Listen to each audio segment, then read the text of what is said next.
I don't think Abbott's going to have any problem, in November of taking down Robert Francis, Beto O'Rourke.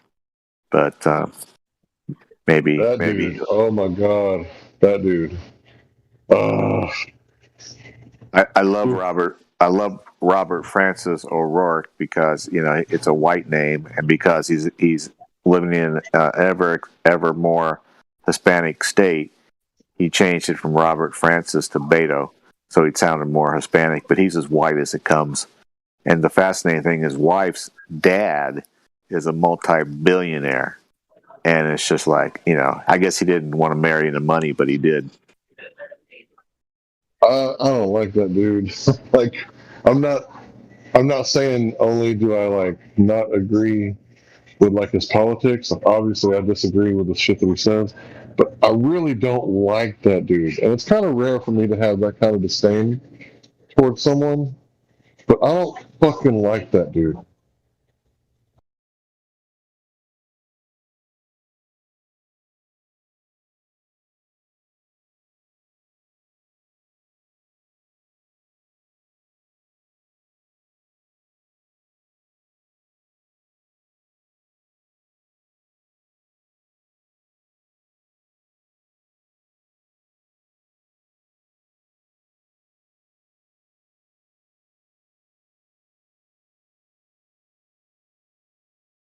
You were talking about child trafficking. There's actually more money made in child trafficking than there is in drug trafficking.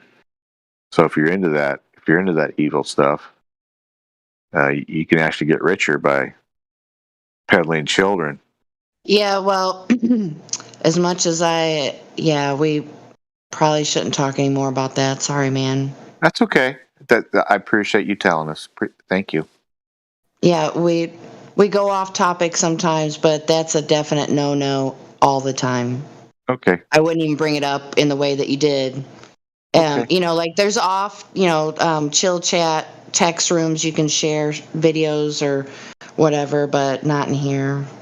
Or the live stream voice text. Yeah, I'll take Or blame for that probably, you know one. what? That I take one. that back. Don't share anything with hot ticket topics like that. Don't put anything in a text or nothing. Now, a chill chat, you can go in voice. You can talk all you want about that. You're free to do Appreciate that. that. Yeah, appreciate No that. problem. Thank you. So if you find somebody of interest you want to talk about that with, then just pop downstairs and do that. But yeah, appreciate you appreciating me. It's mainly because this goes on YouTube and YouTube censors that kind of stuff. Help me help you, Well, Matthew. no, actually, the second part that I said was for Discord. Do not put anything in text. Nothing. Unless it's flat earth. Because they really vamped up terms of service and their rules and all that. So I think everybody should know what's considered off limits. So, that could easily get you, not saying you, the person I was talking to a second ago, not saying you, but other people, if they choose to persist, they won't be here very long. Their invitation will be rescinded. So we can't play. That's zero tolerance now. That's cool. Thanks Yeah. for letting us know. Yeah. So if anybody listening in the future, if you guys hear stuff like that, you at moderator immediately. I Because we could lose the whole server. Yeah. I just want to say hello and welcome to my main man Matthew. How you doing, my main man Matthew? Hey, I'm doing okay. Yeah, and I can't quite get the masters in there, so I can't quite roll 5 M's off my tongue as easily as I can 4. So I'm sorry. See, that would go my main master's man Matthew. That's how you say it.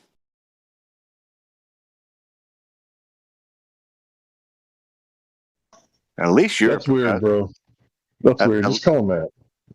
at least you're a professor, so or could be a professor.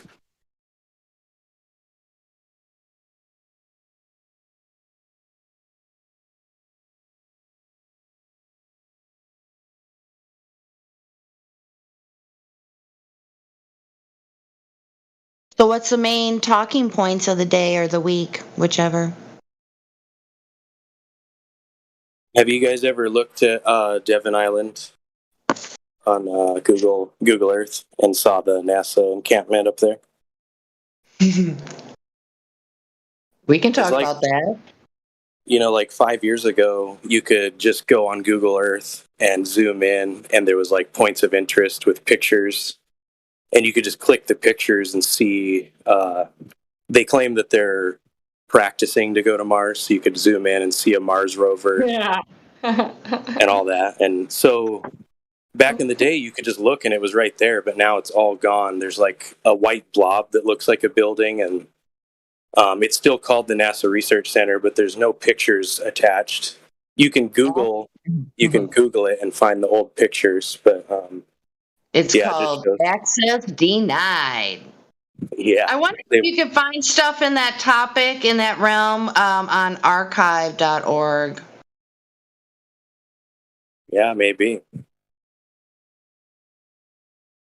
Yeah, I just thought it was interesting. Another thing Yeah. that got wiped. Well, if you're really interested, I would make a note of it and do it ASAP because the same thing could happen there. I don't know how that works. Archive.org. Is that the right? I'm saying it right? Because I don't go on there that much. Internetarchive.org, or is it org? Yeah, I'm not sure. Sounds right. I don't know. I'm not 100%, so that's what I was kind of. But anyway, I think everybody knows what I'm referring to. Let me see if I can find it. Since I brought it up, unless somebody can beat me to it. You know, Jenny, that Forrest Gump had a really, really big crush on you. You know it, don't you? He did. And you know what? That's so. I think. So, looking at it in a different way, I saw this meme and it wrecked me. And it said that the biggest female asshole to a guy, and it was Jenny from Forrest Gump. I'm like, oh, no! Yeah, I can believe that. But she kind of was. She kind of was, though. It's like, Didn't she like die from AIDS or something? I think I saved it somewhere, but I was looking for something. I think Forrest named his boat after you, didn't he? He called it Yeah. Jenny. Didn't he call it Jenny? Was it just Jenny, like Jenny, or was it the Jenny? Was it the Jenny? I don't know. Or was it only? It only said Jenny. Janae. Who knows? Maybe the Mandela effect got it anyway, so it wouldn't matter.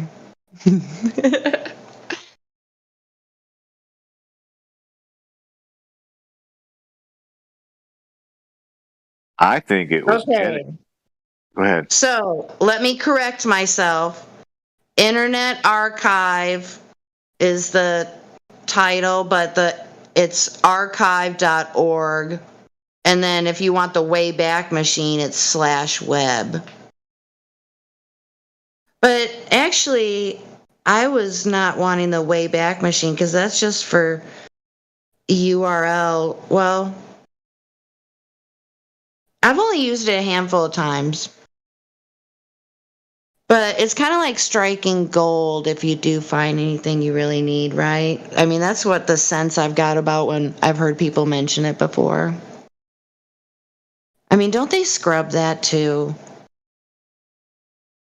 And I don't know who they is, just for the record. Whatever organization would be in charge of that. So, just Jenny, could you do us a favor here on the voice stream? Could you say, "Run, Forrest, run"? You do that. Could you do that for us? I have said it. It makes me miss a certain moderator that used to be here. He used to say, "Hey, Jenny," and I'd say, "Run, Forrest, run!" Yay! Run, Forrest! Dear God, make me a bird so I can fly far, far, far away from here. I love that movie so much. Or, I don't know, I can't think of Tom Hanks' name anymore. Ever since the typewriter incident, that got me. Remember that? When the 2-year incident, 2+ years incident happened across the world? I don't want to, that's an absolutely don't talk about topic. You guys know what I'm talking about. When he Yes, did we that do. when he did that Twitter post with the effing typewriter, and we all know the name of that typewriter, it's like, seriously? And then, before that, he would do, I think it was before, where he would just photograph one shoe. Now that's creepy AF. Because, yeah, into another subject we can't talk about. So I'm just ruined. But anyway, what I was going to say a few minutes ago was that I cried 7 times when I first saw Forrest Gump. And I could probably still watch it, but I just can't think of it the same. I mean, when you're younger, I'm trying to think of what year that came out.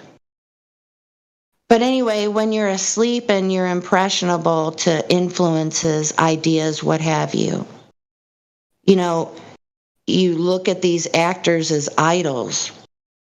Like they take you to a place you can't go, allegedly, and yeah. Am I talking way off? Who's in here that wants to talk about flat Earth? I don't want to steer. I always get us in the weeds. Sorry. Actors who play fake parts in fake movies or shows and make real big money. Yeah, like Elon Musk. I listened to NPR radio one time, and they were talking about internet availability, how good of the connection is. I swear to God. And there's the lady that was interviewing someone from the Ukraine, another female, and that female from Ukraine said, and I'm quoting, "Thank God for Elon Musk." It's like a big, huge WTF. Come on. I mean, it's like just cringy. Hey, Starlink is going to connect the world from 250 miles above the Earth. Hey, I'm pretty sure that's what they were referring to. Come on. Yeah. I don't want to live like in the Terminator movie. Oh my gosh. If you remember the first Independence Day, when I don't actually. When Goldblum was in the White House with the supposed president, the guy who played the president, and he was talking about how the aliens were going to use our satellites against us, and he got a piece of paper and he drew this round thing, the globe, and then he put satellites, up above the globe, and the side he goes, and they communicate with one another, and the president goes, yeah, line of sight, and Goldblum goes, yeah. And so it's just more propaganda, about how. And that was like 2 decades ago, wasn't it? 1995, I think, or 96. Dude, that's pretty serious. That's serious. I guess maybe it's not bad that we do talk about it, because people need to know how they're being deceived. Because once you figure that out, and then you come about not just flat Earth, there could be any other information, like we didn't go to the moon. You're going to have a more critical mind if you have a suspicion you're being deceived. People don't like being lied to. The G in GPS doesn't stand for global; it stands for ground. Ground, which is just fine. Right, but isn't that called double speak? I mean, there's a whole lot of it in the spoken language. I mean, I don't know about other languages. I forget who it is that's good with that, but in here in the server, but yeah, that would be double speak, wouldn't it? But with acronyms. I cuss in acronyms now, so I can do it in public at work. It's fun. Other coworkers do it, Everybody's favorite is GTFO when you go to clock out. You don't stick around. GTFO. Because I work in a grocery store. A lot of people are fools. there's one person that, a couple people, they spend all their money there. It's like, what's wrong with you? It's like, does not make any sense. It's just, I don't know. It's easy for pretty much all the members in here to figure out if somebody's willing to accept new information. Yeah, you can get a free Tesla if you can just get out to space and harvest that one Elon launched out there, right? You know what the kicker is? Probably most people don't know about that. It wasn't on the mainstream news, was it? I mean, it was only on. What was the way everyone found out? I mean, please say it wasn't just YouTube. Does anybody remember the source of the video from the Tesla launch? Man, I don't remember. Well, it certainly wasn't on the mainstream news. It wasn't on NBC, MSNBC, was it? How many people are in here? 32. I'm in here, but I don't know what you're talking about. Dude, did you have us on deafened? Or were you in the other room? Okay, so what was the social media way that everyone saw or witnessed, not in real life, via the internet, about the Tesla space launch?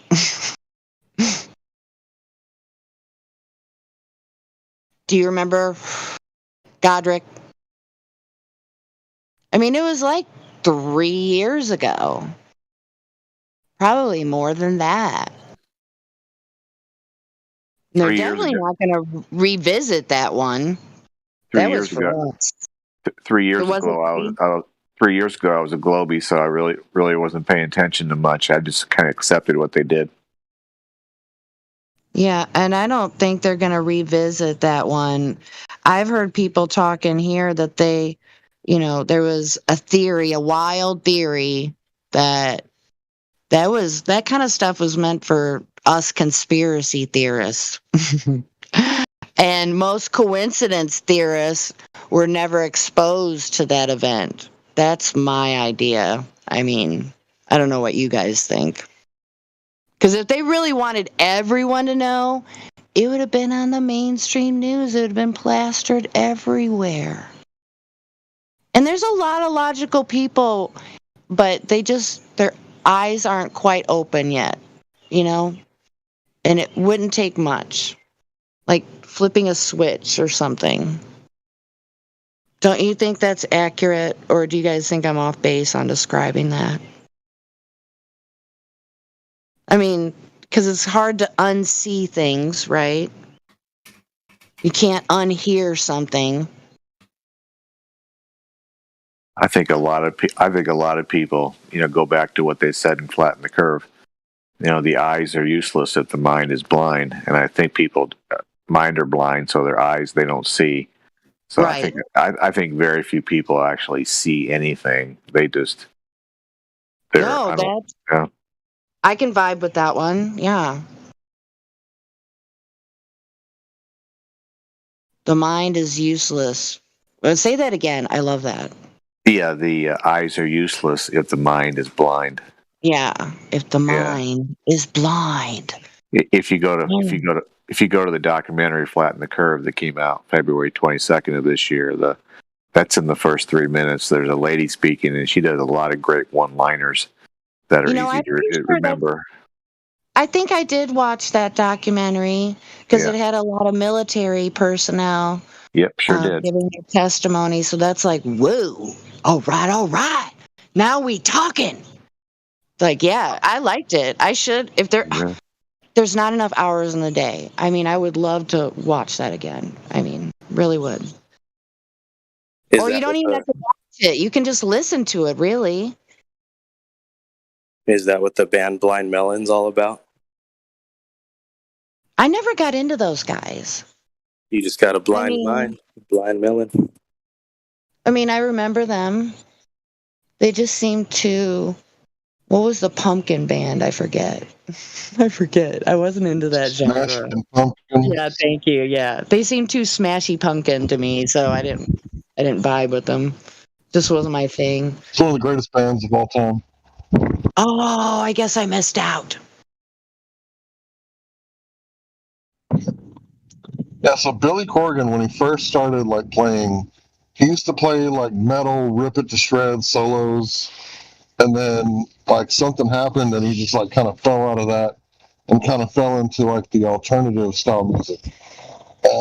It's my impression that he's one of the greatest songwriters of all time. I would urge you, my friend, to listen to the cover song where he covered what's her name? Fleetwood Mac. Oh, Yeah, I would urge you to listen to that live. really? Okay. That makes me interested if it's great live. Uh-oh. You're in a dead zone. We lost Hank for a few. He's in a dead zone. He'll come back. He's probably where those orbital satellites can't get to him. I guess so. Yeah, the song. What else could it be? Landslide by Fleetwood Mac. Billy Corgan sings with Fleetwood Mac. Oh, God.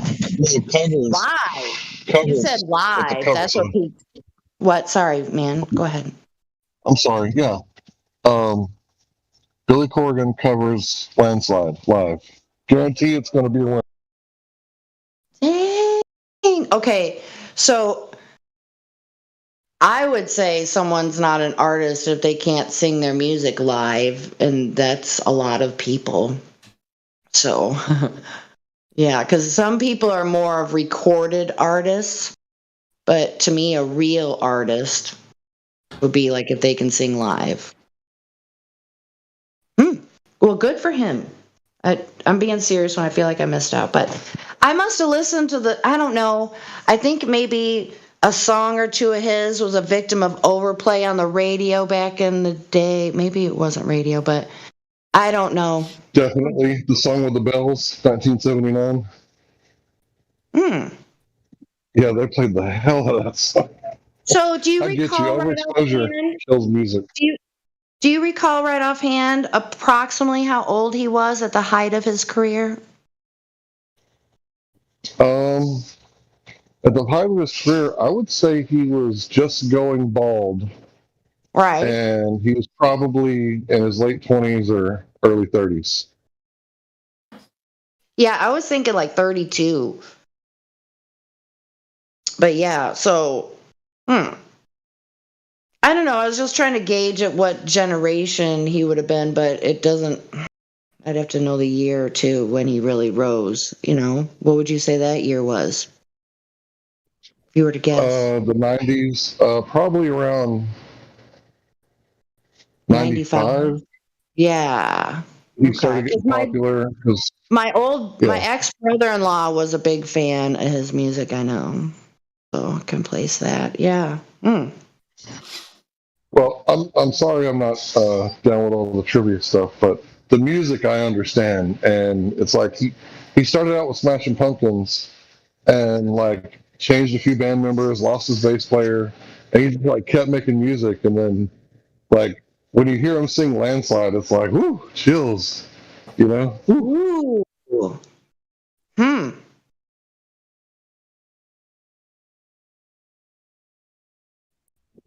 Yeah, I think I'm gonna go listen to some music.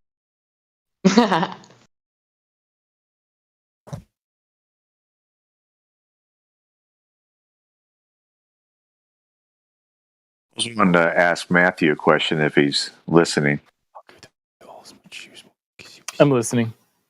Hey, Matthew, have you ever gone out yourself and tried to find curvature of the Earth with your own two eyes to observe it empirically and through observation? There's trees in the way, though. I've looked at the size of the moon as my own research, but and then Have you? I've used the telescope to look at the horizon before, yeah. But And when you used your telescope, did you observe curve or curvature? yeah, I was looking at a beach across the water and couldn't see. I could only see what was above the beach and not the beach itself. Dude, why do we continue to let him come in here and lie? Dude, Oh, you're right. I don't give a fuck how many times It's for the, how you if I guys may, like this guy. He lies all the time. it is for the purposes of the listening audience. 'Cause we are being liars. streamed Finish multiple Rod, could you times. list one All lie? he does is lie, dude. Come on. Tell me one lie that I just Ridiculous. said. This is he's saying he's seeing He's saying he sees curvature. Do any of you guys believe that? No, I described looking through a telescope and not seeing the beach. I didn't say anything about curvature. I just answered his question. You look through a telescope at what beach? Fisherman's Cove, which is near Laguna Beach, on Memorial Day, which was 8 days ago. And what was the conditions? It was pretty clear. Okay, and what was your observer height? About 6 feet. And how far away is the beach that you were looking at? About 20 miles. So 20 miles at 6 feet. So roughly, perhaps you could have seen it. Probably not. Maybe if you elevated yourself a little bit more. But did you try that? No, I was on vacation, just having fun looking through the telescope. Yeah, I'm sure. Yeah, whatever. Matthew, could you have a horizon on a flat plane? No, if it's flat, you couldn't have a horizon. It would just sort of fade Right. away. So, have you ever looked at a checkerboard or a chessboard? Put your eye low to the first couple squares, and you can see the first couple squares perfectly, but then you can't see the squares in the back row. Have you ever done that? No, I haven't. That's an interesting thing to try. Check it out. Take a chessboard. Take off all the pieces. Put your eye to the very bottom so you can see the first two squares, but you won't be able to see the final two rows of squares. That's what I call a horizon. And if that's true, why would that happen? I'll try that. That's interesting. I like Yeah, that. check it out.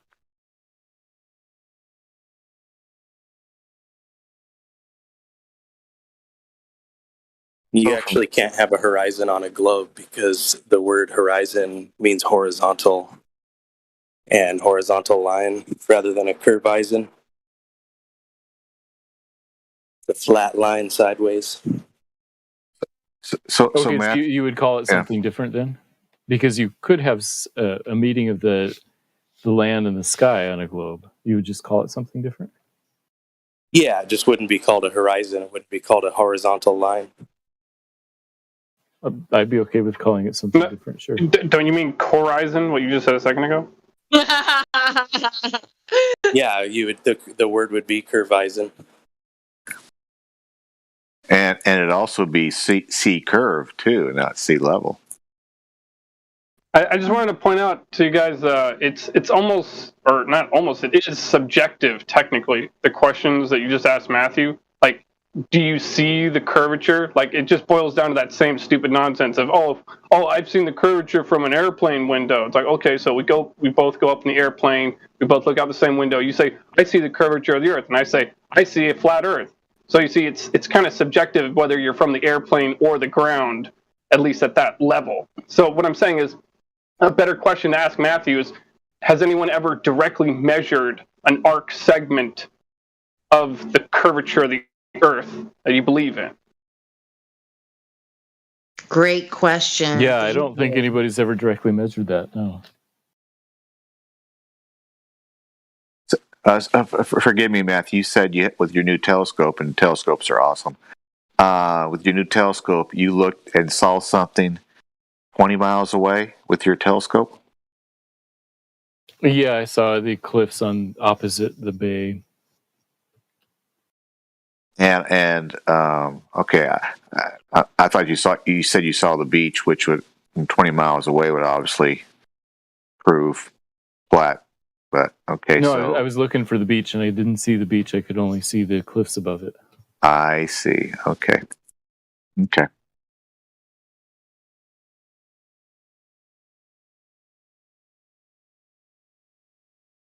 Hey, Matthew, I have a question for you regarding perspective. How you doing, by the way? Hey, how's it going? I'm doing okay. Good. So, in terms of perspective, do you think that we see visually in 2D? Like our vision is 2D, but our brain renders it in 3D? Or better yet, with two eyes, you would see stereoscopic vision, so maybe 2.5D? Yeah, that sounds right. Okay. Are you familiar with the philosopher Thomas Reid? No, what's he say? So he has a lot on natural senses in the natural world, not just about visuals, but also about touch, various other senses. And he says that we basically see in 2D, right? But we have a curved retina, so our rendering and perspective is due to the curvature of our lens in our eye, Okay. as well as the curvature of the retina in the back of the eye, right? Right. So we see the world in perspective, kind of this globular view, even though it's in reality linear, because we can know that through the sense of touch. So motion and touch over time leads us to understand that we live in a 3D world. Right. Okay. Right. And visually we see in 2D, but we interpret it in 3D due to other sensory input. So my question would be to you, since you're the math guy, sorry if I'm breathing a lot, I'm spreading mulch. But my question to you would be, do you feel that vision and perspective is Euclidean or non-Euclidean? And with your answer, I would like just maybe a little more substance as to why you believe one or the other. It seems to me to be Euclidean just because, triangles add up to be 180 degrees, at least on the small scale. And so our vision gives us clues about the real world. Of course, there are such things as optical illusions and that kind of stuff. So we understand very well how to fool our eyes. So we know a lot about how our eyes work. But basically, it's our eyes are taking the two-dimensional images, and then our mind sort of puts them together in kind of a representation, an understanding of the 3D world. Of course, we can make mistakes all the time, though. So follow-up question on that. So the way that we see in perspective, right, and the rate at which things decrease with our vision, would you say that it gets exponential with distance? I think I think it's linear. So twice the distance would be half the size. 10 times the distance would be 1/10 the size. Right. So you say that you think it is, but has anybody kind of proven this out? I think it's just geometry. It's just the law of perspective. Right. So if we drew a triangle that we see in reality on, say, like a convex surface like our retina, or concave, or a convex surface like the lens of our eye, would that triangle be Euclidean, or would that be a spherical triangle? Yeah, I see what you're saying, that if a straight line, if we're looking at a straight line that's straight in real life, but in our eyeballs, since they're curved at the back, then really the projected image is on the curved surface of the retina. So yeah, Euclidean or non-Euclidean talks about higher dimensions. So I'd still say it's Euclidean, but it's a triangle appears a spherical triangle on the back of our retina, I suppose.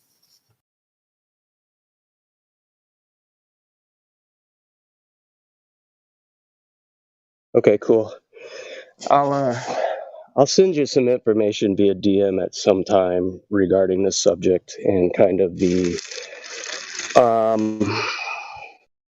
I guess you could say, argument that has taken place kind of over time with no real definitive answer as to visuals and perspective and really how we can calculate with like a definitive calculation as to the perspective. So I'll share that with you sometime, but thank you for your answer. Yeah, it does sound interesting.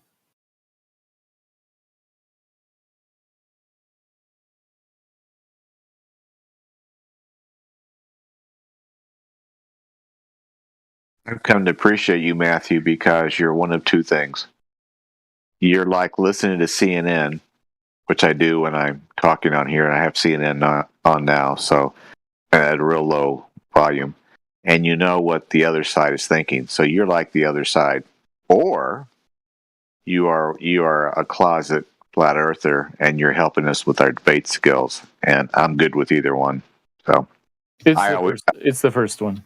I always appreciate you being on here because there's no percentage chance that Matthew's a paid shill. Oh, I think either way, whether he's a Glober and I like listening to him like I like listening to CNN, which I don't, but I want to see what the other side's thinking, so I watch it, every once in a while. Or he's one of us, and he's just not letting on that he's one of us. And I'm good with either one. I don't think he can relinquish that information, even if he was one of us, because he would no longer be eligible to teach what little bit of teaching he does. I don't think if he's going to go against their narrative and stuff, that would be very hazardous to his employment, in my opinion. Yes, and that's why he remains in the quote closet. Yep. Yeah.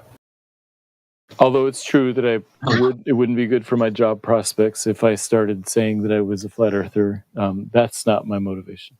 Well, hang on, Matthew. Let's say keeping your job, you become a flat earther, and somebody reports you, hey, look at this guy. You have teaching your kids. He's a flat earther with that.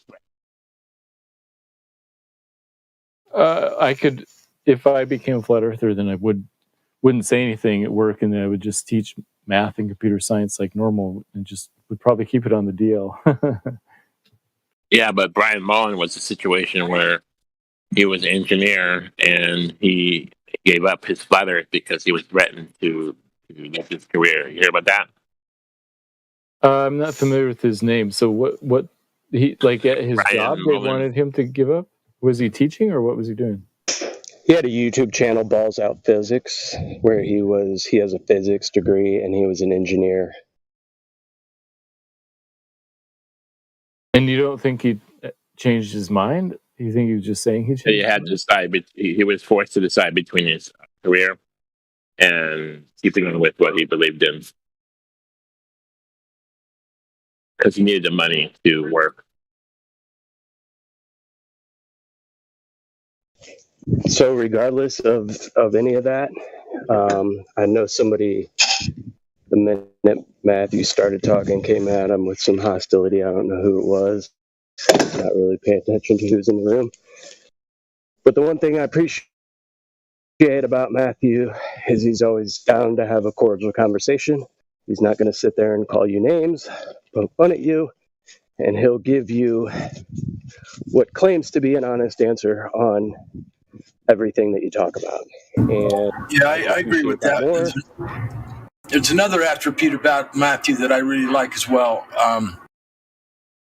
I know that he wouldn't be here talking to us if he didn't think we were actually intelligent people. I do think that he gives us that respect, that we have our reasons for why we believe or why we say we know what we know. He knows what those reasons are, and they're not ridiculous reasons. And I don't want to thank Matthew for being, I can tell that you respect most of the people on this channel, if not everyone. And I think that's, regardless of what you want to believe in, you at least give us that much. At least that's the way I feel. You give us the courtesy of interaction with normal people. Thanks. Yeah, I appreciate that. Yeah, I don't see a reason for calling people names and that type of stuff. Yeah. I know sometimes people get heated, and I'm Yeah, on the but do you receiving end of that actually think? sometimes. But Do it's you okay. actually think in the back of your mind, even though you're being very cordial and nice, do you actually think in the back of your mind that we are not smart people? That's why we're confused. But no, obviously you guys have thought about this quite a bit, so it's not that. Yeah, that's what I'm getting at. Yeah, I don't think there's any give us reason that to respect call that people you at least you acknowledge that we're at least normal people. That's right. Yeah. That's correct. I second that motion. And also, back to what Matthew said, if I asked you about could there be a horizon on a flat Earth, you said no. Well, does that mean that you can see forever on a flat plane? If there's no horizon, to me it's just a vanishing point. That's just all it means to me. The vanishing point. So there'd be no vanishing point on a flat plane. I think that it would be hard to see because there'd be so much atmosphere in the way. In fact, when you're flying in a plane and you're up above 30,000 feet, almost all the time that you look out the window, it just is sort of hazy all the time. So you can't really ever discern where the sky ends and the ground starts, even just low enough from an airplane. So I think if the Earth were flat, that's the way it would look from everywhere. That's my guess. So you're saying there's no horizon, but there is a vanishing point where you can no longer see. Yeah. Do you think everything would approach this vanishing point, or would it be an asymptotic approach? I think it would approach linearly. Yeah. Rising up as far. Would it be asymptotic, or would it be a perfect approach to the level of the eyes? I think that it would work just like all perspective works, that things would get smaller and smaller approaching the vanishing point. Sorry. Terrible noise in the background. I don't know if that's you or whatever, but somebody needs to stop that noise. I think it would be an asymptotic approach where the surface would rise toward the level of the eyes, but reach a point where it doesn't rise perceptibly that much anymore. Yeah, I don't know. My guess is it would be linear. That's why I don't think things would get cut off from the bottom. But I see what you're saying. If it's asymptotic, then it would. That was God rocking. I don't know. He muted himself, so we can't hear it anymore. Well, an asymptotic rise, Mr. Matthew, would match what we see with light appearing to spread from the point source. Light may start out from the eye, but it spreads from there like a pie slice or like a triangle expanding and making the visual scene take in more and more information, which would imply an asymptotic rise toward the level of the eyes, not linear.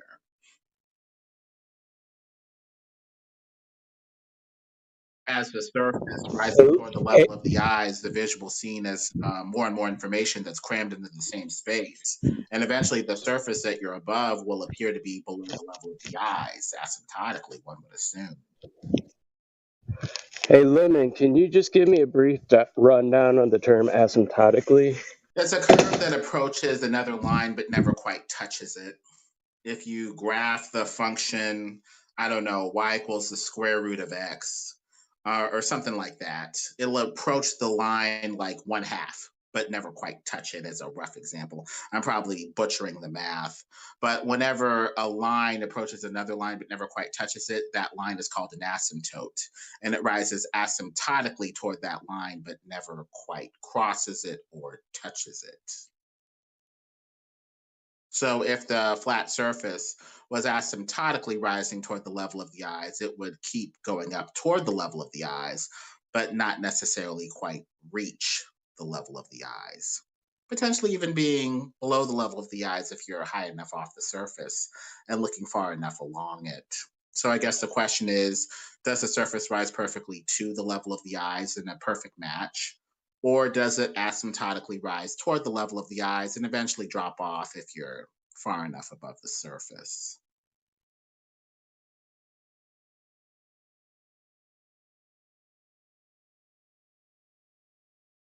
I think an asymptotic rise would match what we see when we look over a flat table as well. The table appears to be below the level of the eyes, but rising toward the level of the eyes, yes. But it has an end. And so eventually it does appear to fall below the level of the eyes, even though it's obviously flat and rising toward the level of the eyes. I think our flat plane would be similar.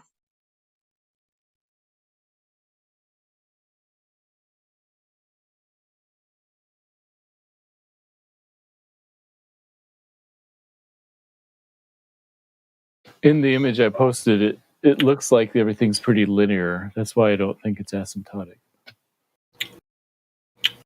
Well, if you take and draw a line across the where that hallway starts, and it's at the bottom of the page, it's right at the bottom of the picture, and then if you draw another line across the center of that picture, where everything converges, it is a little bit below the center, but who knows where the camera was located on this photo? So, it does rise to the eye level, even in this picture, because, like I said, just draw a line right through the center of that picture, through where it converges, and then the line at the bottom where it starts. I mean, it rises up quite a bit. Yeah.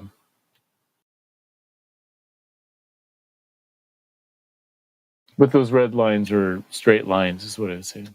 Yeah, yeah, of course.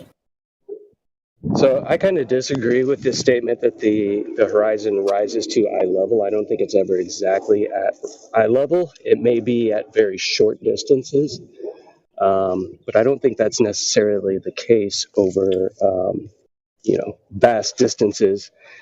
I would say that the horizon doesn't ever meet your eye level, even though it does ramp up due to perspective and appear to go up to your eye level. I don't think it actually gets to your exact eye level. Yeah, there's space between you and the surface. So this space, well, just like any object, would appear to expand as it gets away from the level of the eye. Especially if you get higher and higher and higher, that block of air between you and the surface would, magnify and get bigger and bigger. So there would be a slight separation between the level of the eyes and the ground. Very slight. It would rise toward the level of the eyes, yes, but I'd say it would rise asymptotically like an asymptote in one of these, math, graphs or whatever. Approaching it, but never quite touching it.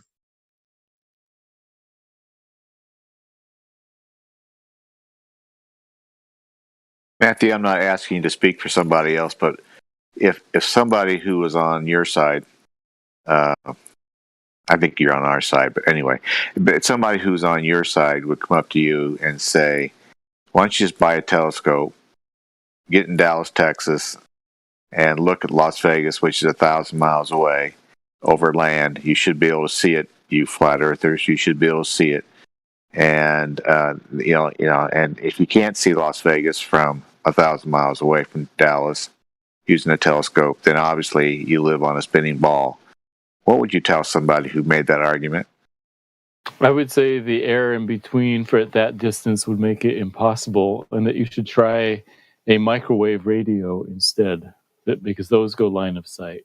And if you just ramp up the power, then it would work. So I'm sorry. Instead of using a telescope, use what? Those microwave phone towers where they sometimes have them on top of mountains for sending phone signals. So a microwave phone tower. Okay. Thank you. There was a time when they posted when they first started using microwave, they had a dish on, I think it was on top of some building, which was, I don't know, maybe 100 feet up or something, I think they said. And then they had another dish that was a little over 100 miles away. And at the time, that was like a record. That was the first time they'd ever had communications with a microwave dish-to-dish communication, point-to-point, straight line. It was 100 miles. And they made a big deal about it, and there was an article about it and everything. And it's quite old. I'll try to find it. But I'm not sure how many feet of drop there would be in 100 miles. But the dish should have been way down over the curve. And they also mentioned that it was line of sight, point-to-point communications. Otherwise, it wouldn't have worked. Yeah, 6,667 feet. One of those 666 satanic thing on the Yeah, That's all derived from the radius, and I think that's why they chose the radius as to be what it is, because all of those 666 numbers come up because of that radius number. No, it's just 2/3. I know it's 2/3, but that's 666 if you want to round it, round it up or round it, whatever. 2/3 is exactly 2/3 is 6.66. Am I wrong?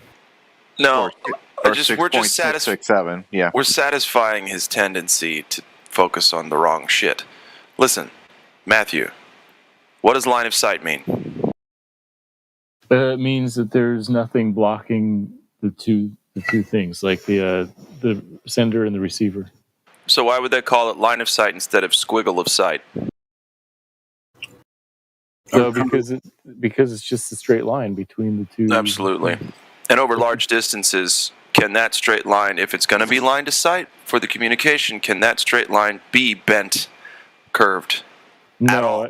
No, and that's why I don't think microwave signals work between Las Vegas and Dallas, to use that example. Okay. I just wanted to make sure the audience was kind of caught up, because y'all are down something of a rabbit hole. And once again, this is not globe proof. Would you agree?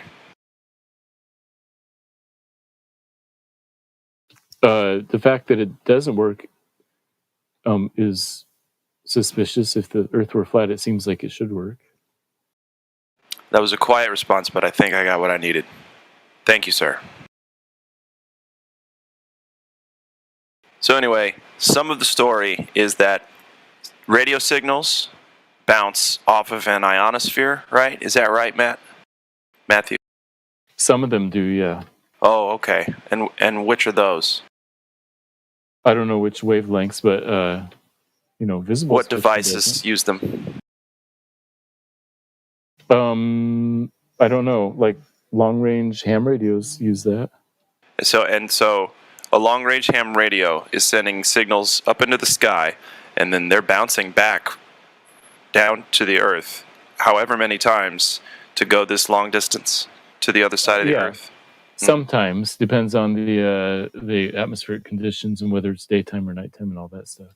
So, and you've helped construct these apparatus so that you are able to speak from a position of knowledge on these subjects? No, not at all. I've never even used a ham radio. Got it. So you're just believing what you're told?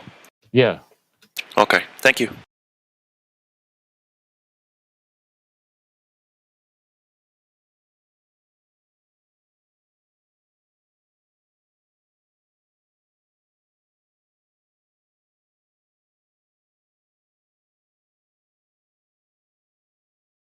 Really did not mean to kill the conversation. I'm sorry. I did interrupt you, Godrock, and I just wanted to make sure people understood kind of the layman's version of what you guys are doing, because you two are very smart about stuff like this, and I wanted to, just for a second, bring it down to my level. Okay, now continue talking about the minutia, because it's very important. You're all good, Vlad. You don't ever need to worry about me. Yeah, you just do what you want to do. We're all good. Yeah, Glatt got very deep. I appreciate that. Well, if you consider that deep, then awesome. Cool. Well, for us newbies, relatively newbies, 7-8 months into it, it was good. Thanks. Well, yeah, it's always bugged me. What's it truly bouncing off of? Like can a signal bounce off of really thick gas or air or something? I've never tested it, so I don't know. You know what I mean? But it just seems nutty to me that one could believe that. But maybe I'm off.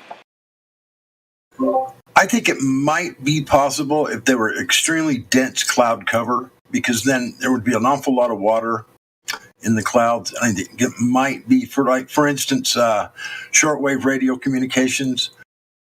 They seem to be able to talk like around the world, basically. Almost, with a very powerful radio of that nature, and maybe, just maybe, with the super dense cloud cover, you could possibly get some reflection off of it. I don't think it would be a very high quality, but nonetheless, it could maybe happen, I think. But it would have to be super thick, dense cloud cover. Right.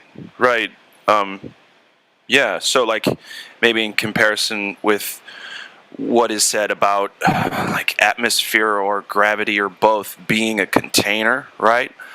To me, that's not happening. Of course, it's not a container, but I don't even think.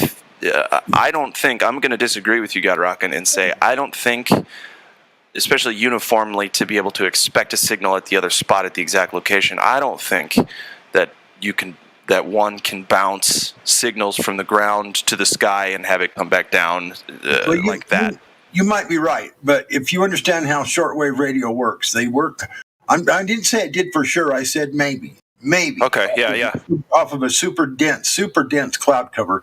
How they work is they have very tall antennas. Some of them a good shortwave radio will have an antenna at 50 feet, maybe even some of them 100 feet in their backyard. These nutcase old right. They have got antennas that are like 100 feet tall, and so that would broadcast a signal like pretty much over the top of just about every building. But I'm just saying that maybe if the dense cloud cover was super dense, like just real thick clouds with a lot of water in them, maybe. I'm not maybe like a hurricane cloud cover kind of deal. Just something with a lot of water in it. Right, I hear you. It's interesting. So Matthew, just going back just a couple of minutes ago, if there was no mountains, anything, hills between Dallas and Las Vegas, which there is, if there was none, and let's say it was no interference from mountains or topography, anything like that. If you put a microwave phone tower 300 feet in the air, 200 feet in the air, over a flat surface, it would be able to pick up Las Vegas on a flat surface from 1,000 miles? It should be able to, yes. It's all about power and how sensitive the receiver is. Yeah. Well, that's good to know. I appreciate that, because that was one of the 10 talking points of Not Professor Dave when he did his, did a video where he said, flat earthers, do something. I mean, go to Dallas where where you have all your meetings, and take a telescope and look at Vegas. You should be able to see Vegas with your telescope from 1,000 miles. It's like that's just another stupid thing that he says. But it's just like, okay, but it's nice to know a microwave phone tower might be able to do something like that. But it would have to start at a very high elevation, though. I mean, yes, it would, especially because there are relatively high elevations between here and between Dallas and Las Vegas. Right. Well, the thing of it is, if there's going to be anything like buildings or literally a mountain in the way, the wave's not going to go through that. No, you're going to have to go over that in some way. I don't think the distance is out of. Let's say I think they could probably produce enough power on a microwave signal to travel 1,000 miles, but it's not going to go through a solid object, a building or a mountain. That's not going to happen. So you don't buy into the thing that the bendy light will go over the mountain? You don't buy into that? No, absolutely not. You know me on that. On the refraction thing, I'm just about fed up with that horse shit. Yeah. Well, they could try it from the top of Pikes Peak in Colorado, because there's nothing higher than Pikes Peak between there and Dallas or New York City or whatever. Yeah, Pikes Peak's 14,500 feet tall. So that's hey, that would be good. It's a little ways away from here, but shoot.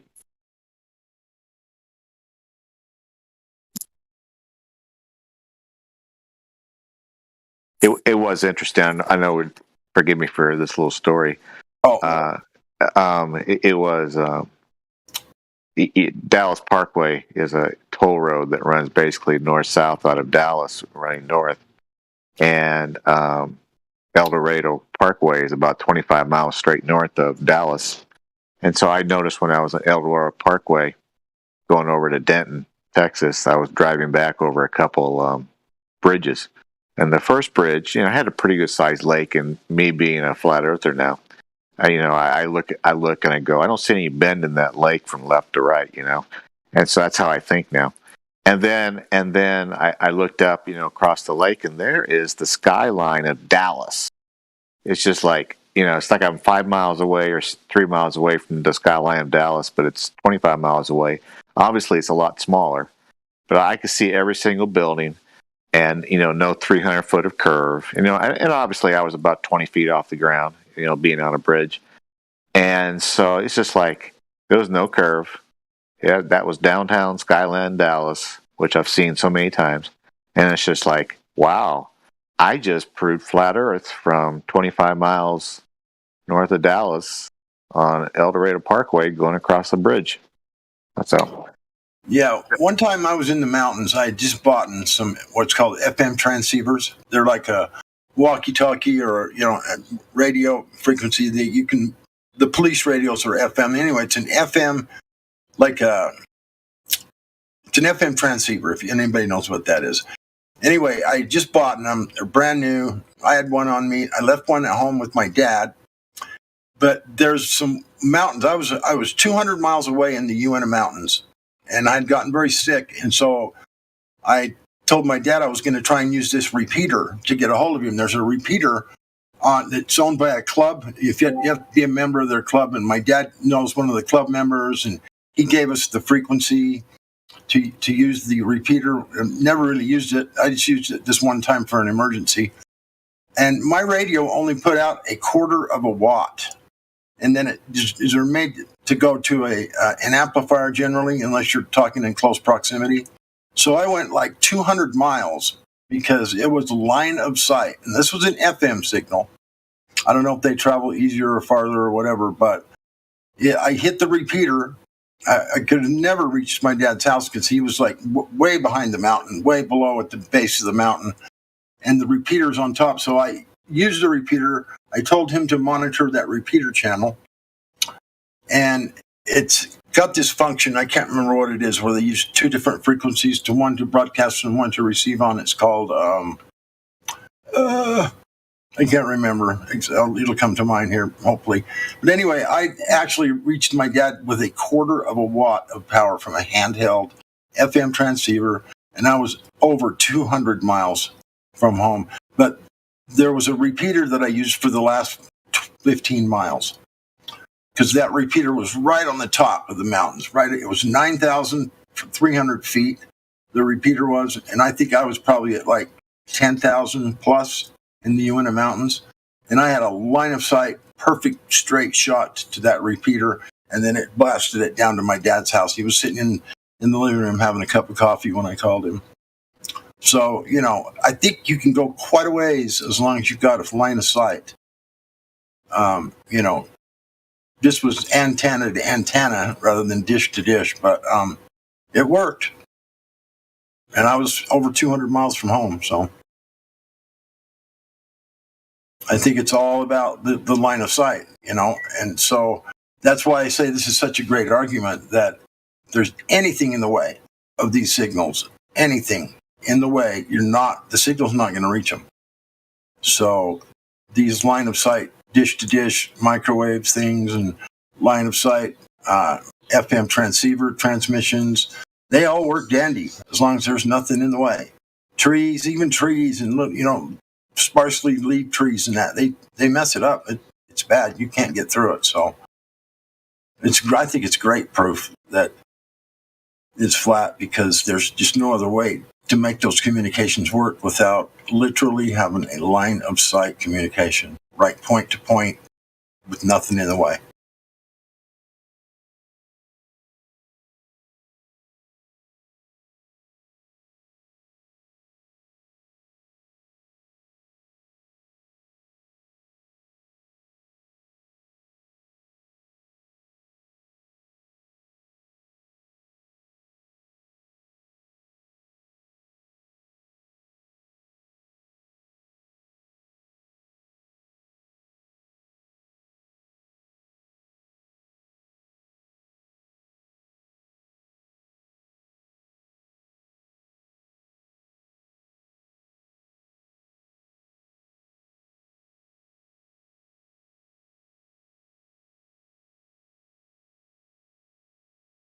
Matthew, what you think about going to a Flat Earth conference?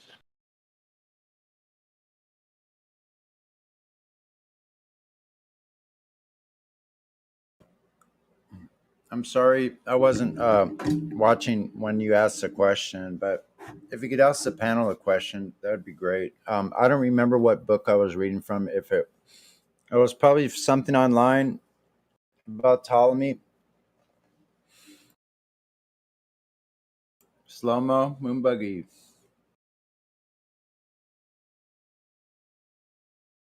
Oh, you might not be able to speak. Okay, or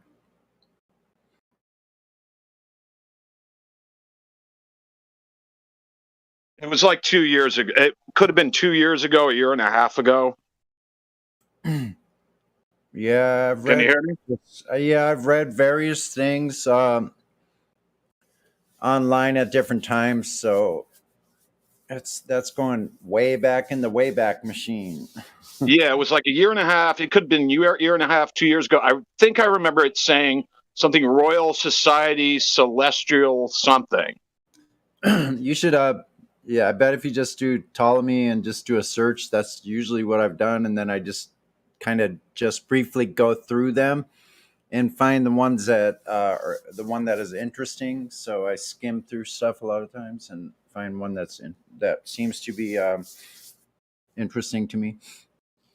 Yeah, that was really interesting because if that's the deal, then all of the other planets are based on Ptolemy. I call him Ptolemy, by the way. I pronounce the P.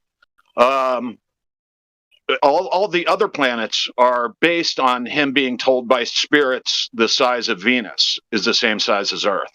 Yeah, I would have to review the spirit part, but yeah, that doesn't surprise or angels. It was either angels or spirits.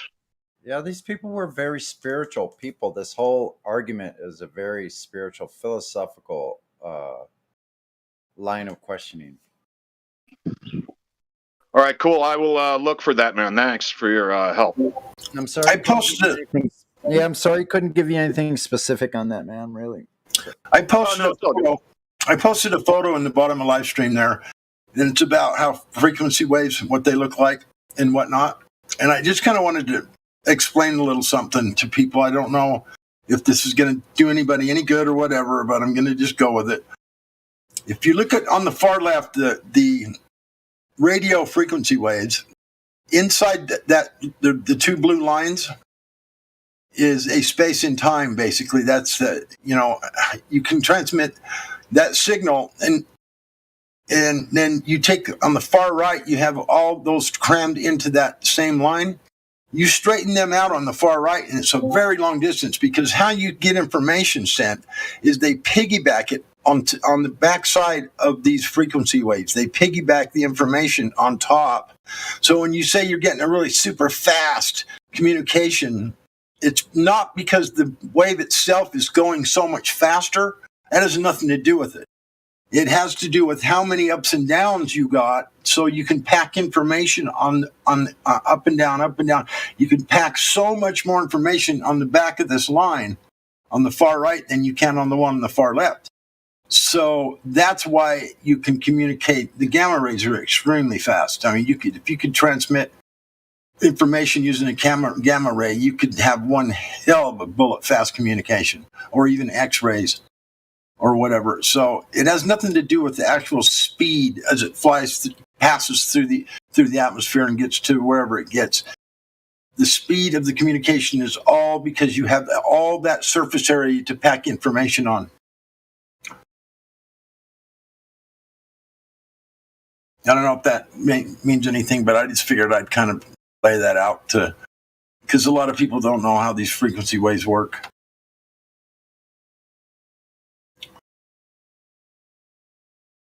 I like talking about the Hickenbacken World War II transmissions by the Nazis that triangulated the bombers at heights that they couldn't possibly, and distances. And then the Marconi transmissions. Those are the most amazing to me, because they know at those frequencies their line of sight. Am I correct on that? I'm pretty sure I am. Yeah, you are.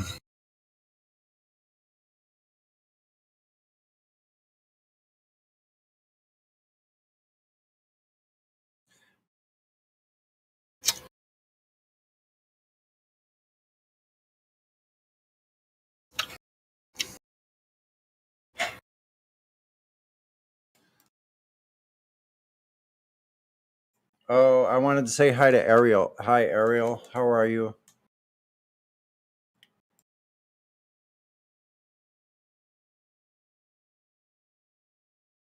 If you're able to, if you're near your mic, I saw you on the. Thanks for DMing me. Anyway, yep. How is it in the UK?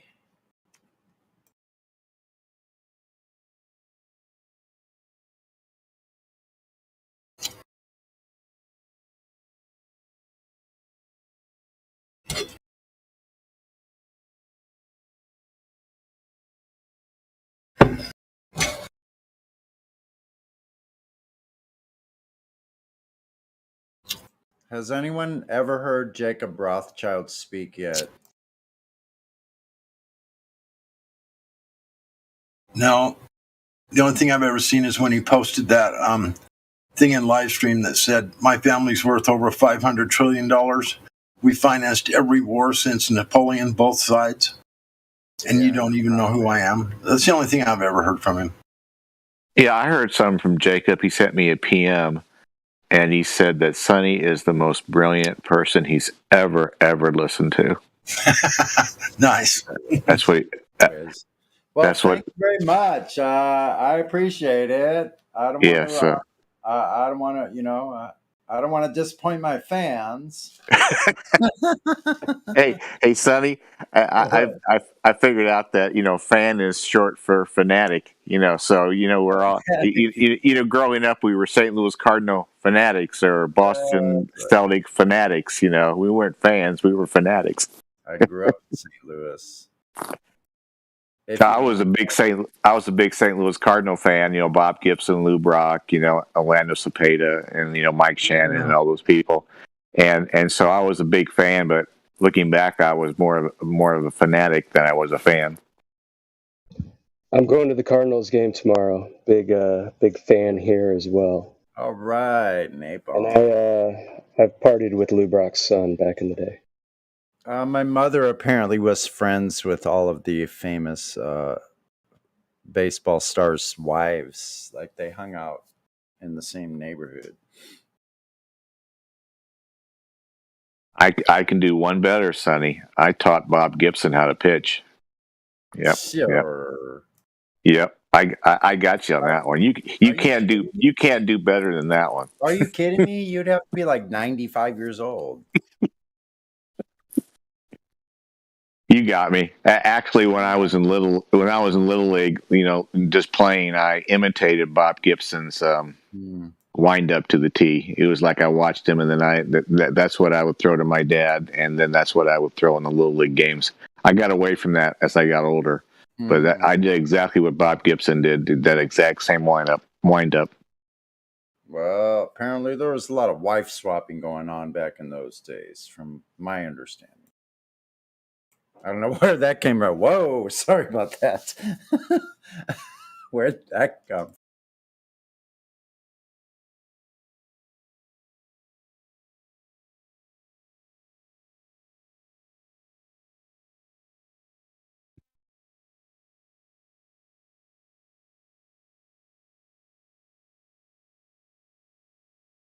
So Ray Langford's wife used to bring me lunch all the time at work and would try to get me to go out with her, but I didn't bite.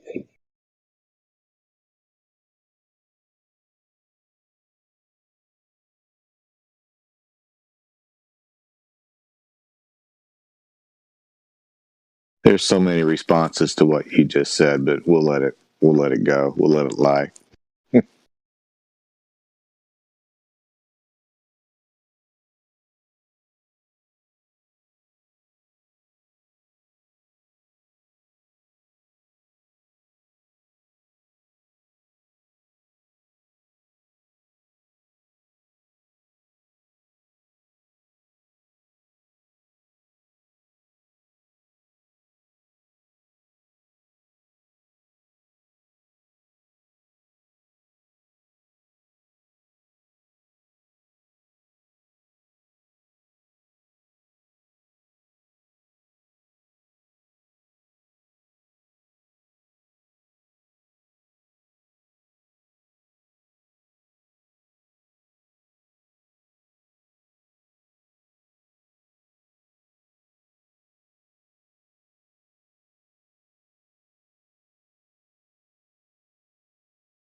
For all you Cubs and Cardinal fanatics out there, not fans, but fanatics, we have an interesting thing going on in the major leagues right now. The Cubs and the Cardinals are in the same division.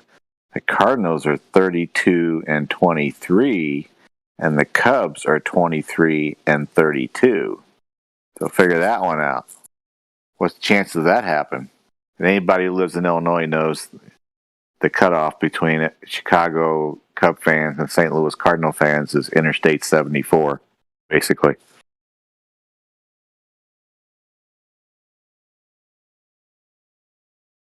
So if you lived on one side of the freeway or the interstate, and some other fans were, you could literally throw rocks at their house. I was a St. Louis Cardinal fan about 15 miles north of Interstate 74. So I was surrounded. Of course, I was a Cardinal fan because my dad was, but I was surrounded by Cub fans because it was north of Interstate 74. Interstate 74 runs from Galesburg through Peoria, through Bloomington, through Champaign, almost east to west through Illinois. And so if you were north of 74, Interstate 74, you were a Cub fan. If you were south, then you were a Cardinal. But I was a little bit above 74, and I was a Cardinal fan. So I was in the enemy's camp for basically my whole childhood. That's funny. And the Cubs were terrible. I mean the Cubs were, they had some good players, Ernie Banks, Ferguson Jenkins, Ron Santo. But they were, they did go 90 years or whatever it was without winning the World Series. And the Cardinals won in 64 and 67 and went to the World Series in 68. They won in 81. I think they lost in 84 and 87, but at least they went to the World Series. And so it was like poor Cubbies, they couldn't get out of the way of themselves. They were just. So, if you're from Illinois, you understand the Cubs' plight, and so. It's funny you mentioned the city Champaign. I've been there once. Those huge, big irrigation canals that run around through the farmland there in Champaign. Are you familiar with them at all? Well, I grew up in Peoria, and as a young person, if you made it over to Champaign, which was like 90 miles to the east, yeah, I mean, you were really, getting out there. It's just like, wow. I mean, going to Peoria was like a big deal. And so, the only thing I knew about Champaign back at that time was the University of Illinois and their colors of orange and blue, because I was a big basketball fan of the U of I, as I was with Bradley in Peoria. Yeah, it's a big college town. There's no doubt about that. Anyway, weed grows along those irrigation canals all through Champaign area. It's just thick, but it's the hemp. It's the kind that you use for making rope and stuff. I guess has very little THC content. But we didn't know any better, so we went and picked 800 pounds of it, and brought it back to Utah, and they sold it for $40 a pound. Yeah. That's crazy shit. Every time I hear the word Champaign, I just remember that trip we took back there. I was just a kid. I was only 17 years old. Back when I was growing up in Illinois, it was called the Land of Lincoln. And I even went to Salem and places like that and visited. I think I actually even went to the place where Lincoln was born.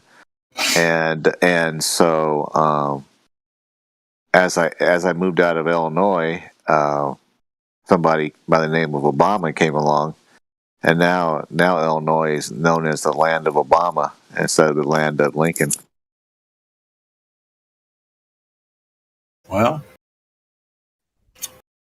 according to the history books, Lincoln was born in Kentucky. Saying I don't know where he was born. Well, that's very possible. My dad took me down to Kentucky to play golf one time. Stayed overnight and played golf at this really nice golf course, and so it's very possible that and I might be wrong. I might have gone to where he moved from Kentucky because he's from Illinois. He was a Illinois state senator first. I'm not sure because you had the famous Lincoln Douglas debates. I believe took place in Illinois. But yeah, it's very possible he was actually born in Kentucky, just like Bill Clinton was born in Hope, and he moved to Hot Springs. But everybody thinks he was the man from Hope, but he actually grew up in Hot Springs. So I'll concede to the fact that he was probably born in Kentucky. I remember going to his burial place and going to a town that was replicated, had log cabins all around, that I remember walking through.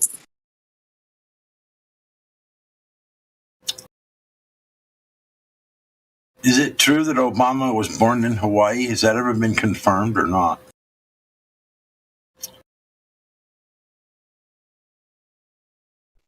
I'm pretty sure it was Kenya, but I think they have conflicting information. Yeah, that's what I thought, because I thought you had to be born in the United States to be a president.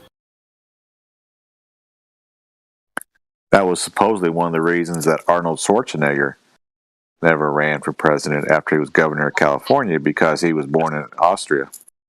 I suspect they faked the Hawaii birth certificate. If you look at the Hawaii birth certificate, it's really bad. Really bad fake. Almost like they wanted you to know that they're just laughing at it.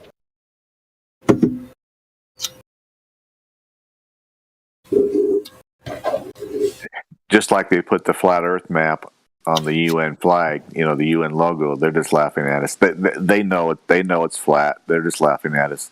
And then they put 8 triangles with 4 spaces on, underneath the map with a big circle in the middle for 33, and we know what 33 stands for.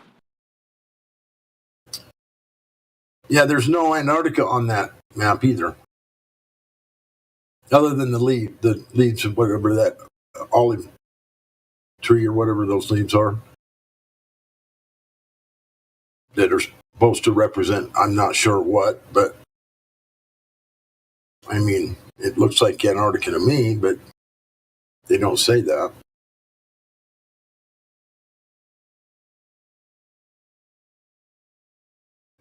That's a strange map that they would use that. I agree. It's I mean, they could have figured something out to put a globe-like logo on there. They could have figured something out, but they didn't.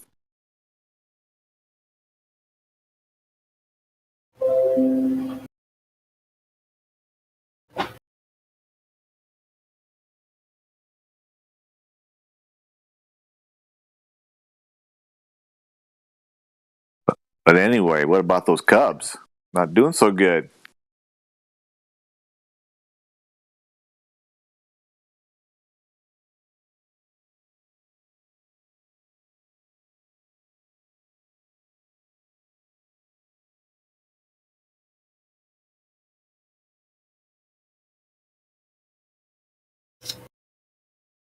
I've never had a baseball team to get behind. Living here where I live, never had much baseball going on around here. In Utah? Yeah, just some minor leagues. Did you ever get into University of Utah sports? No. I mean, following them? Yeah, sure. Yeah, they had to, BYU more so, when BYU had that long run of football championships. They won. I can't remember what do they call it when you're part of a college? The size of your college puts you into a certain bracket. Dynasty? I guess that's what it is. But BYU won several championships in their dynasty, or whatever you want to call it, I guess. So I was more of a BYU fan. That's where who's that guy that replaced for the 49ers? For the 40, he played for the 49ers. It was Joe Montana. Then it was Young. Steve Young. Steve Young went to BYU University. Yeah. I think BYU's in the WAC conference and Utah's in the Pacific, in the Pac-12, if I remember right. And then who's that guy that played for the Bears and won? Jim McMahon. Jim McMahon. He lived here in Roy, which is where my parents live. My brother played football with him. Yeah, in Bloomington, Illinois, which is just close to Peoria, in 1986, they had a Super Bowl party when the Bears won their Super Bowl in '86. Jim McMahon was the quarterback. Mike Singletary was the famous linebacker with the big eyes that looked everywhere. On a scale of 1 to 10, how scripted are sports?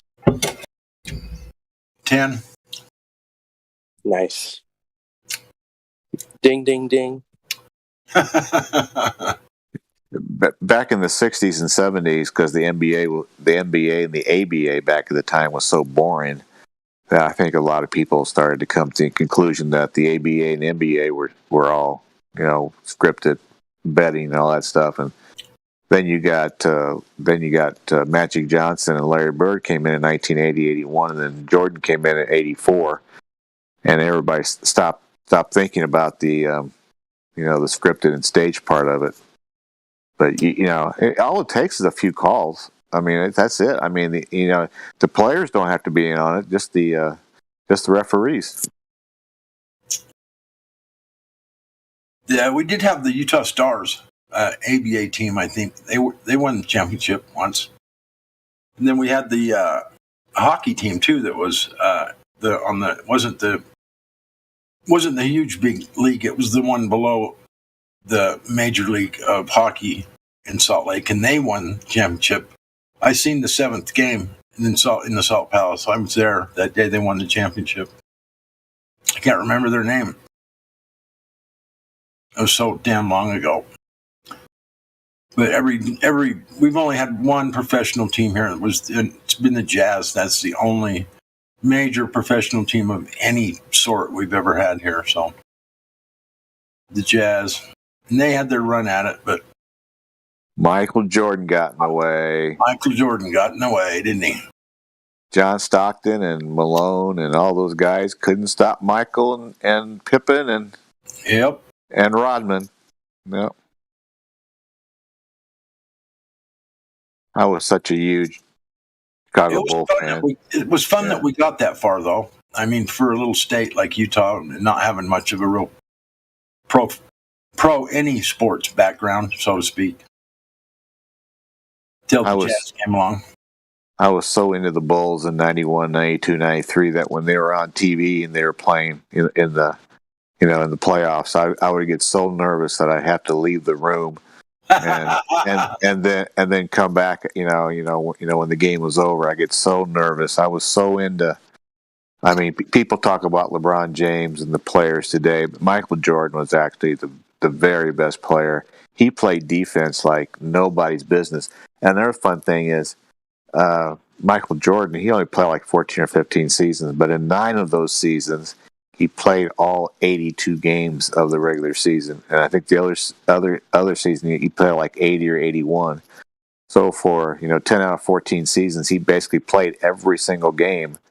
And LeBron James has only done that once. So I always find that fascinating. I saw Michael Jordan play once in Chicago and once in Indianapolis, and you could actually pay a ticket and just watch him play. Forget about the other 9 guys on the floor. Just watch him play defense and offense, and you got your money's worth. He was really, really something to watch in person. Yeah, I've seen the Jazz play a couple games, but other than that, no. Jordan could always dunk way better when the court was facing east. He could just jump and the ground moved 1,000 miles an hour under him, so he could dunk from half court. That shit was dope. Yeah, that's where they got the Jordan Air tennis shoes from, isn't it? Yeah, the air spins. Yeah, or whatever they were called. I kind of heard they got the Jordan Air tennis shoes from the wet market, from the child labor, stuff in China. That's kind of what I heard. The poor kids had to put it together and for nothing, and then they sold it for $100 in the United States. Oops, I'm sorry, I shouldn't have gone there. But I thought it was because he could fly like a bird. Yeah, he could though. He could jump, and he could. I don't know how far out he could jump from, but it was somewhere near the foul line, I'm sure. well, you see that famous. You see that. I think you can go see it today. That famous where he starts at the other end of the court, and he literally takes off. He runs down, dribbles down, and takes off from the free throw line, which is 15 feet away from the goal, and the goal's 10 feet high. He literally takes off from the free throw line and he dunks. Right. From there, it's like, I think I got that on my phone somewhere. He got really rich because he sweated Gatorade, so he was like a Gatorade factory for a couple of years there. Got rich as balls off that. I think it was just reported that LeBron James is the first professional athlete to be worth $1 billion with a B. I think Tiger is only up to about $800 million, Tiger Woods. But LeBron just passed that threshold. He's worth $1 billion now. Wow. Can't take it with him, but he's worth $1 billion. It's all those rituals before the game, praying. I think it's crazy what Conor McGregor did. He was the highest paid combat sports athlete in the world, I think, in 1 year. Maybe the second. Maybe Mayweather was one, but he was very close to being number one, and he was just a UFC fighter. And I think that's definitely scripted and staged. I think that stuff all is. You think it is? You think the UFC is? Yeah, I think that stuff is all scripted and staged. I look at that stuff, and the people that promote it, like Dana White and Joe Rogan, I mean, those people are clowns. And so I kind of look at it that way. But that's just me. Yeah, I have a little bit of a hard time with that, because if you watch them fights, I mean, some of them guys, some of them get beat down pretty hard, and some of them get just near out on their feet, and then they'll come back and win it by some miraculous kick or something or whatever. And I just don't see how those kind of things could be scripted. Maybe I'm wrong. I mean, I'm not saying I'm right, but just if you watch the fights, I just have a hard time believing that some of the stuff that goes on in them rings, in that octagon, could be scripted, because it's just so violent, and you never know. I mean, the guy gets kicked in the head, full-blown kick, about knocks his head off his shoulders, and he stumbles around and gets back on his feet and wins the fight somehow. I mean, I don't know how you script something like that.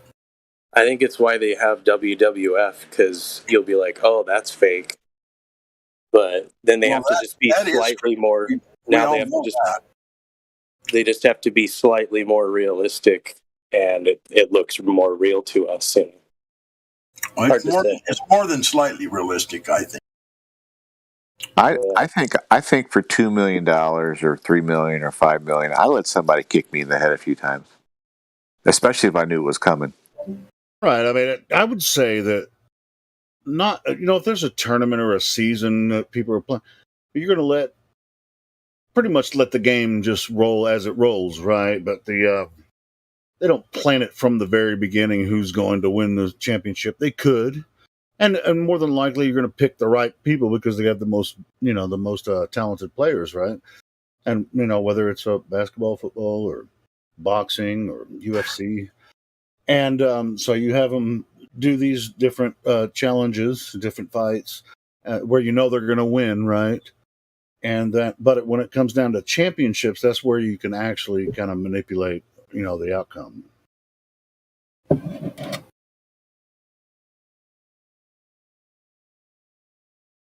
I mean, and we know in boxing, it's a known thing that people throw fights and shit, That's all Don King was known for, was kind of getting in there and going, well, you're going to win and you're going to lose. It's like you think you can't do that in football, you know? Either with the referees or the players. I mean, because I've seen some trippy shit on NFL stuff. It's like, nah, that dude freaking he tried to tackle him, but he didn't really try to tackle him. You know, you know what I mean? So you never know. You never know. But it really only counts like for championships. That's where the highest betting, is involved. Yeah, it's not every game. There's dudes with Patreon accounts that predict games, and they're more than 50% correct. They're correct more than half the time. Just based on using gematria, actually, looking at numbers.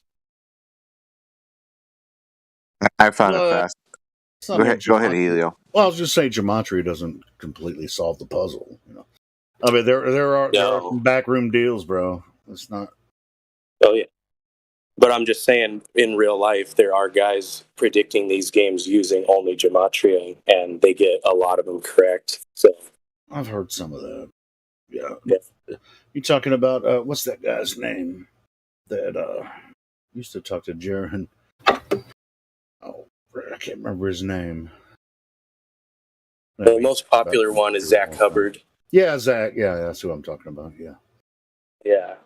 And he gets a lot of stuff correct. It's not always right, but more than 50% is not a good not a good stat. Just like Toby Dog said. No, and I don't know the stat, but the people that follow him win a lot of money, and I think there's something there. Onto something. Sure, I don't follow it. I mean, just like you don't know what's happening at the top, No. But they send signals of who's going to win the game through commercials sometimes, and all sorts of weird stuff. And you can pay close attention. Like when I watch the if the underdog gets it, bro, man, everybody freaking wins, right? You know what I'm saying? Yeah. When I watched the Seahawks lose to the Steelers in the Super Bowl, that was when I figured out something was up, because they just completely handed the game to the Steelers. And don't be talking about the Steelers, man. I found I'm just playing. I found it interesting that the NFL had a really, really bad 2020-21 season because of what they were following, and so here we come to 2021 and 2022, and the last 7 playoff games were all decided by 3 points or a tie in regulation between the Chiefs and the Bills. It was 36-36, and then Kansas City won the coin toss, and they went down and scored. So the best game was decided in overtime, 42-36. But all 7 games were decided either a tie or within 3 points, all of them. And so so that was a bettor's delight. And I'll try to be real discreet when I say this, but look at the team colors of the team that won the NFL title. And they're the same colors as the team that's playing in the NBA Finals now, the Golden State Warriors. So the LA Rams and the Golden State Warriors have the exact same team colors. And what? It's just like if it's a blowout, that can be fun to watch if it's your team. But if it's a close game, that's more fun to watch, right? Oh yeah, and I guess Helio, you can bet while the game is on. I mean, you can actually bet what's going to happen in the next quarter. Yeah, you can bet every step of the way. You can say what's going to happen on this drive. Exactly. Yeah, but somebody's getting rich but it's just like those last 7 games of the NFL season this year. It was like, I mean, if you were into football, it was like, wow, this is really exciting. Yeah. I mean, I still love watching football. I mean, it's exciting. I mean, those athletes they do some amazing shit, right? But I just don't trust that it's completely legit, The only NFL game I went to in Dallas was the very last one before the thing started 2.5 years ago. It was December 29th, I believe. Are you a 2000. Cowboys fan? I was a huge Cowboy fan, but I'm a now, Steelers fan. You know, it's like I don't care anymore because of what I've learned. But it was December 29th, 2019, and we took my oldest daughter and her husband, who was a huge Cowboy fan from Indiana, came down, and we went as a Christmas present. We got tickets for the Cowboys and Washington Redskins, and I tell you what, they put on a show in Dallas for their football. They always do, bro. They literally sardine 100,000 people into that building. I mean, I've been to that stadium. I've been to that stadium, man. Yeah. I saw the Steelers. It was what's preseason game. Preseason game. You know, it was the Steelers, and so I went down to see the Steelers play Dallas preseason game. And I think I'm cursed because the Steelers lost. Yeah. You know, the other time I saw the Steelers was when they played in Memphis. The Oilers played in Memphis before they actually became the Nashville Titan. You know, Nashville. They played in Memphis for 1 year as the Oilers when they bought the Oilers from Houston. You remember that? Yeah, a little bit. Yeah, they played in Memphis for 1 year, and then they moved to Nashville. I was going to ask you, are you old enough to remember the Bradshaw to the tip pass to Franco Harris and the miracle catch? Yeah, that's when I became a Steelers fan. I was a little kid, but yeah. He took it off the ground, didn't touch the ground, but he took it just before it hit the ground and took it to the end zone. Dude, I mean, I've always loved Terry Bradshaw. I mean, he's a trip. Yeah. Even after he retired and shit, I mean, he's always on the commentary. He's just a funny guy. I mean, he was a great athlete, and you know, afterwards, he's still a great entertainer too. And he came from a mid-major college. He came from like Louisiana Tech, I think it was. I think he went to college, Louisiana State or Louisiana Tech. So he didn't come from a very, very well-known college. It's just like Pittsburgh just has a knack for picking some. I mean, look at Roethlisberger, man. He won 5 Super Bowls. He came from Miami of Ohio. Yeah. Have you ever seen the movie Concussion? Maybe, probably, but what's it about? Is it a football movie? Yes, and it's based in Pittsburgh. Will Smith played the guy, but the concussion protocol that they follow in the NFL now, that's what the movie's about. Is about hearing about it. I don't think I ever watched it though. Yeah, I watched it. And it was awesome. And I watched it again just a few months ago, and it was awesome still. But it's actually the start of when the NFL started taking concussion seriously and started making sure that there was no more head-to-head contact, and they made the helmets more safe. Yeah, it's funny you mentioned that because I was scrolling through Facebook today, and of course I'm following the Pittsburgh page just for posterity or whatever. But anyway, they have these new pads that they put on top of their helmet. These like cushioning pads for practice. Yeah. Yeah. And they look really weird. They look like freaking grenades or something. They have these like big cushions on them and shit. I don't want to give away the movie in case somebody wants to go watch it, and I highly recommend it. If you like sports at all, watch Concussion. And Will Smith it plays the lawyer or works for a law firm, and he's foreign born in the movie, so he had to develop an accent for the movie. Mm-hmm. But it's really, really good, and I loved every minute of it, and I loved watching it the second time. It's like I've seen it, but I definitely know I know what you're talking about. I'm not sure if I've seen the whole movie, but it came out like 10 years ago or something. Oh, I remember watching it with college friends. And that would have been like 1998 or 2000, maybe. Yeah, maybe. 20 years ago, then. Yeah, maybe.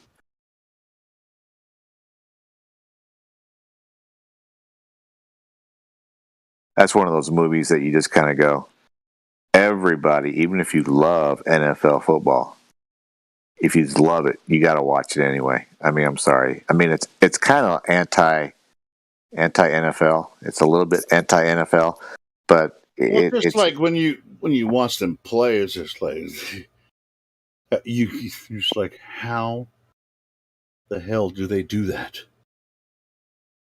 I mean, be at the top of your freaking peak fitness, or on like shitloads of cocaine or something. Ram yourself into everybody. Back 40, 50 years ago, you could hit anybody in football in any part of the body using your helmet as a spear. You literally could. If you want to take somebody's head off, you could use your helmet to do it. And they got rid of that. And but it's just like, wow. You get a huge penalty, or you get ejected from the game if you do that. Yeah. Didn't they call it spearing or something? What was it? Oh, I forget. I mean, and it even goes down to the college level. You know, if you lead with the helmet, sure. You know, you're gone. You know, it's not 15-yard penalty, and the second time you do it, you're gone. It's like you're gone. Yeah. Which makes total sense, man. But I've seen a lot of really good hits where it's like fair game.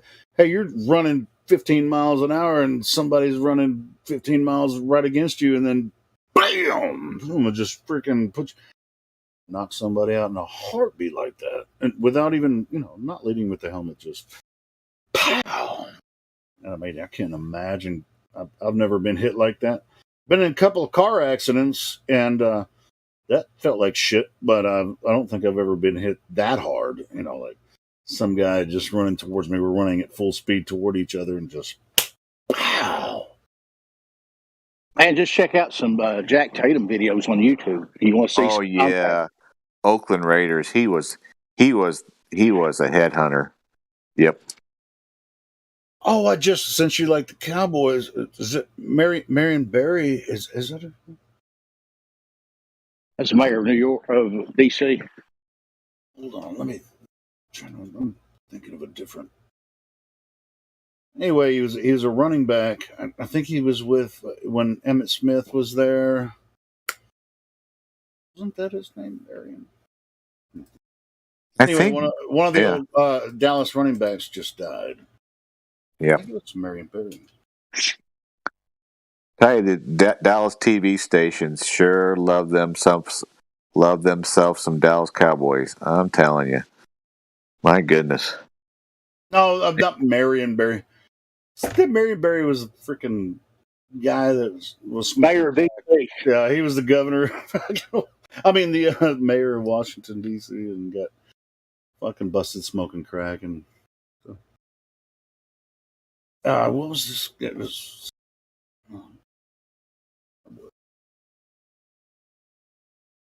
Marion Barry. You remember when he got caught with hookers and smoking crack and shit? He was the mayor of Washington D.C. Son of a bitch got reelected. Yeah, I mean, no doubt. That dude was something else. I remember right. If I remember right, there was a presidential election. I don't remember which one, but the Democrat got 97% of the vote, or 93% of the vote, and the Republican got. Democrats always get that much. It wasn't. I mean, it was like what a joke. Why anybody just go vote in Washington D.C.? Just find who all the registered voters are. It's Marion Barber, not Barry. Yeah, Marion Barber. Yeah, Marion Barber. Yeah, he just died. Yeah, I think he played with Emmitt Smith back in the day. Dude, I saw some videos, like some short clips.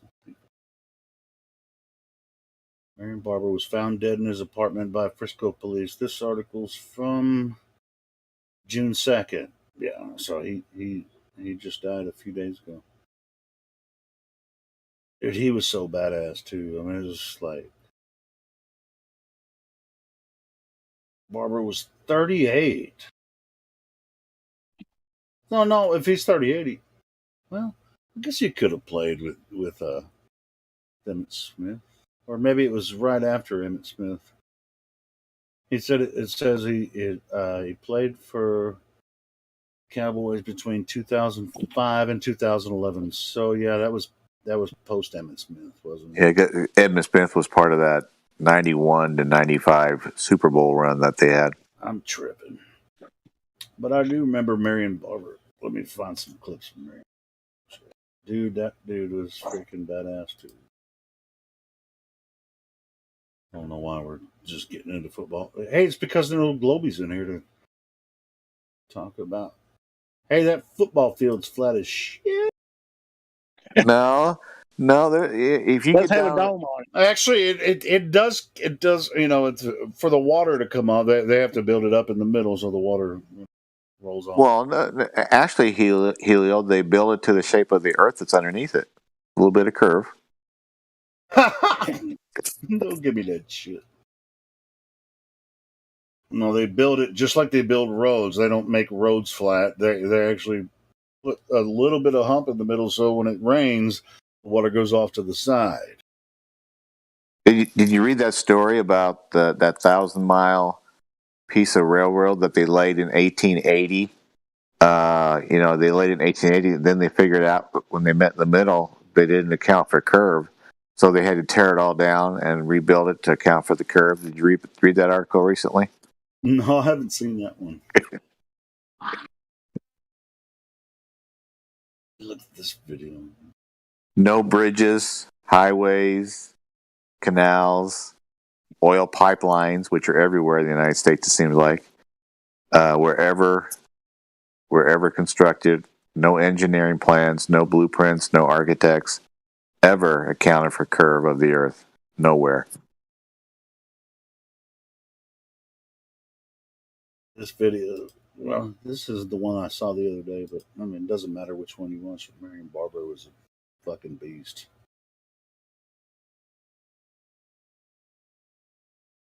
Pardon my French.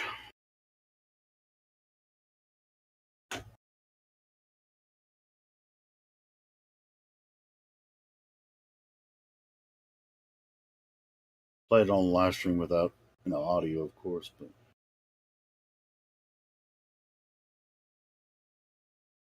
it says video and unplayable. I'll find another one. Yeah, there's certain videos I can post here, but I can't play it on live stream. God damn it. YouTube is such a pain in the ass sometimes.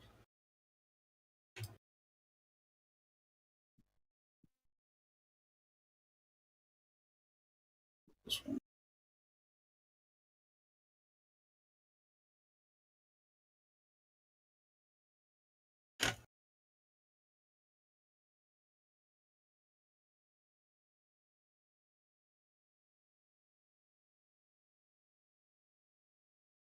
Oh, man.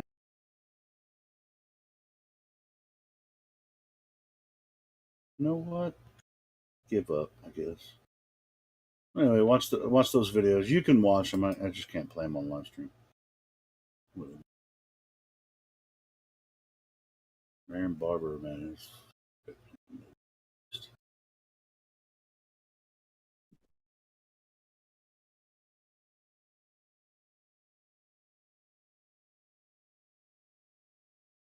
I remember the Jerome Bettis days, bro. The bus.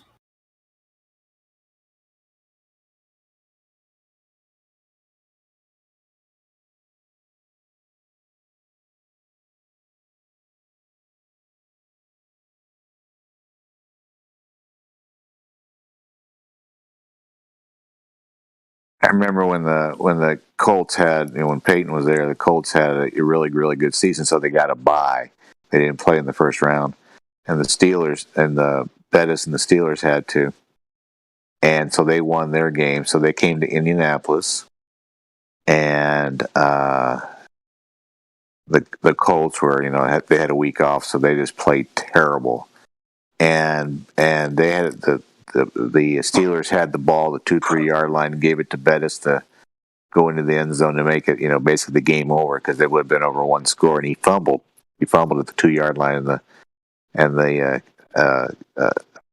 Indianapolis Colt player picked it up, and he started running it back. He got back around the 40-yard line, and I think Rosenberger, tackled him. Just threw his arm out and tackled him. So here comes Peyton Manning out in the field. I think all he needed was a field goal to win.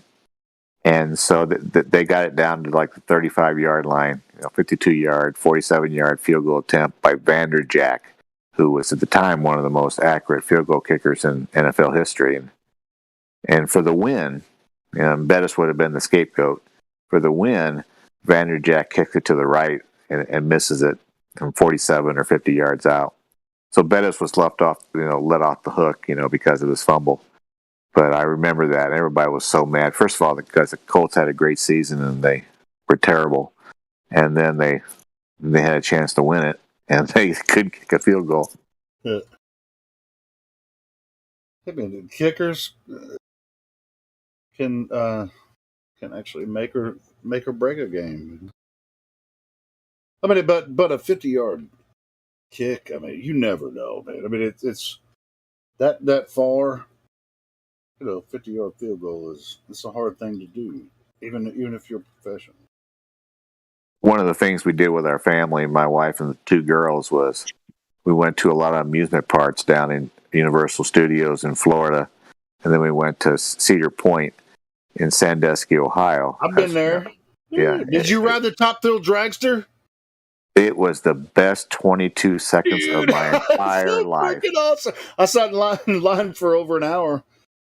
Ooh, yes. Homies. When that thing opened in 2002, I think Millennium Force opened in 1999, and Dragster opened in 2002. We went opening day, stood outside, in May when it was really, really cold because we wanted to ride it.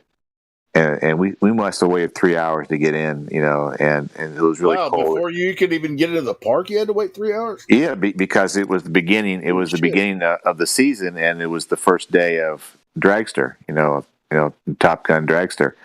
And so we had to wait to get into the park, and then we wanted to get season tickets because if you went twice, it paid for itself. And right. So we waited for season tickets, and so it's about 3 hours before we got there. And we got there, and the line was just ridiculous. So we were just in the stands. We just watched it, as they're doing it. So fast forward a month later, we were going to go to Washington D.C. and New York for the girls, for my daughters, and let them see those places. So we went up Interstate 80 first to Sandusky to try to get in. And we got there. And it was like the Griswolds going to California, and it was shut down. Yeah. We got there, and Dragster was shut down for mechanical problems, and so we couldn't ride it then, and we couldn't ride it then either. So we went to New York City and Washington D.C. and all that stuff, and then in August we gave it one more shot. We were 5 hours away, so we gave it one more shot. We got there, and they have the sign that says how long the wait is. Hour 45 minutes, 2 hours. So we got there at 2:00 in the afternoon, and it said hour 45-minute wait. And I said, that's okay, that's cool. I can do that to ride 22 seconds, 120 miles an hour, in 4 seconds. 120 miles there, 400 feet in the air. Yeah, it was just unbelievable. So we got in line, hour 45 minutes, no problem. Well, when it rains, 120 miles an hour doesn't feel too good against the face. Raining? So it started to rain, so they had to shut it down until the rain stopped. And then they had mechanical problems. And I finally got this guy, and my wife and 2 kids said, I'm not waiting any longer. So this guy from Kansas City, who drove from Kansas City to all the way to Ohio to ride the ride, we got in line together. It was till 8 o'clock we finally got on. I waited in line from 2 p.m. to 8 p.m. And this guy from Kansas City and I got the first 2 seats. You're right. You're in the front. You were in the front. Oh, I was in the front with this guy from Kansas City. First time on it, and they do the little red, yellow, green. Boo, there you go. And 4 seconds, you're 120 miles an hour. Yeah, the whole time you're just sitting there watching everybody do it. While you're in the queue.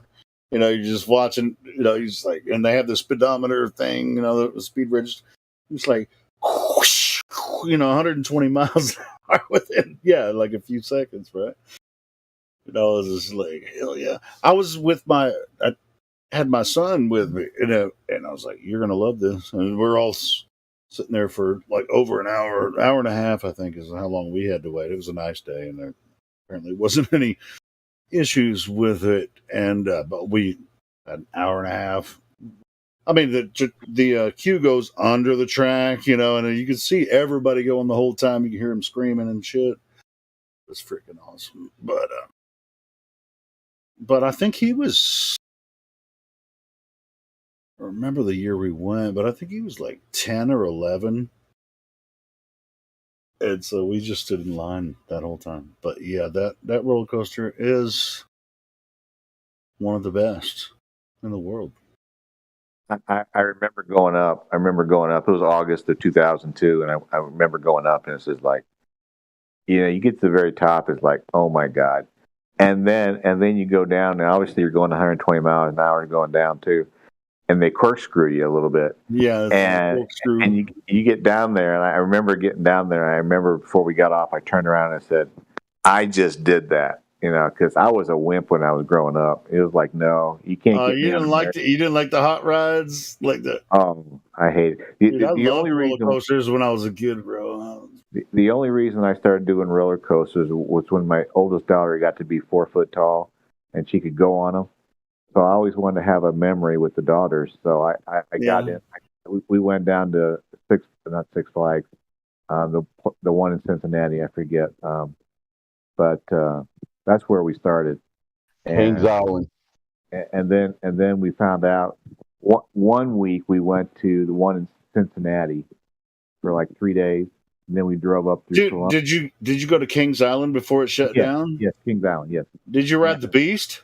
Yeah, that's the very first one I. Dude, I love the Beast. That's like 2 minutes long. It's almost 2 miles long, bro. That roller coaster is crazy.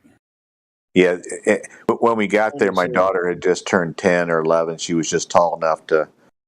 I was born in Ohio, by the way. Yeah. I would.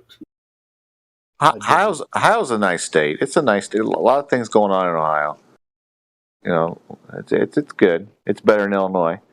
But we got there, and she had just got over 4 foot tall, and she was like 10 or 11.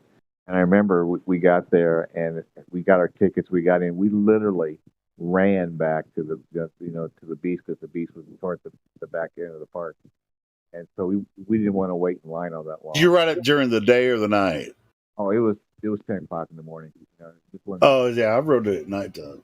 It was freaking trippy, but anyway. Yeah, I've ridden Dragster, and Millennium Force was really great too at Cedar Point. Yeah, it's just like this big hills and shit, and you're just like, it pretty much goes around a good portion of the park, the Millennium Force. Did you guys know the Globe Earth would be the best ride ever if we could feel any of it? Dude, you got that one right, Dave. We were spinning and spinning multiple millions of miles an hour, or thousands of miles an hour through space. Yeah, if I remember right, it's been a long time ago, but I think Kings Island had a ride called Coriolis Effect, and I remember that because it was very true. Because I went up there, and I think the airplanes that we were put in, we had to account for. We had to turn a little bit to account for the Coriolis Effect below us. I remember that ride.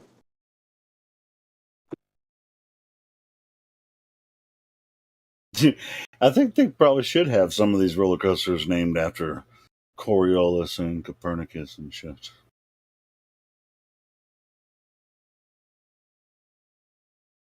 Claim that we're spinning and moving, we don't feel it.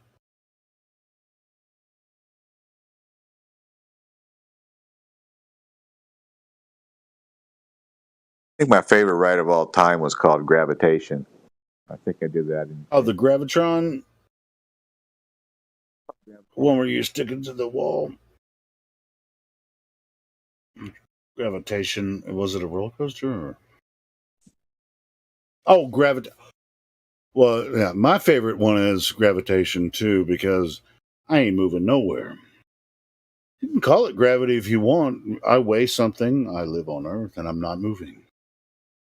Call it gravitation if you want to.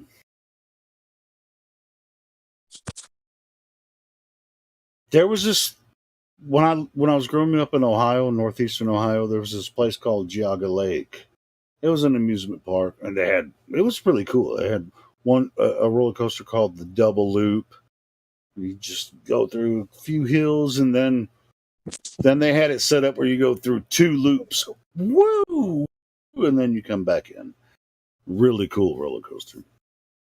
But they also had another park called Idora Park, which wasn't Geauga Lake. Geauga Lake was they had a SeaWorld at Geauga Lake.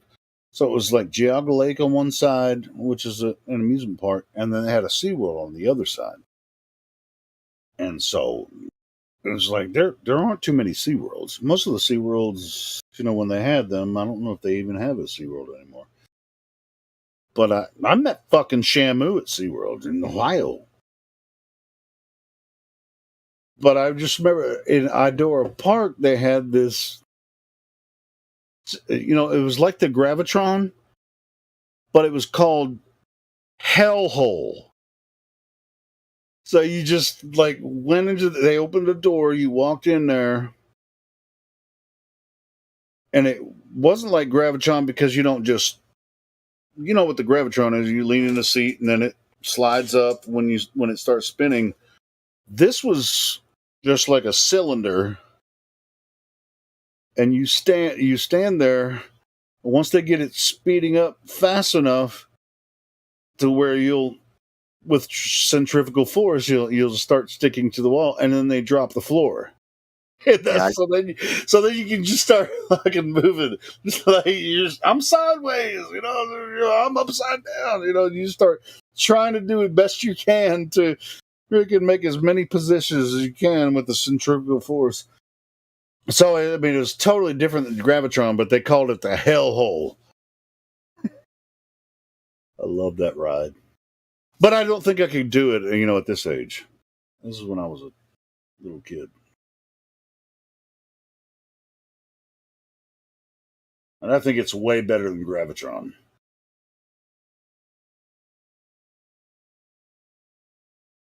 Because you're free. It was just like, they'd only let so many people in because I knew we were going to start messing around once they dropped that floor. You're going to be turning sideways. You don't want anybody kicking anybody else in the head and shit. They let 20 people in. They start spinning it. Ooh, this feels great.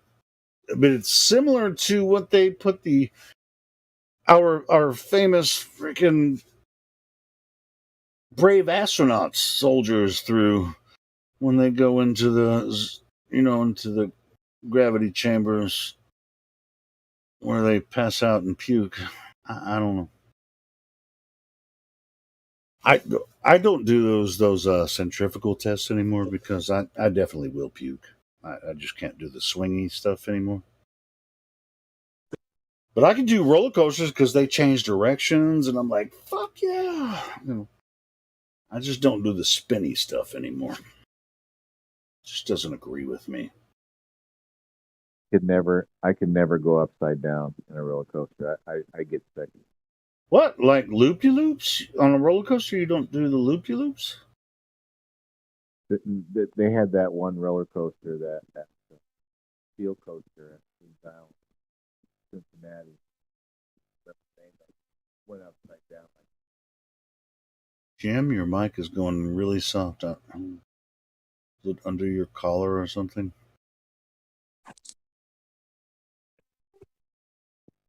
There's this one roller coaster, Magic Springs, which is in Hot Springs, Arkansas. Weren't you saying something about Hot Springs earlier, Jim? I was saying Bill Clinton was born in Hope and he grew up in Hot Springs. Sure. Yep. Well, I moved to Arkansas when I was 10 years old, so I've lived here the whole time, except for a couple of years. I lived in Vegas for like a year, and then I moved back. But, so I grew up in Arkansas, and but I've been to Hot Springs. They have an amusement park there called Magic Springs, and they have a roller coaster. Shit, now I can't. I think it's called the Cobra or something. Me and my son went there. I bought season tickets. They have a water park and roller coasters and all kinds of shit there. I mean, this thing, depending on where you sit, bro, it's and the front seat's the best because you feel like you're flying because it's one of those ones that hang down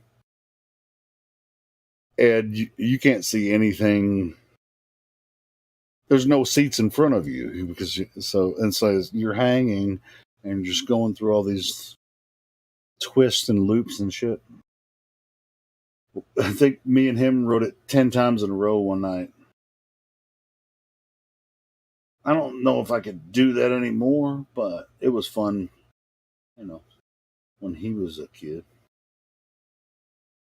I remember at Millennium Force at Sandusky, Ohio, it was like my wife and I rode it, and then it wasn't a very big crowd. So when we got off riding it the first time, we went, okay, we're going to go right back on the second time. And that was the biggest mistake. It was like I got done the second time. It was like I was so sick. I thought I could do it a second time, right in a row. It's like, nope, couldn't do that. It's just like we had season tickets. It's like I'd try to show up early. When I know it's not going to be packed, and hey, we can ride these rides as many times as we want. I don't know. I guess I had more. I don't know. I guess I'd just have to be in the mood. I think I could ride that roller coaster a few times in a row, especially if I could get the front seat because I feel like I'm flying and shit. Hold my arms out, be like, woo! Hey, here you I go. don't know. I haven't ridden in many years, so maybe I couldn't. Hey, Helio. What's up, brother? There's a new person here named Zelix. You want to try to talk to him? Sure. Who is it? Zelix. Well, Zelix hasn't been VC verified. There are people in the VC verification room, but it seems like they're kind of stuck up there. So, Zelix, what I'll do is I'll go ahead and unmute you. If you want to talk to us, you can open your microphone. If you just want to listen, that's fine. We're just talking amongst each other. But if you have any questions about Flat Earth, I just unmuted you, so you have access to your microphone, so you can tell us how you found it, how you found the server, and what you think about Flat Earth. Go ahead, Zelix. No pressure. Said 3 of 7 members on the Vinegar Smokes. I unironically jerked off to a TWW Monta. See, anything in your description there really doesn't make any sense. Now, if you want to come in here and make sense of how you found our server and why you're curious, then go ahead and open your microphone and talk to us.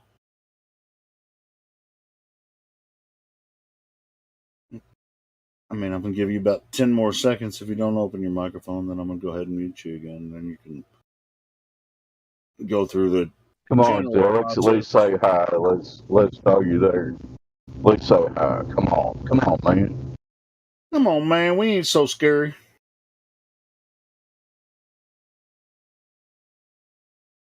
Man, there's some action going in the VC check-in room.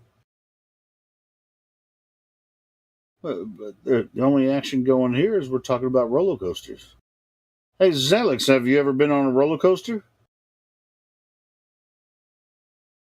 I'll tell you about the biggest roller coaster is when you find out that what they told you about Earth cannot possibly be true. That's a big roller coaster to go on.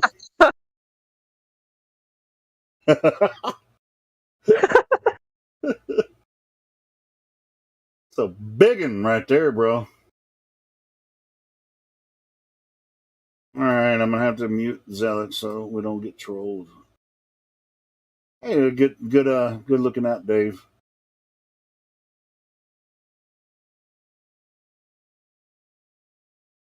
The Earth ain't what they told you. It's not a World globe. is not what you think it is.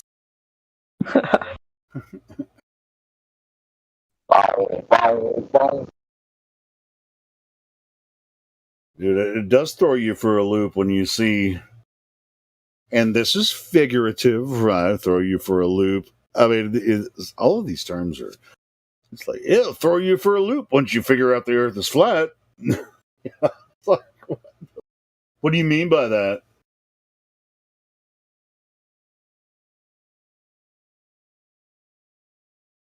Ow, ow, ow.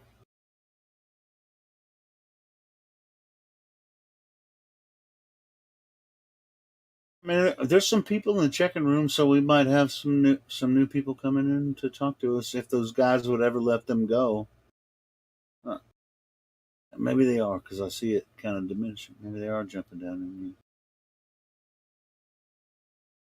in here. They've just been in there clowning for a while. No, it's cool. That's cool. I mean, you got to, kind of vet people. It's cool. I mean, take your time. Make sure that they're cool before they join any live stream. Freaking, let's have a talk. Let them meet the crew. Hey Helio, I was just I went on to Uber Eats to see if I could order something, and Godfather's Pizza, which I've always enjoyed, has a 2-for-1 special right now. It's for evolution fanatics. It's called Monkey Bread. So I thought I'd get 2-for-1. I think that shit comes from New Orleans. I don't even, that's all I know about. I think monkey bread comes from New Orleans. That monkey bread, buy one, get the second monkey bread for free.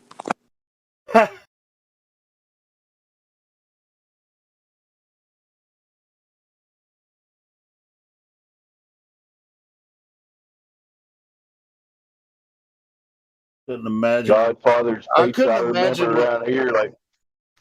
Go ahead. I'm sorry. Go ahead. I was about to make a joke. Go ahead, Dave. You probably would.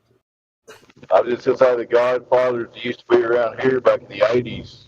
I know when they went out of business, they literally put like 3 pounds of cheese on every pizza. I don't know how they made any money.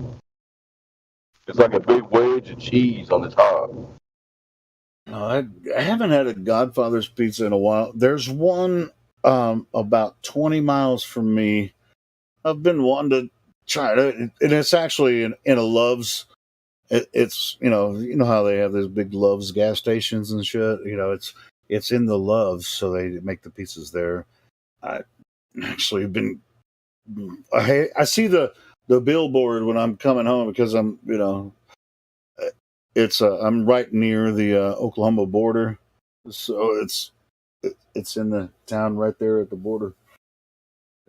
I've been wanting to try one. Are you saying they put way too much cheese on the Godfather's Pizza?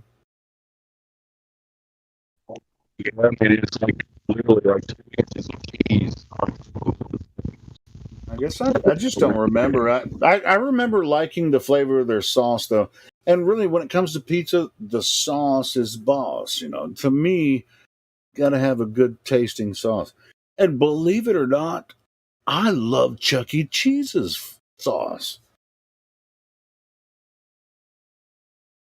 I always thought that was weird. It's really tangy. Dave, you're kind of roboting, bro. But dude, I mean, Chuck E. Cheese is good pizza. You like Chuck E. Cheese too?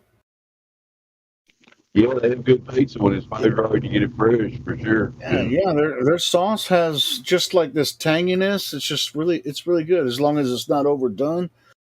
It's just like their sauce is really good. So, but like sauces, kind of makes everything for me on a pizza. Well, I mean the crust as well. It's got to be certain consistency, but the sauce flavor, yeah. Chuck E. Cheese makes some good pizza. And the kids don't even realize it. I mean, every pizza tastes the same to them. They don't give a shit.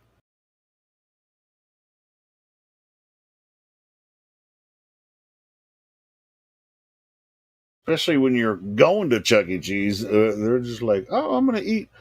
They're just filling their gullet, But they're all about the games.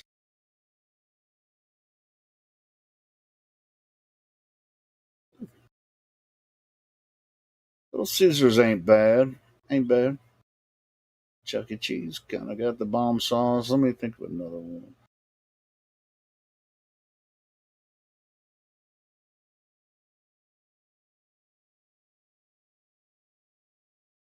Papa John's ain't so bad either. I mean, Papa John's has some decent pizza. You know, if you got the right people working there and they know how to make a pizza. I worked for Pizza Hut for like 4 years, and I was assistant manager at a delivery unit. So I know how to make a motherfucking pizza.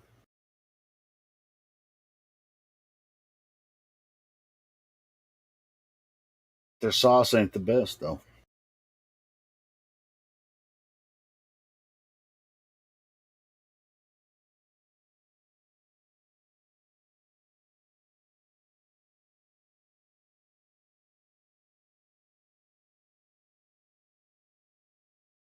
So now we're getting closer to Flat Earth because we're talking about pizzas.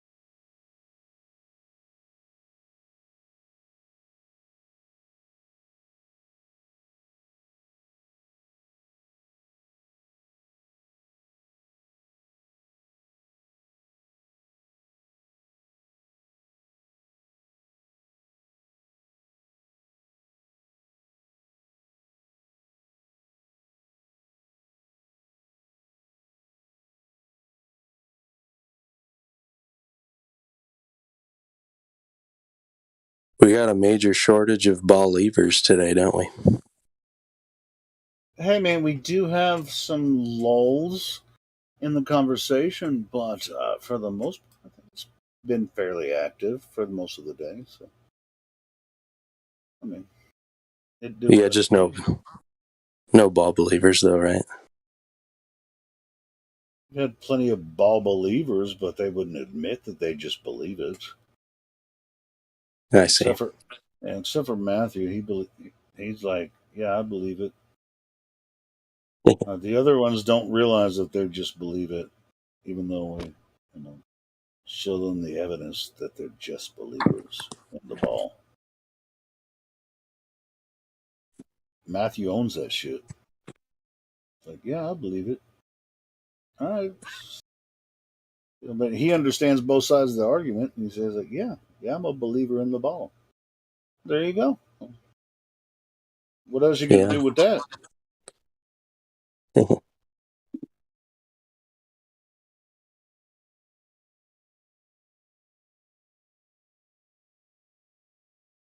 Yeah, I heard several conversations today with new people that can't figure out that they're believers like Matthew. They don't have any physical evidence that the Earth is a ball. Nice.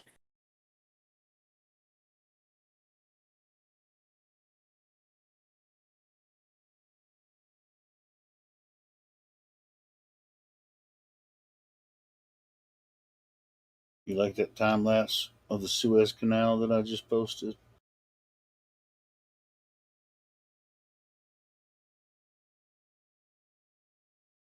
That's the only canal between continents on Earth that doesn't have locks. Like the Panama Canal, you have to go a certain distance, then they have to raise and lower the water level so you can pass through. Suez Canal, it's over 100 miles long. No locks.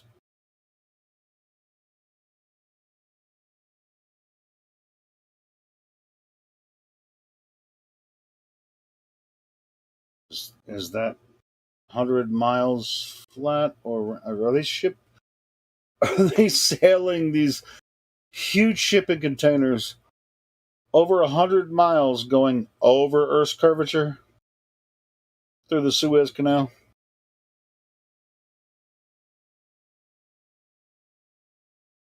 Not the only video. I can find hundreds of them, and if I can find them, so can you.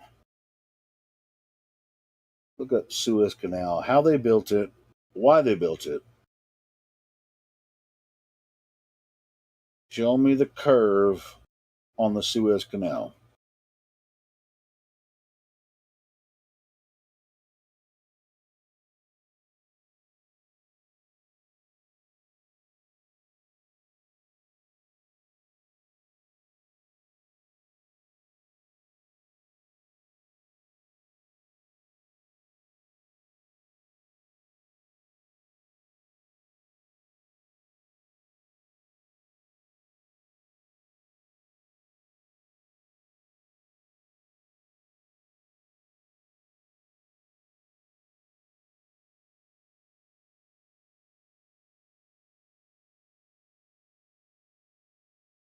Yeah, I made that GIF there, but it was just from a portion of the video. The video is actually like 5 minutes long, and so I just captured the best part of it, and then put the text over it.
Hey, you guys mind if I play another David Weiss talk? You can stop it anytime we get some new people, and it's kind of dead right now. He's putting like 2 a day out. He's making songs. No, interviews on different radio stations and podcasts and stuff. Do It Up seems dead to me. All right, here we go. Let's listen to David Weiss for a little bit. He's talking to somebody I haven't heard before.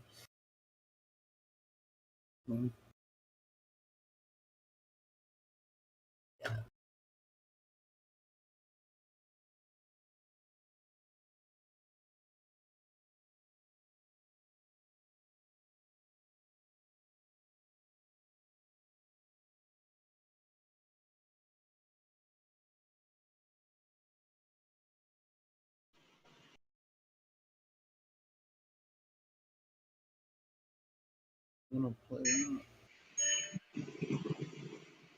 that. Damn! Damn, it's supposed to be playing right now. Let me try something. Outer space is fake, man. Fuck. Fuck outer space. Fucking outer space. Space is fake AF. This is supposed to be working. It's supposed to be working. I'm talking about the video. Well, hey, if you guys want to talk, I'm here to talk, man, and tell you that there was some kind of glitch with the fucking Discord today. It was hacked or something. I don't know, man. Everybody was. Yeah, I think it's under control right now. Did you get one of those links? No, I don't know if I did, but I know. Yeah, no. I think it's pretty much under control right now. So I don't think anyone has to worry about it. But yeah, the warnings in the announcements here. And so if you get one of those Discord links, don't click on it. Apparently. Gospel Bear got spammed fucking royal. It was. I mean, we all got the fucking links, and it's just like, Fuck. But if you get one from from somebody, it's just a random thing, and it's just. I mean, do not click on it. Yeah, don't click on it. Don't click. Yeah, well, I appreciate you guys going through the nightmare to figure that out, and I'm glad I didn't click on anything weird. So appreciate it. I just had dinner with a friend, man, who's kind of a space head, but he doesn't know, light. He barely knew the speed of light, according to the, mainstream narrative. But he didn't know the moon, sun. He didn't know shit, man. Fucking, you're a space head, and you don't know that the sun is 93 million miles away on average? No. Freaking easy to believe in outer space. What are you talking about? It's easy. It's right in front of your face all day long. So everybody believes in outer space. You don't? You don't? How preposterous. How preposterously ridiculous. Because I saw it on TV, man, and you're just a retard, man. The only reason you think outer space doesn't exist is because you're stupid. I'm like, dude, man, nobody's going to outer space, man. You ain't going. And he goes, oh, I'd go in a minute. And I'm like, yeah, fucking ain't anybody going, man. Just give it up, man. I mean, come on, get over it. Hey, man, I do have sympathy for people. Just like, I mean, I only say shit like I get really bombastic on here only because I can do it because it's here. Right. But I wouldn't do that right in front of somebody's face. Well, I was nice. I'm like, dude, you're not going to space. I'm not going to space. Nobody's going to space, bro. It's over, man. He goes, but Elon Musk. I'm like, Elon Musk ain't doing. Oh my god! Come on, man. I'm like, I would go in a nanosecond. Yeah, Matthew would go in a nanosecond. Go in a nanosecond. I'm like, nobody's going anywhere, man. Relax, man. Take it easy, bro. Don't be dreaming, man. Not that big. You can dream, but not that big. That's too big. Too big a dream, man. Give it up. You got to give it up. Don't. You let that one go, man. Humble yourself. Let it go. Come on. Just if you can just humble yourself that much, say like I'm resolving myself to the fact that I'm never going to outer space. That's it. Period. If you can do that, Hey, Matthew, can you finish his quote? I would go in a nanosecond, but oh no, but they destroyed that technology, so I can't go anymore. You can love it. That's good stuff. That's good stuff. That hurt. Oh shit. I'm driving my car. I'm trying not to crash. Yeah, don't be crashing, bro. I'll be crashing my car. And it's a painful process to build it back. Well, apparently they're going through that painful process right now with the Artemis, whatever that means. That's some Greek god. Yeah, it is. I mean, it has something to do with some ancient mythology. Right. A Greek god like Apollo, right? Yeah, that's a good one. Apollo is the sun. Yeah. Nothing fishy. Are you denying? No. Are you denying that Apollo's was the son of somebody, man? Who's the son of? I can't remember. Son of the creator. Zeus. The son of Zeus. No, Apollo and those are both Greek gods, right? Apollo and Zeus. I think so, man. Pretty sure. I mean, that's what it says in the books. And the books never lie. You know that. So during the sun's cycle, when the sun moves south, yeah, I won't say 3 days. Between when it starts to cycle back north, right?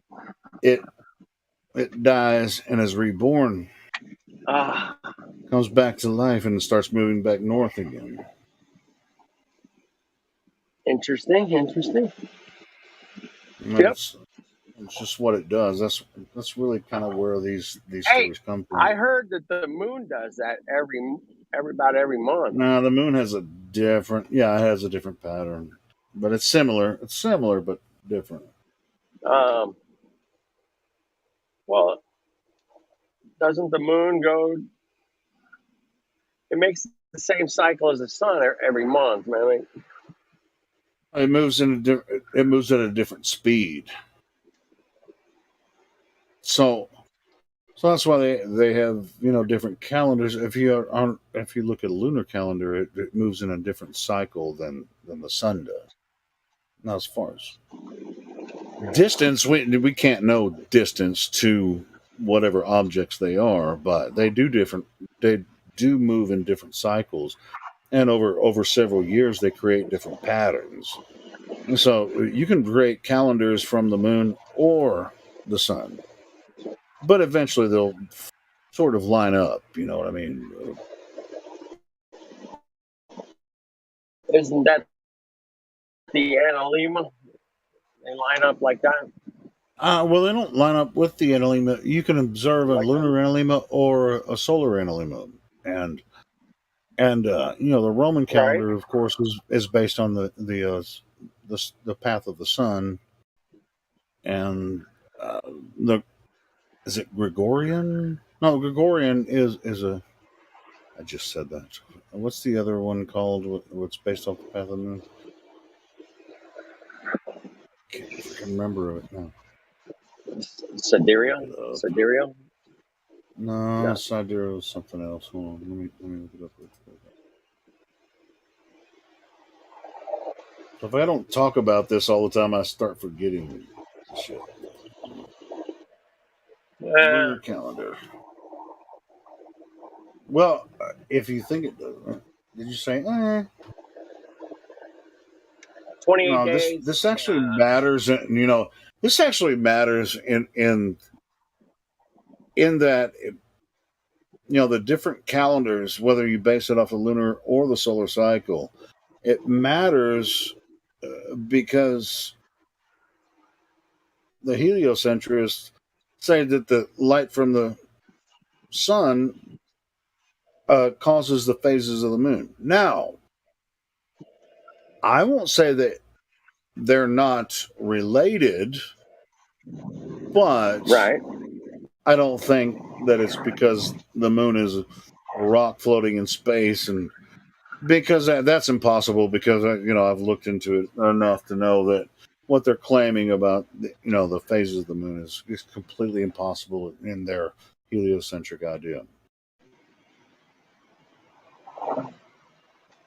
Because it's physically impossible. As far as where the sun is in this part of the solar system, and compared to where the moon is, supposedly freaking orbiting Earth, that's completely ridiculous.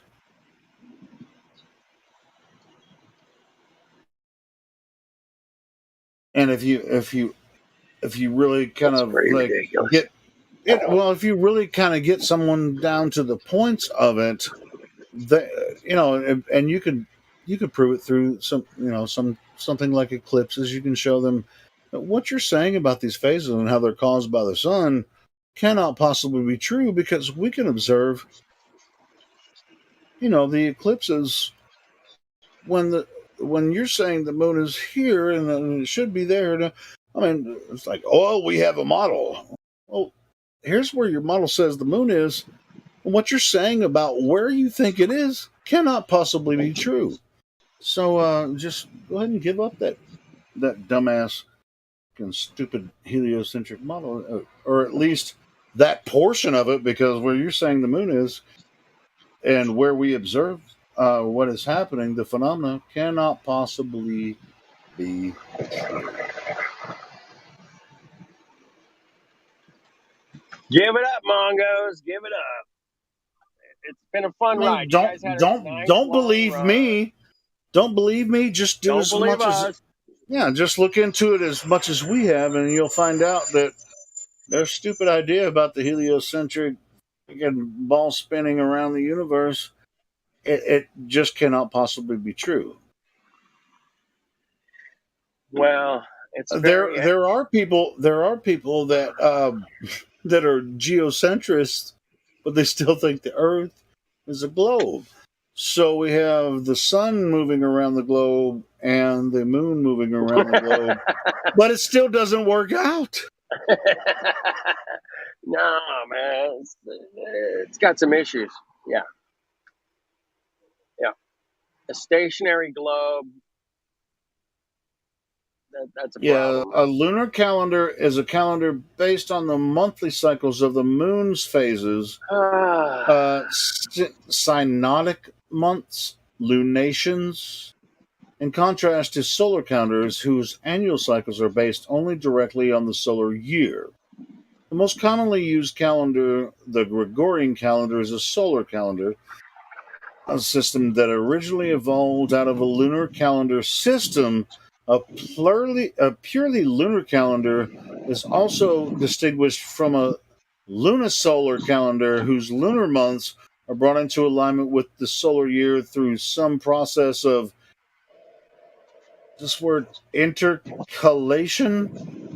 What the hell is intercalation? Hold on. Intercalation is timekeeping.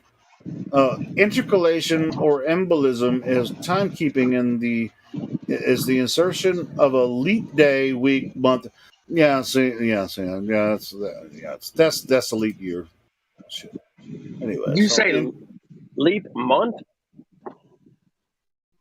Well, hold on. Let me click on it again. Intercalation is described as intercalation or embolism, which that's not the embolism that you have in your body.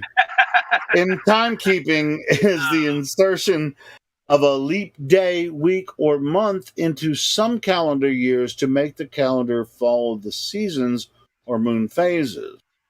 Lunar solar calendars may require intercalations of both days and months. And, I mean, this is something that people should actually really take a look at. Intercalation, man. You got to check it out. Intercalation. Because if you're basing your calendar off of the path of the sun, you're in the Gregorian. That's right. It starts with an L. What's the one that, I mean, of course, lunar calendar, of course, it starts with an L. There's like Julian, isn't it? Julian. All right, well, I'm pretty sure it's Julian. Hold on.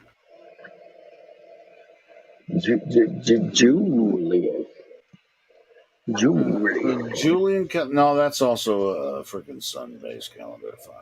Yeah, I'm not. What's the other? I'm trying to think of the other. Julian calendar is still used in parts of the Eastern Orthodox Church. What's you guys trying to take the piss? You guys don't remember what the moon calendar is? I mean, I know the Jews use the freaking moon calendar. Don't remember what it's called.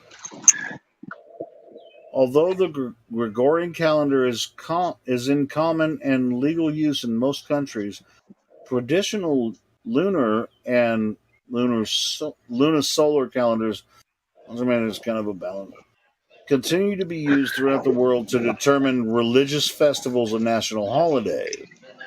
Such holidays include Rosh Hashanah, which is the Hebrew calendar. Ooh,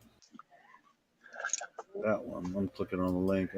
I'm like freaking exploring Wikipedia right now. Yeah. Don't stop.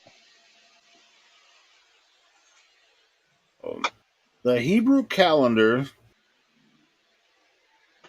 it has in parentheses Romanized, however, also called the Jewish calendar, is a lunisolar calendar used for Jewish religious observance, and as an official calendar of the State of Israel, it determines the dates for Jewish holidays. So what they do is they use a lunar calendar, in modern times, and just pretty much put it over the solar calendar, and they use their. And the real calendar is the solar. Anyway, I mean, the Jews always use the moon as their, because what would happen every 7 years they would have another month. I mean, it's similar to the leap year, Right. where we have an extra day. They would have 7 years and then an extra month. Did you guys know that, or am I? I've heard that, but yeah, that's what would happen with the Jewish calendar. They would have 12 months of 28 days, and then every 7 years they would have an extra month. Huh. The Hebrew lunar year is about 11. Hold on, it's about 11 days shorter than the solar year, and uses 19-year Metonic cycle. I'm making this all complicated. It's just like every 7 years they had an extra month. And that's basically what it is. just make it extra complicated. That the Earth is Yeah. not. It appears flat, but it's not really. I mean, let's complicate the shit out of it, because that's what we do best. That Make it complicated. complicate and confuse and distract. Yeah, man. Obfuscate, man. Yeah, they're really good at that. Your base reality, axiom reality, man, is not good enough, because you're just a retard if you think that you're stationary. Let me look this up so I don't look like a fool, but I'm pretty sure that I'm right about this. Lunar Hebrew calendar. 13th month, the Jewish or Hebrew leap year. Because this, here's what it says on time and day. A leap year in the Jewish calendar has 13 months and occurs 7 times in a 19-year cycle. In Hebrew, a leap, all right, so no, it's not every 7 years, it's in 19 years. So a leap year is referred to as Shana Mubareh, a pregnant year. Yeah. So they're saying it's 19-year cycle. Yeah, that's pretty complicated, man. Catching up with the solar. See, they always want to bring it back to the solar year, right? Because the sun is God. I'm not saying the moon is God or the sun is God. I'm just saying that they moved in predictable patterns. The sun, sun works out pretty good. Almost 24 hours. You just have to give it an extra day every 4 years. But I mean, the moon, you could make a calendar off that shit too. But it really, why wouldn't you just make it 24 and a quarter hours? I mean, a year. Why wouldn't the clock actually register the actual time instead of giving an extra day every 4 years? Why don't you just make 24 hours actually be 24 hours? That's too easy, man. No. I know why, but I'm just. Well, I don't know completely why, but it has to do with like freaking spells cast upon humanity.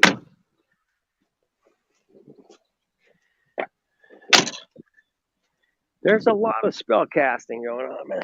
Oh man. It's just like we have 24 lines of longitude, right? This is what the 24-hour day is, right? But it's a little bit off. So every 4 years we have to go ahead and just add a day. It's like, why the fuck can't we just make it 24? Exactly.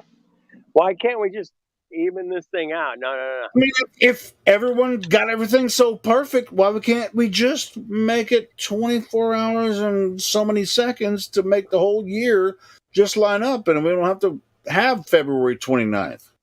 Right. I agree, man. I mean, that's because it's a fucking mask. Fucking crazy, bro. Yep. Cock world, man. Cock world. Cock world. Cock world. Like, don't question this. Cock world.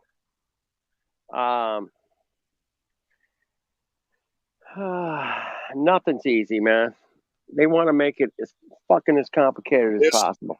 This is easy. It's just however long it takes from one longitude at zenith of the sun to the next time it reaches the same zenith. Let's divide that by 24, and goddamn, we have we have as many, however long you want to measure time. We don't have to add an extra day every 4 years. Exactly. We don't have to add extra days. Maybe I'm just too dumb to figure it out because all the smart people already figured it out. Yeah, that's it, man. We're too stupid to know any better than just figure it out. And they're all scientific and shit, and I'm just some fucking loser. You're just some Mongo. Know shit about science. You're just a Midwest Mongo. Yeah. Probably it, man. They must have really good reasons that they create the calendar that way. They have fucking brilliant reasons. It has nothing to do with their spirituality. It's science, bro. Fucking science, man. Trust the science, baby. Trust it, and you will be rewarded with your trust. Rewarded with knowledge that makes no fucking sense, but you think makes sense because things appear a certain way, like perspective. So it's And like it's really too much. It's too hard to divide by 24. So we're gonna just hey, let's just throw in a 29 in February, and then it's too hard to divide by 24. Yep. I mean, we could have a leap 30 minutes instead of a leap day. It's like, oh no, we're gonna jump up ahead 30 minutes here today at noon. Now it's 12:30. It's just like, I mean, people are born on leap day, right? On February 29th. It's just like, well, what the fuck am I? Do I age 4 years at a time? What the fuck is this? Well, these are the ridiculous things of the model which we were taught in school that we've taken apart for the last 7-8 years. Just say, hey, Are you man, interested what's in up? my explanation? Yeah, go ahead, Matthew. Please. If we Thank just you. had 365 days per year, that would be Right. fine, except that over time, slowly, January 1st would get earlier and earlier. I And think you're eventually, about to January 1st would be in the middle of summer. Are you about to say something about the precession of the equinoxes? No, I'm just talking about the seasons. Right. January 1st is right now kind of in the middle of winter, but if you just did 365 days for like 100 years, or well, it'd take maybe 200 years, then eventually it'd be What in the middle about- of summer. What about 360 days and we have 13 months instead of 12? Did that work out?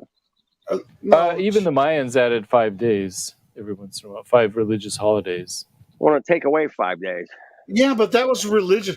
I'm talking about the math of the globe. What is 365 divided by 24? Wait. I'll just do it real quick. 365 divided by 24. 28? I'm guessing. It's 15.2. 15.2? No, not 360. Shit, I'm messing this up already. 20. Not 360. 360 divided by 24. That's what I'm. There you go. 360. I got the days and shit messed up. 360 divided by 24 is 15. And that's why we have the 15 degrees per hour, right? Now we have 24 hours in a day. We have the different longitudinal lines in the hemispheres, right? Western, Eastern hemispheres, divided amongst the longitudinal lines. So 15 degrees. Now 24 hours divided by 24 would be 1, right? But it ends up that we have to add every 4 years, we have to add a day because it's not 24.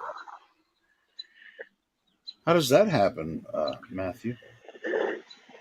Yeah, it doesn't make sense to me that Okay. you have 360 degrees is the circle, and that's what we're supposed to be going around the sun. I mean, that's 360 degrees.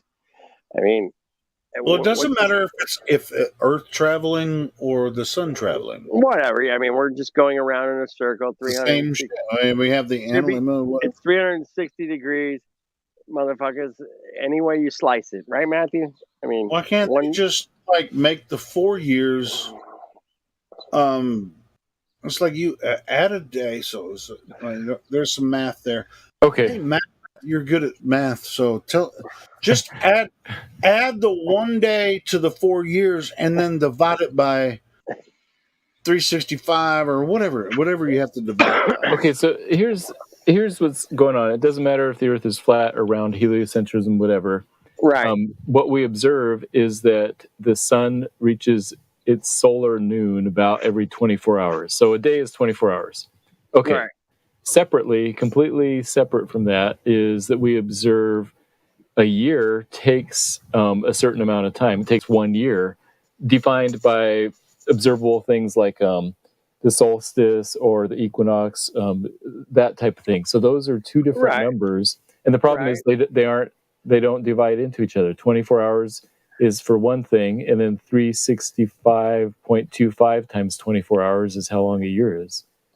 So the answer is, well, how do we line up the calendar? What do we do to make it match? Because we want January 1st to be in the winter. Yeah. So that's the problem. But if we're making why is it a problem? If you know it's 365.25, why can't you just divide that by 4 and just make every day a little bit more than 24 hours the way that it actually presents itself? Because then noon would start to get later and later, and eventually noon would be So it actually is essentially be the same thing, and noon would actually be noon. What the fuck are you talking about, man? Talking about like if you did that, then noon would end up in the middle of the night sometime, like 12 p.m. No, it's like dark. No. I don't know if it'd go that far. It might be like at 3 in the afternoon instead of noon or something. Well, I mean, they would have to change their entire calendar. So, but the calendar's not based on what is. The calendar's based on spirit stuff, not actual science. No, the calendar's based on trying to keep the equinoxes and solstices about the same day. Well, why? So that July will be in the summer. Oh my God! Oh, fuck that. Hey, where did they come up with? Where did they come up with the month July? Where did they come up with that name? Yeah, I don't know, but you don't want July. No, you just answered it, bro. You just fucking answered it. All right. They want their gods to be represented by the what they observe in the heavens. Okay, fine. Call it month 7. There we go. That's fine. We don't want the 7th month to eventually. Really? Why do they call the 10th month October, which means 8? Because they added 2 extra months in between, and so now it's the 10th one. When? Who? When did they do that? I think it was the Greeks or the Romans or somebody. I don't remember. They only have September, the 9th month. It's the 9th month, but it really means 7. 7. So come on, man. December, the 12th month, which really means 10. My point is, we got 300. We're traveling in a circle. It's 360 degrees, man. We're not. It shouldn't be that hard to calculate. If it's 24 hours, make it 24 hours. If it's 24 and a quarter hours, not add an extra quarter day. Let's just make the whole thing, the whole calendar be perfect because of the path. The path of the sun is perfect. Well, 28 days, 13 months. No, that's the point. The path of the sun is not perfect. Really? 28 days, 13 months. It doesn't line up in the same spot every day. That's because the calendar's wrong. Without any calendars, like after an even number of days, 360, 365, the sun is in a slightly different place. Is it because the Earth is wobbling? No, it doesn't have anything to do with that. It's just the observation of the sun, and the seasons. It's how sun and seasons line up. Yeah, but they always come back to the same spot every year. Yeah, but they wouldn't if we didn't have daylight saving time. If we didn't have leap year. Oh my God! Leap year. Exactly, it wouldn't. But but couldn't you just divide it by 4 and just make the day a little bit longer every day? Yeah, exactly. We could have the day is going to be 24 hours no matter what you do. You can't make it longer. It's as long as it's going to be. Yeah, that kind of makes you go. I mean, you brought up daylight saving time, just as a faux pas. Leap year. They had daylight savings time. That's something to discombobulate everything. This stupid daylight savings time crap. It's just like, hey, let's just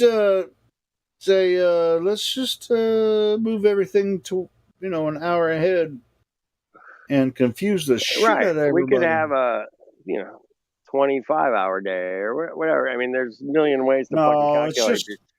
No, it's not about calculation. I mean, daylight saving time is just to kind of confuse. Yeah, it's to throw off out your, of everybody, bro. It's like it throws off your biorhythms, man. Is what it it does. does. It does. I'd be happy to get rid of it. And by the way, I always tell By the way, people got rid daylight of it. saving time has one S, not two. By the way, daylight saving time is done, man. Thank you, We're not Matthew. You're right. next fall, man. We're not going to fall back. You actually go forward when you fall. They got back. rid of it. I heard they got rid of it. Next year, we're not going to. Well, there are certain states. I think Arizona doesn't practice it. Hawaii doesn't practice don't. it. Hawaii and Arizona. That's it. I wish we'd never ever had anything to do with that nonsense. But it's gone, man. They got rid of it. It's not coming back ever again, according to the mainstream media. We've eliminated. Yes, it's done. They voted, and we're not going to have it coming Congress. Yep, Congress. Really, like for real deal. For real, man. For real, man. They got rid of it. It's done. It's over. We don't have to deal with that shit. All right, so this fall we're not going to have to fall back. Nope. Dude, I pray to God you're right about that because it's so freaking stupid. Yep, it's ridiculous. Spring forward, fall back. Come on, what are you doing to us, man? What are you doing? I mean, the federal government has no reason to. They don't even really have authority over it, but at least they have enough authority to just talk to the news outlets and say, "Hey, nobody's allowed to use daylight saving time anymore." It's just like, all right, thank God. They don't really have any authority over it, but people believe. If you believe it, then they actually do have authority. If you just put your mask on and shut up, Helio. Turn the clock back, you son of a bitches! Your mask on. I like daylight saving time. Imagine being the person that just was like, I like daylight saving time. The government says we're not going to enforce that anymore. But I like it, so I'm going to go ahead and turn my motherfucking clock back. And if I show up late for work, fuck them. Blame it on the government. It's their fault. I'm gonna blame it on these motherfuckers. My whole life I was daylight saving time. I like that shit. If I show up to work, you have to take it up with the government. Take it up with the man. Take it up with the man. They've been telling me about daylight savings time because they're saving us and they're saving our crops by changing shit every year. But Helio, if we don't fall back, the children will have to go to school when it's dark at 8 a.m. And that's more dangerous. They might be susceptible to predators. Right. Or cars, or it'll be dark. They'll have to go to school in the dark. Them shits, man. What are we supposed to do about that, man? We got to protect our children. Oh, the calendar and the time thing, man. It's a cuck show, man. Show. I'm sorry, guys. I've been listening to comedians all day. If I'm getting that's too good, bombastic. man. Go Sam Kennison on us, man. Come on, you can do it. Dude, I ain't even got started on some of this shit. Actually, I mean, it's only 9 p.m., so I can go for a few more hours if you guys want to really break loose. Break loose, man. No, you don't want me to. I actually want to hear. I actually want everybody to talk more than I do. I really, really do. I usually adopt that position. It's like once I get on a roll, you just don't want me to. I promise. I usually just save my ranting for I'll late night. offend a lot of people, and then I'll just lose control of myself. I'm a late nighter. Just trying to bring some levity to the whole situation. Dude, it was just like last night. I was just like 3 p.m. and I'm like, all right. 3 a.m.? Yeah, it was 3 a.m. And I was like, dude, I definitely have to go to sleep because I have to be at work. That's right. Before 7. And I'm like, motherfucker. So yeah, don't get me on a roll. I want you guys to make me laugh. I just want to listen. or have deep intellectual man. conversation. I like listening to that shit too. It's fine. Oh, the temperature just dropped like 5 degrees where I'm at, like in an instant, man. You ever experienced that? Oh man. Ooh, I love that. Are you talking about outside? No, I'm not Yeah, outside. I'm I'm sitting inside. outside. I'm sitting outside, and it's like, I'm about to go outside and smoke a cigarette, and I'm gonna listen to you guys freaking continue this conversation. you don't smoke in the house? No, You live by yourself, right? no. Oh, okay. Never mind. Never mind. When I was growing up, my mom would smoke everywhere. We'd go to the grocery store. I remember I was like a little kid, maybe 5 years old. My mom's holding my hand, walking through the grocery store, lighting a cigarette, and putting the cigarette out on the grocery floor and stomping it out with her foot. And I was like, wow. I remember those days, bro. I mean, it's just like smoking was just a thing when you were a kid. It's just like everybody smoked. Dang, man. And there are fucking ashtrays in McDonald's and shit everywhere, man. Everybody's smoking. Fucking airplanes, yeah, everywhere, bro. Every fucking where, man. Everything. The fucking drugstore. The drugstore. I mean, they're the biggest sellers of cigarettes and drugs. Yeah. Like, boo, boo, boo. We got cigarettes. We got ashtrays on the counter. We sell soda pops, cigarettes. What you got? And we sell drugs. And booze. And everything else. Well, I mean, not necessarily booze in the drugstore, but there's a bar next door. Right. And, I own that business too. Bar so, next door. We rode around in the back of pickup trucks. We piled 12 people in a car. No seatbelts, nothing. We ain't dead. And we ain't dead. And we ain't dead.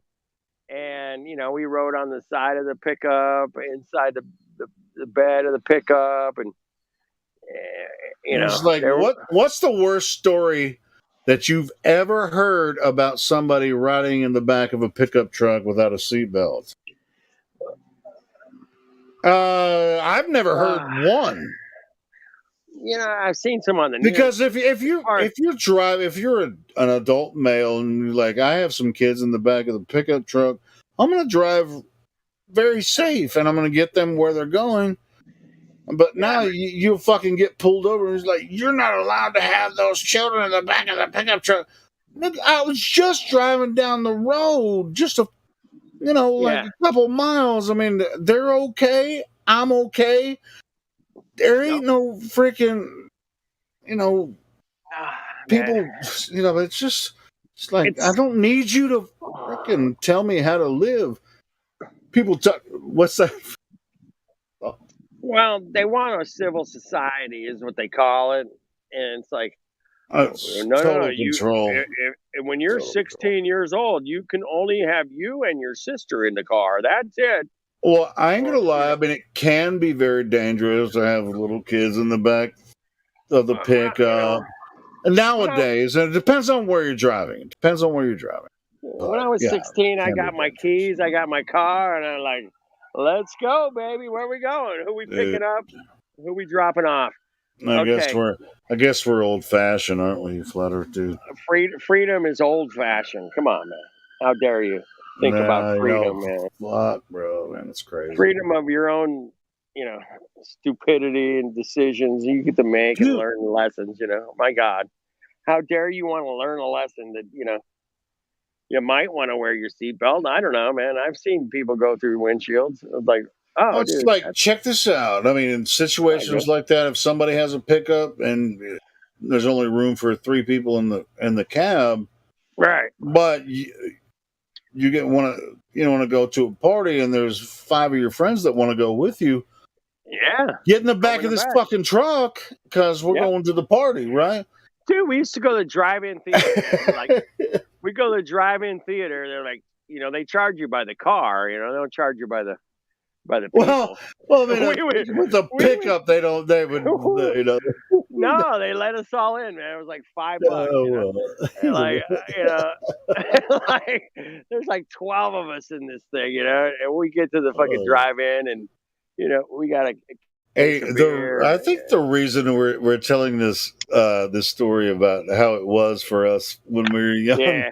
is Yeah. because the people that are a lot of the kids or younger people that are between 15 and 25 be like, damn, y'all Damn. motherfuckers is hardcore.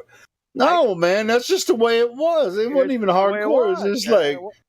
like we didn't. I mean, we didn't We have it. didn't think twice about it, man. It's like, okay, you're going to the beach. Oh, Let's boom, pile we in. just- Let's go. I mean, it was like driving a truck down the road, with five people in the bed. It was just like this is the way it was. We're But we're there going is a to a little party. We're survivor going to bias go going on swimming. here. What? What's that? Go ahead. Matt. There is a little bit of survivor bias going on here. All the people who were killed in the back of pickup trucks in the 70s and 80s are not alive to be here on Discord and tell us their story. Exactly. Well, I rode in the back of a pickup like at least 100 times, and I never died. So yeah, but the people who did aren't here to tell us their story. That's true. That's true. The same people who took too many Vicodin and died aren't here to tell us stories either, But Hey, I'll tell you what, man. That all of us have been to high. We all went to high school, and there were people when we were in high school. These high school students died in car accidents, whether alcohol involved or not. They just died, and it was just like there's story. I'm not trying to lessen, anything with that. It's just like the life is dangerous. The first seatbelts were introduced, I believe, in about 1950. So prior to 1950, there were no seatbelts in cars. So for about 35, 40 years, nobody even wore seatbelts, even though they were there. And then they put them in. I grew up in dude. I wear my fucking seatbelt now because if I get a wreck, I definitely don't want to. Yeah, I mean, it was just some dude at Volvo that worked at in the seat department that said, "Hey, man, we should have a shoulder strap." Nobody knows who this guy is, but he was just some guy and said, "Hey, man, we should probably." Well, a lot of the vehicles only had a lap band, right? The lap band, the first, but the shoulder strap, yeah, dude. I wear my seatbelt all the time, and I definitely, because if I get in a wreck, I definitely want that seatbelt to work. No doubt about it, man. It's a great invention. So is the airbag. So are brakes. I think brakes are a really good idea. I don't know about you. Brakes. Yeah, of course. I think those were invented over 100 years ago. But, yeah, but what really kicked it to the next level was anti-lock brakes, man. And those are beautiful, man. I love those. Yeah, they are pretty good. Pretty cool, man. I don't know. You don't necessarily need them if you kind of pay attention. You just slow down. Right. But every once in a while, man, you got to pound it to the floor. Yeah, and so you won't just be screeching. Right. Come in there fishtailing it. Yeah, anti-lock brakes is the shit. Yeah, you come fishtailing it in there, man. No. And everybody be like, what the Oh, I was, I just wouldn't, I didn't see you were stopping. And it's like, and then the whole fucking neighborhood's looking at you. Yeah. Oh, I just forgot to slow down and before I hit my brakes. So I get the safety thing, man. I'm all for that, but I'm also all for freedom. And if you decide to not wear your seatbelt or get in the back of a pickup, I believe that should be your choice, man. And I don't think anybody should tell you otherwise. And that's all I'm saying. But if you're a man and you got 4 kids and you got your brother or a friend, right?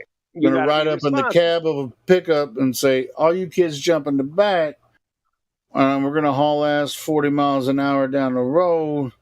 Yep. And you got all these kids and, something happens. That's pretty fucked up, bro. My neighbor, next door neighbor growing up, he was like I don't think you should do that. I understand why there's a law against it, but I don't think you should. But, Oh, I did that all the time when I was a kid. Hey, real quick, Flat Earth Dude. Is anybody else not hearing Flat Earth Dude very well, or is it just me? It might be just you. Yeah, I hear him okay. He's a little bit quiet, but not. I got you at 200% FED. Let me check my settings here. Hang on. Okay. Meanwhile, Because I it's all posted- about me. So FED. In the chat, you can see that road fatality rates have gone down by 1/5. I mean, they used to be 5, now they're 1. Hang on a sec, So, I Matthew. mean, it's very dangerous to ride in the back of a pickup truck, especially these. I mean, there's a lot more people on the roads. I mean, it is very dangerous, you know. I mean, Oh, you're I'm good not now, saying- Flat Earth Dude. Just saying, I didn't die. I still got you 200 Flat Earth Dude, but if nobody else is having issues, then Yeah, I don't know what the I just deal need to is, quit being but a can bitch, hear I him. guess. No, I can hear him fine. I want you to hear him. Man, let's figure this out. Yeah, but if it's just me, it's okay. I think Yeah, it crank is, me up. 'cause I can Crank hear me him up. fine. All right. Cool. We're good. All right. Cool. So my next door neighbor growing up, I was a little league coach, and he would just pile the kids all in the fucking back of the pickup and drive to the game. And it was like, oh shit! I'd wave at them as they were driving by. It'd be like 20 of them in the fucking pickup. I'm like, okay, you guys have a good game. It's like, I think I know what it is, Flutter. If you can go into your input sensitivity and turn it down a little bit. it's down to 0, man. I got it to Oh, 0. well, turn it. Oh, never mind. Never mind. I got it on fucking 0, man. All right, I well, did check. fine. I can hear you. See, the closer you get to your mic is the thing. So it's not an omnidirectional mic. No, it's just a little Bluetooth. Yeah, it's like the louder you got talk, the more it's suppressing, what you're saying. So yeah, if you pull it away from your mouth, we can probably hear you better. No, actually, what I'm saying is the closer he is, the better, which leads me to believe it's not an omnidirectional. It's just a. Yeah, it's a what do they call it? Earpods. Yeah, it's just the earbud thing. Earbud. All right. Anyway, we're good. All right. So safety first. Safety meeting. Anybody got a safety meeting? Let's do it. We like to be safe. We got to be safe in the world. Hey, And safety meeting. They can give me a strike on my YouTube channel. No talk about the 2020 elections ever. Is that why? Did we figure out why?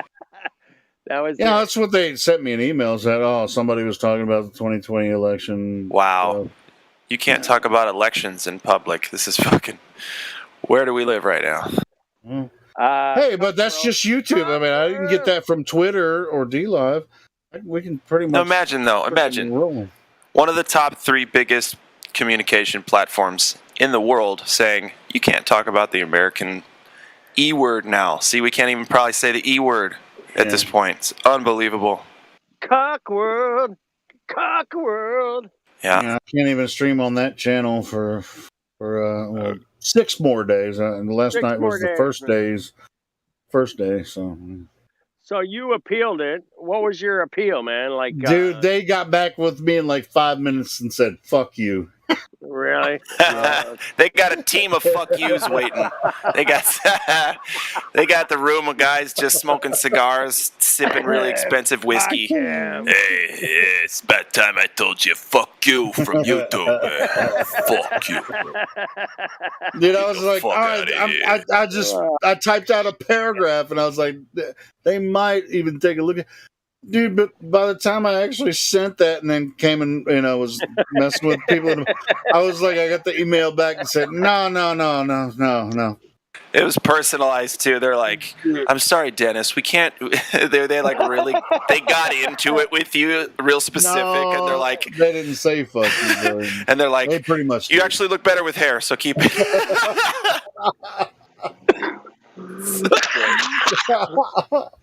Oh shit! We both said oh shit at the same Your time. FBI agent says you take too long of showers still, though. So Right. I'm just kidding. What a world! Goodness. Cuck. What well, is you the heard of world? Wayne's World. This is Cuck World, man. Cuck World. Hey, you know what though? Yeah. in spite of that, I mean, I can't stream on that channel. I started streaming on my old backup channel that I haven't used in a while, and I sent that to you, Blackflow.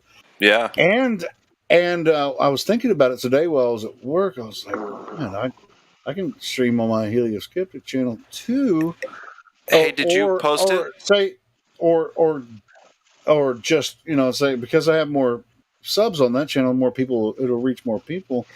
And so what I did, went on to Restream, and I hit add channel, and I added my Helio Skeptic channel. So now we're streaming on both those freaking channels. What can we talk about anymore now, though? And Flat Earth. Yeah, we're going to talk about Flat Earth. And since I started streaming, again on the Helio Skeptic channel, just hit over 1,000 subs. God bless America. That's great. Only in America, baby. Only in America. America. Fuck America. yeah. Fuck yeah. Coming again to save the motherfucking day. Yeah. Fuck yeah. America. I love that. Dude, the first time I saw that, man, I fucking was like, oh my God. Team America World Police. I got to show this to some of my normie friends, man. You got to see this. America. Fuck yeah. Coming again to save the motherfucking day. Yeah. Yeah, that was genius. You show that to normies, man. They laugh their asses off, man. And Terrorist, your game is through, and now you have to answer to. There you go. So when that came out too, it was like the window. We were just coming out of the 90s where America was just this big badass country that everybody wanted to be like, and we're the coolest kid in school. And then bad things happened in the sky, and at the top floors of certain places at a certain year, and America was great. and then everybody was like, America, fuck yeah, let's send our fucking biceps over the seas to squash enemies we may or may not agree did stuff. Anyway, America. Yeah, it used to be, beer, microwave pizza, girls. That's America, Sports. really. If you think about Don't it. forget the sports, man. he said it, didn't he? Say football, or basketball, or something. Just including that. Maybe I just heard it without him having even said it because it's so ingrained. Yes. That's called the Mandela effect. Yeah, something. Yeah, so what happened to that? It was just all big ego swinging dicks, and then what? All it took was like one president to ruin it all? Now it's just swinging pussies. Come on.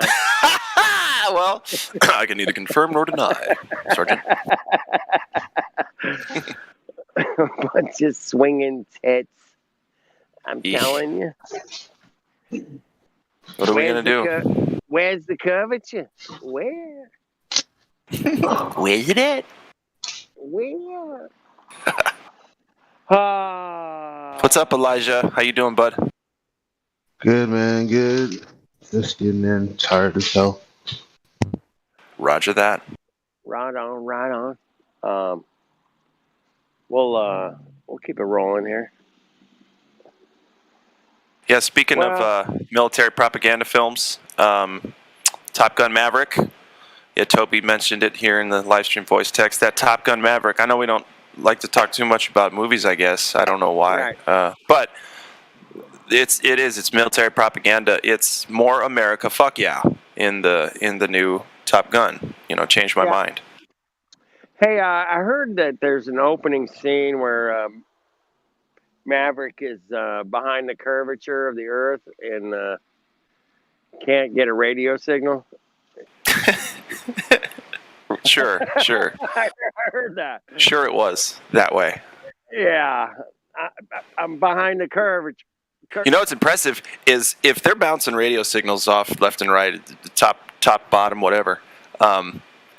And they're also going those high speeds, speed of sound and higher and all that stuff. My Right, goodness, yeah. that is some really impressive technology. It's It concurs. real good engineering. It's good engineering. Well, you have a leak. Well, then you have a leak. You got to bite your tongue, right? Is that you taught me? I think that's what it was. Don Pettit just bit the shit out of his tongue for so long that he just sounds like this now. No, you're almost right, Glad. He actually burnt his tongue on the Chugga coffee. Oh, right. Who else was going to test it? That makes sense. Chugga, chugga, chugga. It was too hot. Too hot. Too hot Yeah. for TV, huh? You have coffee. Chugga, chugga, coffee. Well, somebody should come up with Chugga, chugga coffee brand. It'd be, what's so funny is if that Chugga Chugga video took off amongst the normies, they'd Yeah. buy that shit. They'd buy the hell out of that stuff. Be bigger than Starbucks. But guys, it's space coffee. Right. All right. It's Don Pettit here, and this is the best tasting coffee in the galaxy. Speaking of space coffee, there was a Kickstarter that was going to send the coffee beans to space. And oh, yeah. They were going to grind them up and sell them to you for like $100 a pound. Right. They were going to send it to space and then bring it back and say, hey, Yeah, this bring it has been back. to space. Can't you Yes. wait to drink it? Whatever happened with that Kickstarter? Anybody got anything on that? No. I didn't get any of the coffee. No, huh? I didn't think so. I would have bought a pound. I would have bought a pound. Well, it's actually still curing in space, guys. You just have to. Oh, right. You have Yeah, 'cause to pay a little bit more to get it back. So it's just it's in layaway. Yeah, because of all the physics going on in outer space. Yeah, definitely. Jeranism was doing these live streams about how there's all these Kickstarters on all these different space programs. Like this company's going to make a cube satellite and send it. And like all these, like 12 of these Kickstarters raised like hundreds of thousands of dollars, and none of them produced shit, fuck all, nothing, man. Yep. They didn't do fuck all. They lost. Sorry, we didn't make it to space. Our bad. Good luck next time. Apparently, that's legal. You can take hundreds of thousands of dollars for a space program out of Kickstarter and not produce fuck all, and that's legal. That's totally legal. I got to tell you, I technically have done that once when I was in a band. We got a Kickstarter going for a record that we were trying to make, and we didn't use the money for the record at that time. So we canceled that Kickstarter, but we kept all the money because everybody said we could, and then we started a new Kickstarter. So technically, I did the same thing once. So, how much did you raise exactly? The first time we raised almost $1,000. The second time, without that $1,000, I think we raised close to $1,000. We only needed $2,000 for the thing we were trying to do, but yeah. Right. Okay. Yeah. But it's okay to take people's money as long as it's for entertainment purposes. Well, providing entertainment. And see, the thing is about it, they gave their consent. They had to do it twice, though, because if you read the fine print, at least back then, it wasn't Kickstarter either. It was, gosh, I forget what it was even called. Yeah, so anyway, in the fine print, it said, you're relinquishing your funds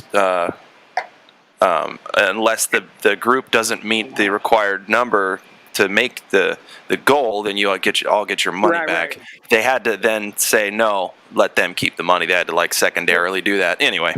But didn't you have different levels? Like if you come in for $100, we'll give you a T-shirt. Yep, there was incentives. Right. Yep, right. We gave away a lot of T-shirts and records. Yeah. You did give away the T-shirts, right? Yeah. Oh, yeah. We gave all that stuff away. But and we're like, well, it's going to pay for itself, right? That's what you think. So anyway. Yeah. So there's different levels, but yeah. So if somebody's doing a Kickstarter for anything in space, it's already just you're a fucking idiot if you're giving money to it. But well, You know what I'm saying? Like, how are you going to go to space and validate that your money turned into coffee that went to space that came back, and now it's different coffee somehow? What the fuck? Space coffee. Space coffee. It's super delicious. Hey, kid, go down the street, get that $20 your aunt owes me, and we're going to get some fabulous space coffee. She and I, we're going to kiss, we're going to make up, you're going to have little step-grandchildren running around. Oh, shit. I'm just saying, man. Anybody and everybody want to be entertained. Who said it earlier? Whoever just said it, people want to pay for entertainment, and it's okay if it's for entertainment. CB. Yeah, CB. So, yeah, that's right. Yeah. Perfectly correct. And there's another thing that could have to do with Flat Earth in this way, that even though it sucks, bad publicity, right? Even though it sucks, technically, if your goal is to get eyes on a product, there's no such thing as bad publicity, technically. That's true. I've seen it. Yeah. Where something's horrible. Like, have you ever heard of Shitty Flute? No, but now I'm going to look into it and source some other folks. See, it worked. Shitty Flute, man. It was like Shitty the Flute. worst flute playing you've ever heard in your life. But the guy made, he had millions and millions. So funny. Or like those the videos where they redo the music to like crappy playing. What's that called? I don't know. I call it. It's my life. It's now or never. I don't want to live forever. Yeah, stuff like that. Have you heard that one? It's actually pretty freaking funny, dude. But it's so bad, right? It's so fucking bad that you have to watch it because it's like, oh my god, that guy can't sing or play a flute, and you're like, but they get like 128 million views. You're like, Yeah, it's like those bad movies that should never have been famous for any reason, but they're famous now because they're so bad. Like a movie called Troll 2. Well, first off, there's not a Troll 1. There isn't. So the first version of the movie series is Troll 2. Yeah, but that's brilliant, isn't it? It's brilliant, I guess. brilliant. I don't fucking know, but anyway, it's like a Dungeons and Dragons kind of deal. It just makes money back behind the scenes. Nobody knows how or why. So last week, man, did you guys see a video circling around about a Starbucks coffee that the guy took a small coffee, a medium, and a large, and he filled them all up from the small? Yeah, I saw that. Ooh, that's rough. Yeah, they all pretty much filled up the same. Right. Like, the guy was like really adamant in the video about it's just genius marketing by Starbucks. They're amazing. They've marketed a small that's actually a tall, which they call it a tall. And like, the medium. congratulations to you for fooling the world. I know. I'm surprised this guy's still alive. Shoot. to find out that it's total bullshit, and other people went out and did it, right? And I thought, this is a Starbucks marketing campaign, because he kept saying it's just great marketing by Starbucks. I guarantee they're such great rather than if it was me making a video, I would have been like, those motherfucking cucks. Fuckers, they're they're the stealing money. same size. They're just a little bit skinnier at the bottom. Check this out. There's going to be dummies out there now that are like, well, if I get a tall honey, I'm drinking the same amount as in a small, okay? Okay? I'm drinking the same amount. It's just the same calories, different size. Let me ask oh you my guys, fucking God. When you guys are making these joke voices, why do you guys sound like Jews? I know it's just... I'm just playing. You want me to I know I'm just fucking with you. Listen, we both fall into it. We're both decent at it. He's better, and so it just kind of happens. Okay, I don't know. Well, he's from fucking California, and you're from where? Midwest. So I have no reason to sound like that. I know. It's like if you're from New York, I'd understand it. It's kind of weird. No. It's funny though. They're fun. I don't know. Yeah. Well, nobody makes more fun of the Jews than the Jews themselves. Well, Hey, I That's true. It's true. I listen to comedians all the time, and freaking most of them Jewish. Y'all are funny. Y'all almost as crazy as me. I'll be right back. I gotta grab some food, boys and girls. So yeah, I would have if I would have making that Starbucks video and I realized that the small was the same amount as the large, I would have been like, "Fuck you, Starbucks, you cuck motherfuckers." I would have been pissed. But no, this guy's like, no, they're just genius marketers. They're just geniuses. We need to recreate that. Go into Starbucks and order the small, and then say, "Hey, can I have the venti and the what's the middle one called? The venti is the large one." Tall. And The tall then is the yeah, small. it's a tall. The tall is the small. Tall's small. The medium is Oh, the large? Vente. The Grande. medium is the Vente. Grande. The large. Oh, it's grande is the large.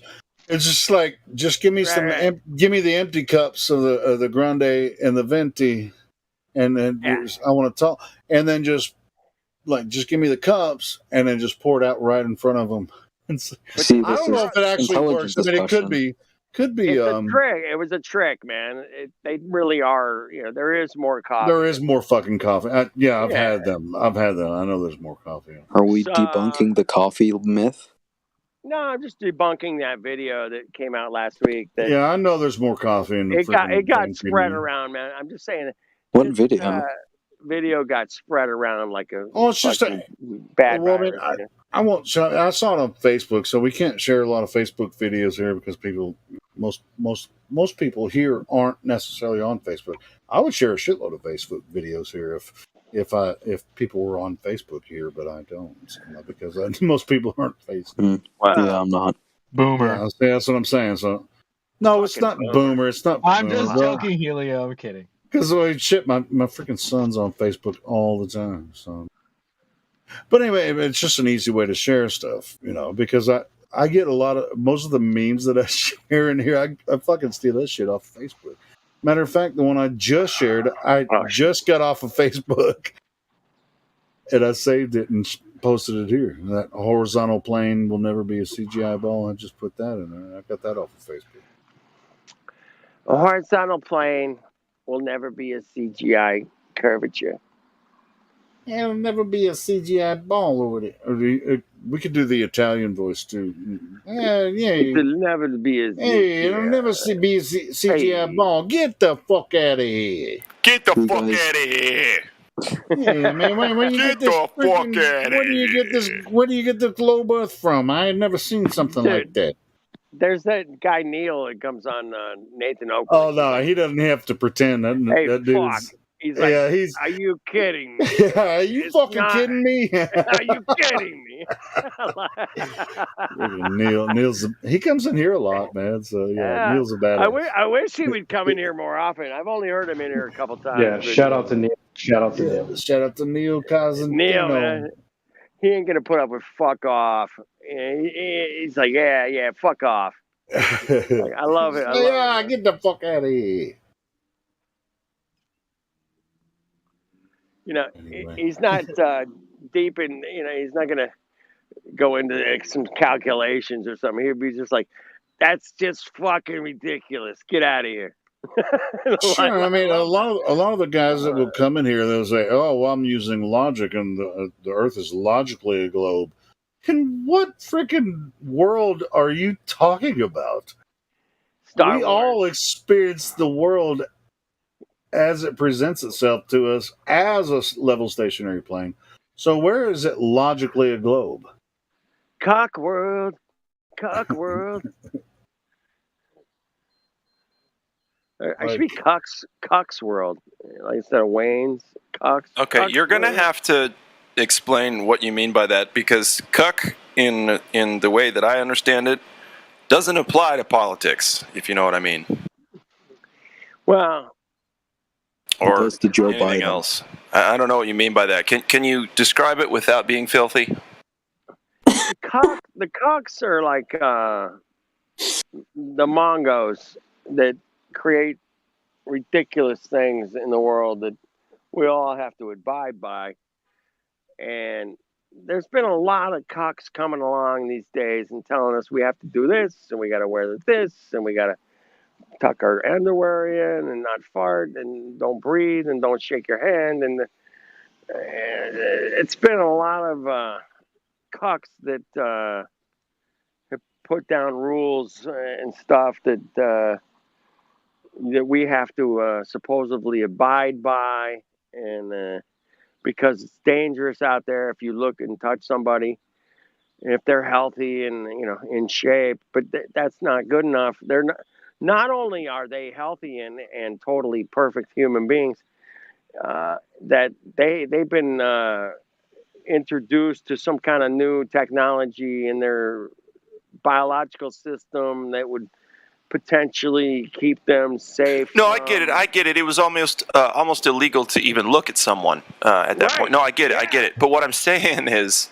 okay, so it's a contemptuous term for a man with moderate or progressive political views.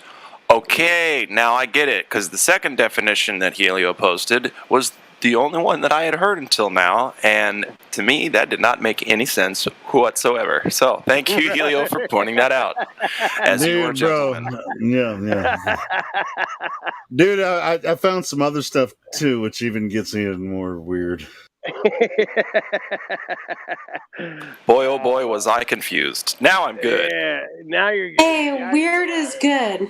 Yeah, but that first definition is the way that I hear. Because the term came from that. The number one, they're a weak or servile man, often used as a contemptuous term for a man with moderate or progressive. Actually, I wouldn't call him progressive. Political gammas. Views. And or a man whose wife is sexually unfaithful, a cuckold. Once again, a gamma. There you go. Exactly. A beta on his best day. Anyway. And there's beta. Just the way it goes. That's just the way it is. Some things will never change. I heard some Tupac today too. I'm not gonna tell you where though. And I got an Urban Dictionary version. A man who lets his wife or girlfriend. I'm not gonna say it.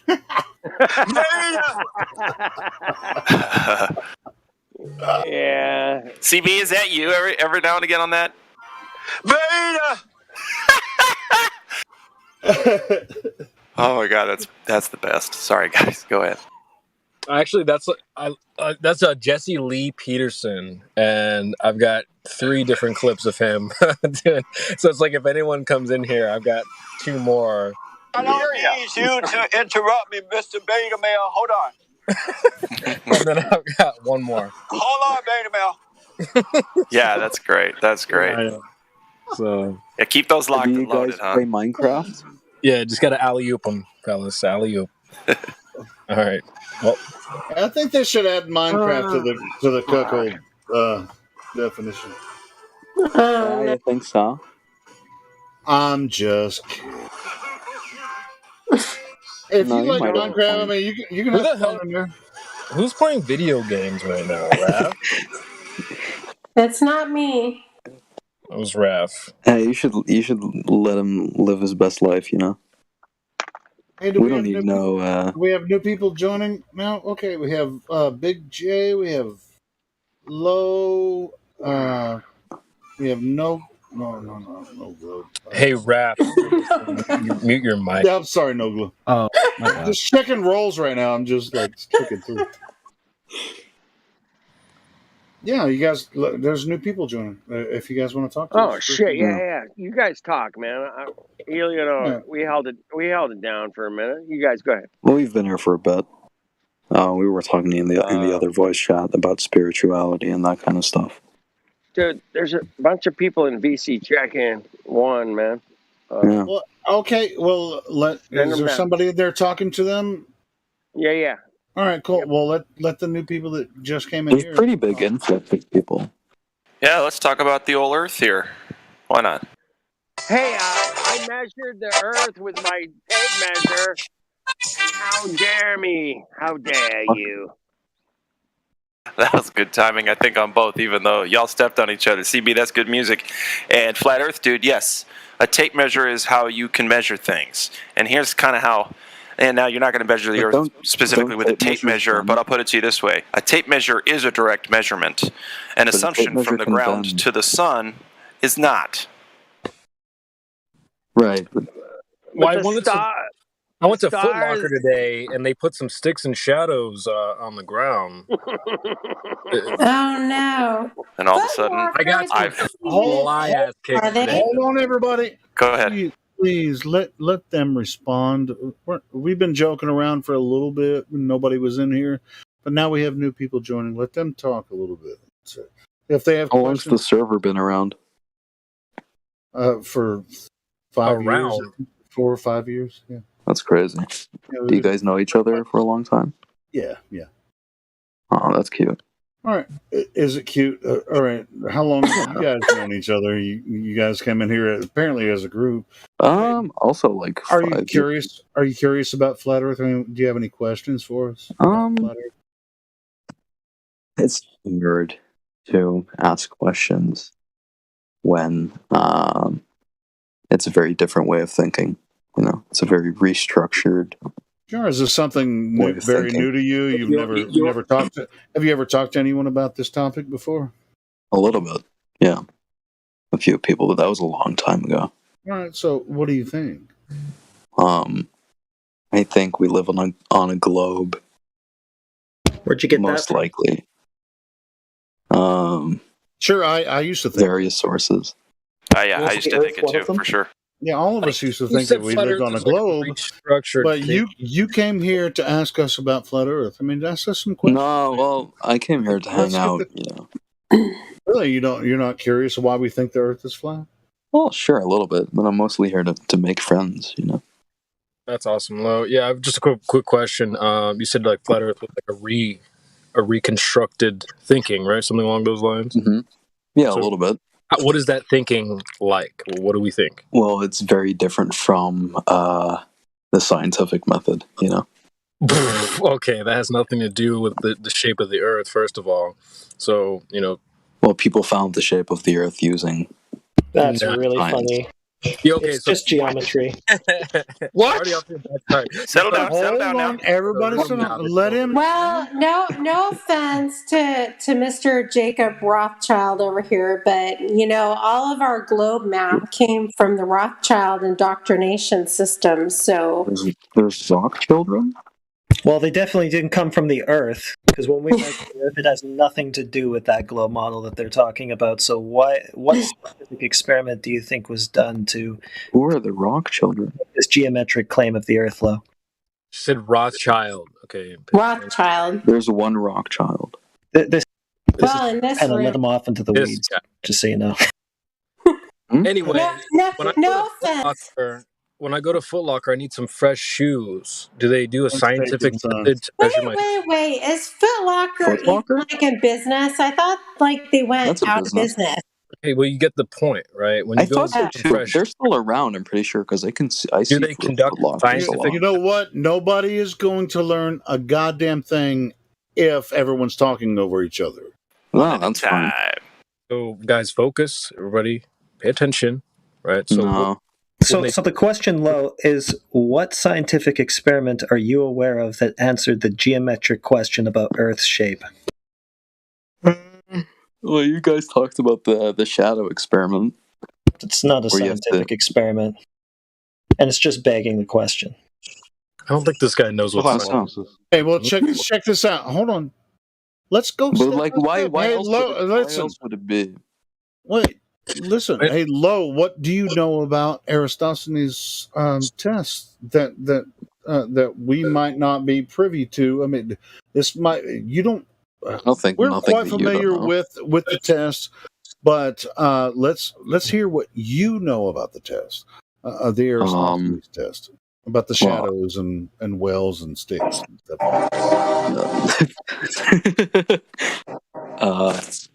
I'm pretty sure he had a pole, and he measured the length of the shadow, and at the same time, in a different town, his mate measured the length of the shadow as well. And they were different. Sure. I mean, well, can you get more specific about the actual test? Yeah, because that's kind of wrong. I'm How- not sure. how Curious. did I mean, you- nobody's trying to take the piss out of you. We're just trying to figure out where you are. Yeah, I'm not You sure know. what you mean. What you mean? One question in regards to the answer he gave, please. How did they manage to synchronize themselves 500 kilometers away 2,000 years ago? Doesn't even know how the test was conducted. That's what I'm getting. Yeah. But or what it shows, or what assumptions it requires, etc. I don't think Those are the care. important things. I'm not trying to take the piss out of you, Lo, but the reason that I'm asking you these questions is so that you understand it the same way we understand it. So we're on the same. Did they had mechanical clocks? Oh no, they just use fake. No. So how did they synchronize to take the measurement in the same time? More than 2,000 years ago. I don't know. Yeah, probably Facebook. Well, hey, you- well, no, not in your Facebook back answer, then, obviously. in Probably your like answer, they you combined- said that 2,000 years ago they synchronized themselves to take the measurement in the same time, the 500 initial- kilometers away apart. You can Google it, I guess. Hey, Jebby J, hold on. Let's not Google anything. I'm going to tell you exactly what Eratosthenes' assumption was. Right here's the story. Eratosthenes noticed that when he was looking at a well, he could see the bottom of the well at high noon. Right. Mm-hmm. He doesn't. And I know he doesn't know. That's why I'm using this opportunity to teach. Right? Like, no, he doesn't know, Helio. Just tell him how Eratosthenes works on both sides. People on his side. Dude, you guys are so fucking impatient. It's so freaking crazy. Yeah, be patient. Well, he doesn't know how the test actually came about. Eratosthenes, this is the story of Eratosthenes, right? I mean, he's just like, hey, I can see the bottom of the well at high noon. How about I contact my buddy over there in Cyrene, and I'll have him put a stick in the ground at the same time that I... Can you help me out? It's just dumb. If you want to know about Eratosthenes, search the server. Don't go to Google. There's 230 pages here in the server. We fleshed out this topic as thoroughly as you possibly can. Hey, but check this out. Let him talk. Let who talk? Low, this guy Low. Low, what do you think about all I'm this? just trying to tell him. I'm just no. All right. Listen, you guys are. Jeez, We you brought up guys are pissing me off right now. So it's like going back to my Foot Locker example. Like, what kind of scientific method do they conduct? What kind of experiment are they conducting to get my foot size? Now, you look. Hold on. He brought up Eratosthenes' test, and you guys won't even let me Well, I just said continue. that you guys. He's ignorant about the test. And I was trying to explain just simply the test, the way it works, and you guys just talking about Foot Locker and shit. No, but Helio, he doesn't understand the difference between an experiment and a measurement. He thinks No, but he doesn't have to actually get That's irrelevant. the gist of it. God damn it. Yeah. Helio, relax, dude. He just is confused. So I suggest You we know he stay on doesn't get track it when with you him. let him fucking talk. Yeah. you're talking. So Well, I asked you to let me talk to him, and you motherfuckers are talking while I'm talking. So, all right, fucking talk to him and see what you get out of it. So Low. You said scientific experiment. They figured out the shape of the Earth with an experiment, right? All right, so I've asked my question about Foot Locker already. What's your answer to that? Confused. I haven't been to Foot Locker. Okay, buddy. It doesn't have to be a specific shoe store. You get what I'm asking you. Mm-hmm. Right. Basically, the question is a measurement a scientific experiment?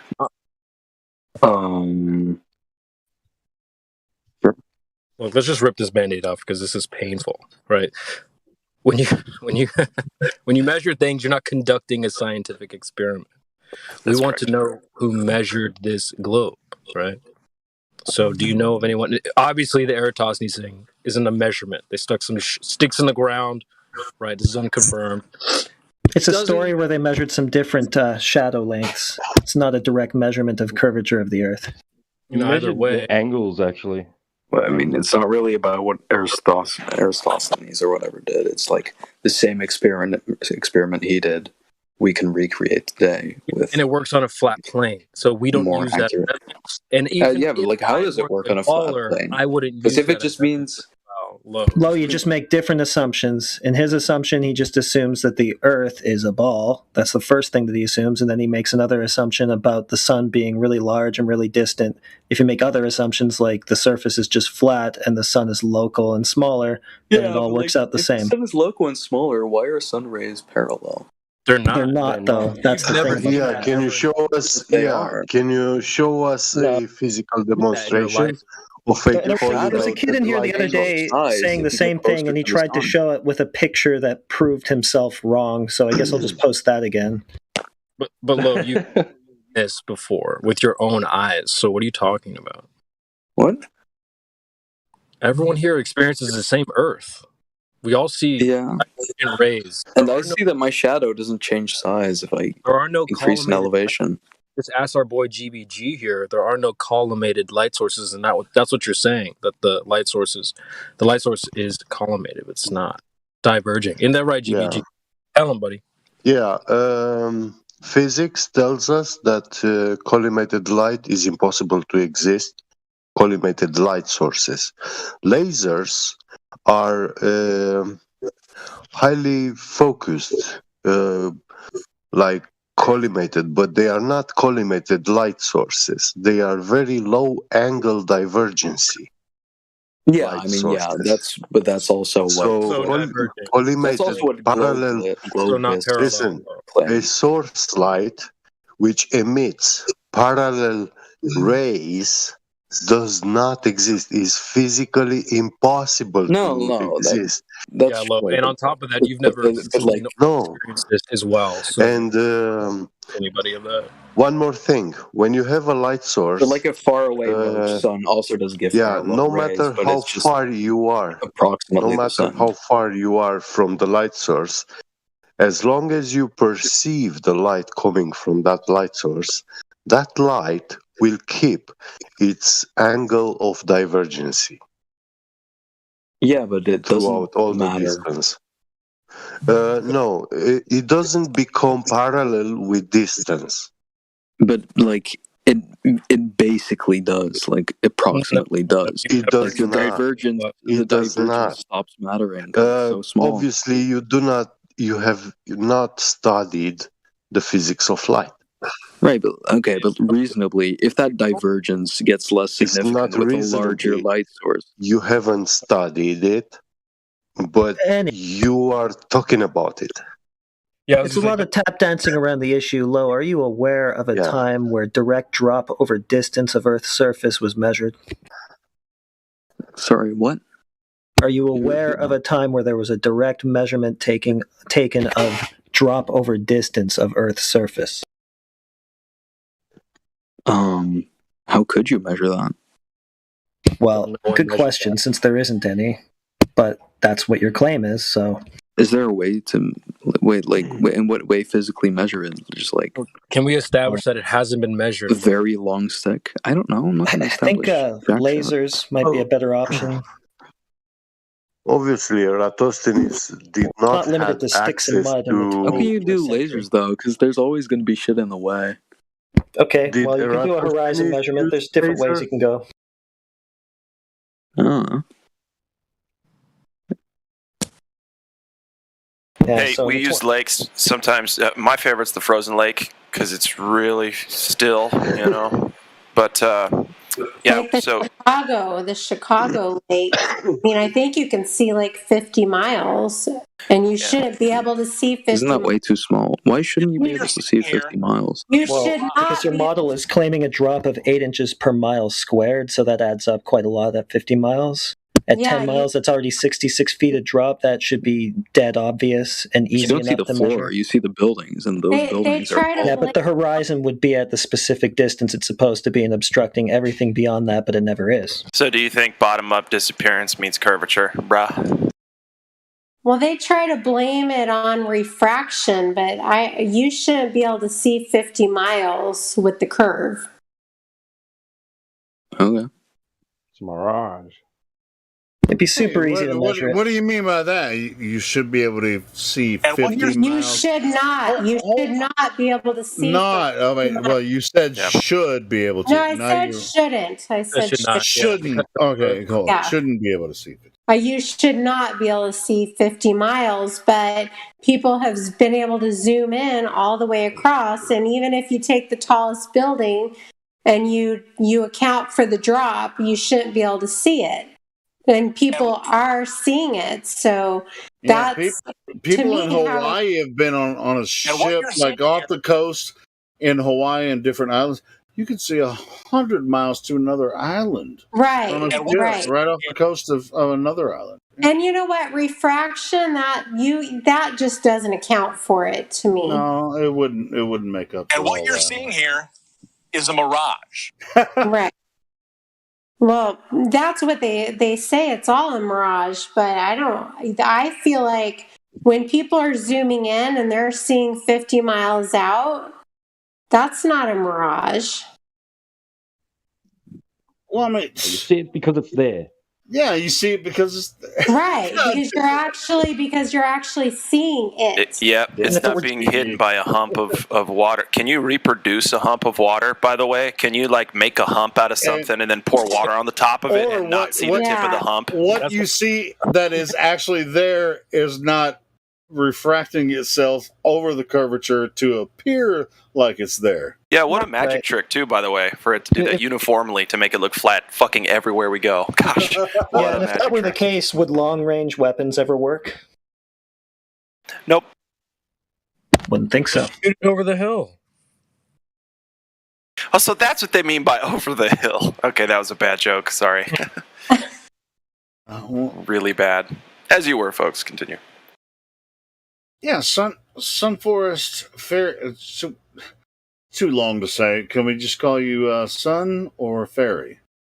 Call her Sunforest. It's Sunforest. How long have you been following like some of the flat Earth stuff? Are you kind of new to it, or is it? No. I mean, honestly, I was arguing with nuns and priests and a science teacher since I was like 6 to like 8 years old. So I've kind of always been questioning it. And so I'd say actually following it. What, you were raised Catholic too? In the schools, yeah. Well, I was in the Catholic school, but I was raised Catholic. But Yeah, I was in the schools, and I was in detention for arguing with them all the time. So, well, I argued with my teachers about biology and their stupid evolution theory for all through high school. So, yeah. I mean, I've always questioned everything. I just, being on a spinning ball and like everybody's right side up and hurling through space at like, it just, I think even from when I was a child, it just like didn't actually make sense. But until I got older and was able to actually, really make sense of it, like, okay, well, if you take the supposed diameter or whatever and, come up with how many miles around the globe should be, then there's the drop, and there's things you just should not be able to see. We should not be able to see 50 miles. if you go sea level to sea level, you shouldn't be able to see 50 miles. It just shouldn't happen. So it's like, you know,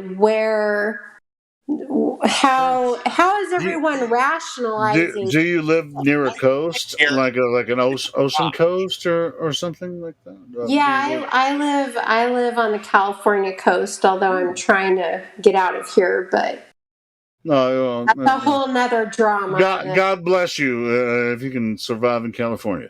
Yeah, no. I actually was trying to leave, but it's a long story, and it was a big drama. And I'm sure I've been to the West Coast in California. Yeah, but I wasn't a flat earther when I was there. But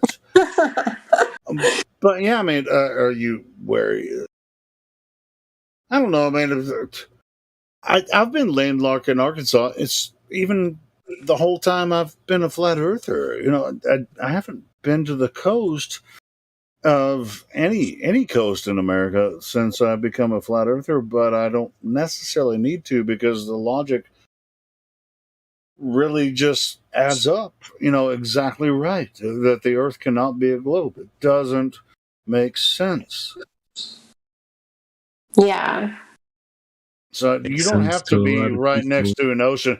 It's like, oh shit, you're landlocked. I mean, how can you figure out if the Earth is flat if you're not near the ocean? Well, you just have to know what your elevation is, and go elevation to elevation, and you can still calculate the drop, and it just you But shouldn't be able to what see drop, that far. what globe? You know, I mean, it's just like once you really see it, you can't unsee it. You know, it's like.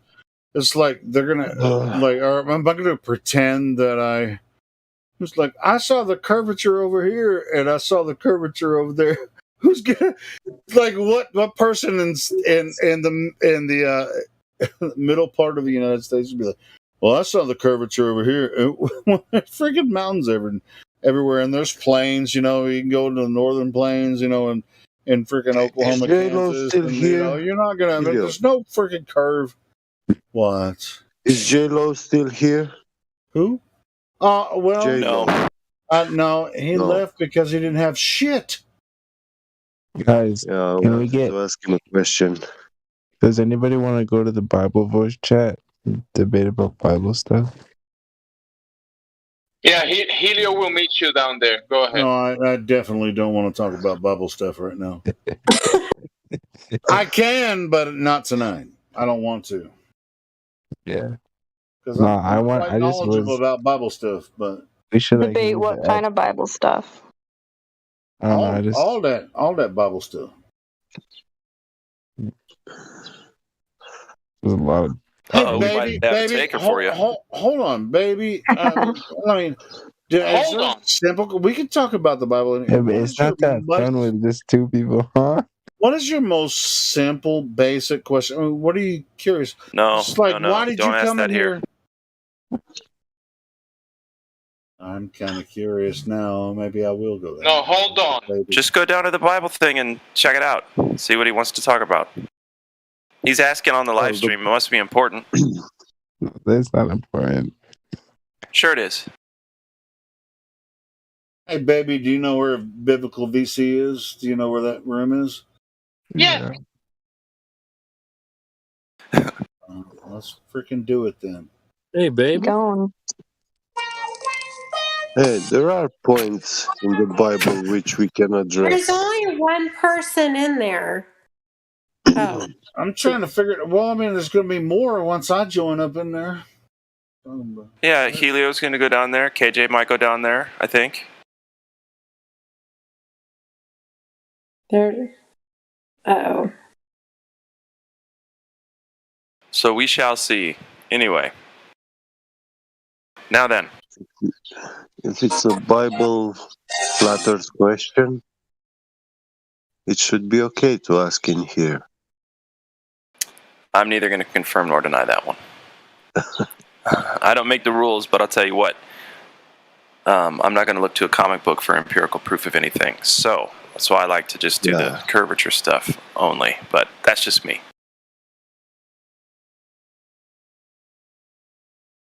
Oh, it's not just you. Well, that's probably true too, yeah. That's selfish to say that. Well, okay. Yeah. All right. See, but with what I'm saying is I'll take all the blame. Is what Yeah, I'll take it. It's fine. I get you. Anyway. So Yeah, go ahead. I wonder why when these people they start asking about or talking about measurements, there is a question I always like to address them, and it's this: like, what are the most advanced technological measuring methods are they aware of? You know, like the devices themselves, technological devices for measuring precision measurements, for making precision measurements. And they have no clue. You know, they say, will say, I saw mechanics, well, we can use a caliper or a micrometer, but yeah, they know it as a measuring tool, they know how to use it, but they don't know how it functions. You know, like what's inside there that gives you that reading measurement. Well, there's also the application. You know, you got these devices you talk about all the time, and the application is very specific. You know what I mean? It's not for measuring. You know, like you know, certain. Well, it's for measuring small components and you know, stuff like that. You know, when you got a CNC machine or something, you're building a very specific small thing. Yeah, we got massive technology to make that stuff extremely accurate. But we don't have devices like that for measuring like the Earth, so to speak. They don't make them. There's no application for that. I know. Yeah, there isn't. But still, we do have like giant linear encoders. The biggest that I read about, it's like 200 meters long, and it has a precision grade tolerance of 65 nanometers in 200 meters. So what are they going to do? Dismantle that thing and take it out somewhere on the Earth? I don't think so. Well, 200 meters is, I mean, you can lay it down on the ground, and it is like that inside the building, you know. So it is on Earth. Right. I understand what you're saying, but that floor was poured with concrete to be extremely flat. Yeah, and self-leveling. There's going to be self-leveling concrete. There's going to be no curvature there to find. Period. Yeah, but why did they use self-leveling concrete? Well, they don't. They use what's called a laser-controlled power screed. I poured buildings like the skating rink for the Olympics in Salt Lake. It's all hooked to lasers and a screed that adjusts automatically, and it spins a round aluminum tube and just spins it, and it's like 30 feet wide, and as it spins along, it adjusts up and down and makes it. They call them super flats. They have to be. They have to be within like a 16th of an inch in 100 feet. But that is for ice skating. Yeah. Right. Yeah. Yep. I know. So I don't. I'm just trying to figure out how you would take that technology out into reality and use it, you know, for what? To shoot a 200-foot distance and over the water or somewhere next to the water and show that there's no curvature? Yeah, sure. But how much would it cost to take a machine like that out and set it up in that environment? Well, the linear encoder doesn't cost as a whole machine, you know. They don't come also cheap. I agree with that. But what would be the process to get it out in that environment and get it functioning for that purpose? That would also be very expensive. Yeah. Just the process to get it out there, installed there, and functioning for that purpose, that would be extremely expensive. I would say it will cost like, let's say, around $10,000, but that's doable, you know. Well, if it's only 10 grand, maybe you're right. But I was thinking more like 100 grand. But not going to take a Well, how much does that machine cost? Well, the linear encoder, it's about 5,000, and to install a mechanism to lift it, or actually use two of them, you know, one on top of the other. So when they both moving along, you can read if there is a angle divergency in the down vector. Yeah, I understand it will detect anything that's there. Yeah. But it doesn't seem like in 100 meter, you should be able to detect like 7.8 millimeters arc curvature. So that means that you have an angle between the down vector, which gives you that arc curvature, you know. So you will find that the down vector is not parallel with your start position. if it were a ball. Yeah. But that's not what it's going to find. You know that, and I know that. Yeah, they find perfect parallelity. Right. They are perfectly parallel, like nanometric precision. Yeah. So, and these guys at the Airbus, they did this, they explained this, but they have no clue that they are actually debunking flat Earth, you know.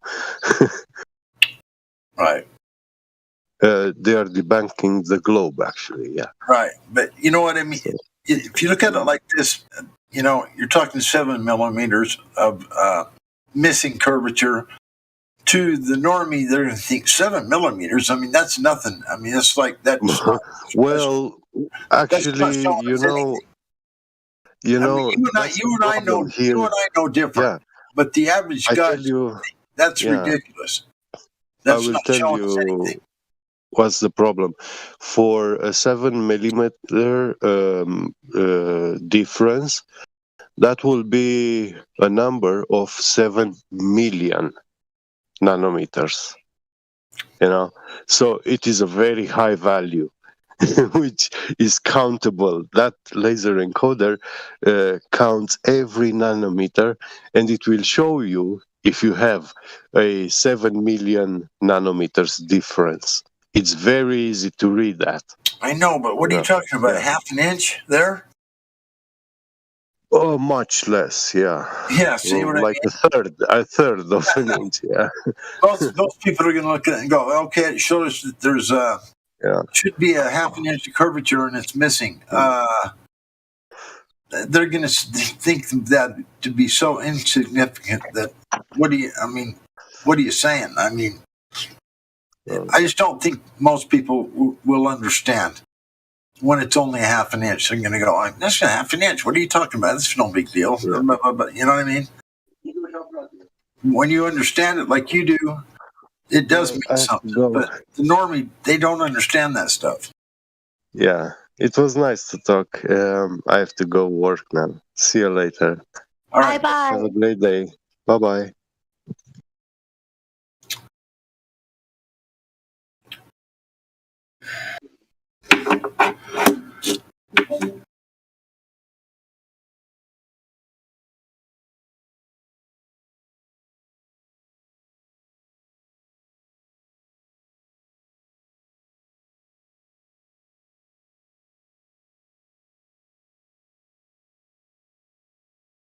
Hey, if you can see that, what I posted in the live stream voice text for anybody just listening. It's sun and moon below the flat horizon in the same camera shot from a high altitude plane. So it's not a picture that anybody edited, folks. This is live from the cockpit of a plane. We see from above the sun and the moon. Yes, from above the sun and the moon. Check it out.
Whoa, who muted the music bot?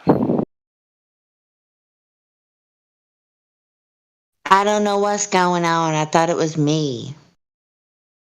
No, the music bot is server muted. Music hater. I mean, Oh well, we can fix that. That's easy, right? yeah, I think a mod just needs to unmute it.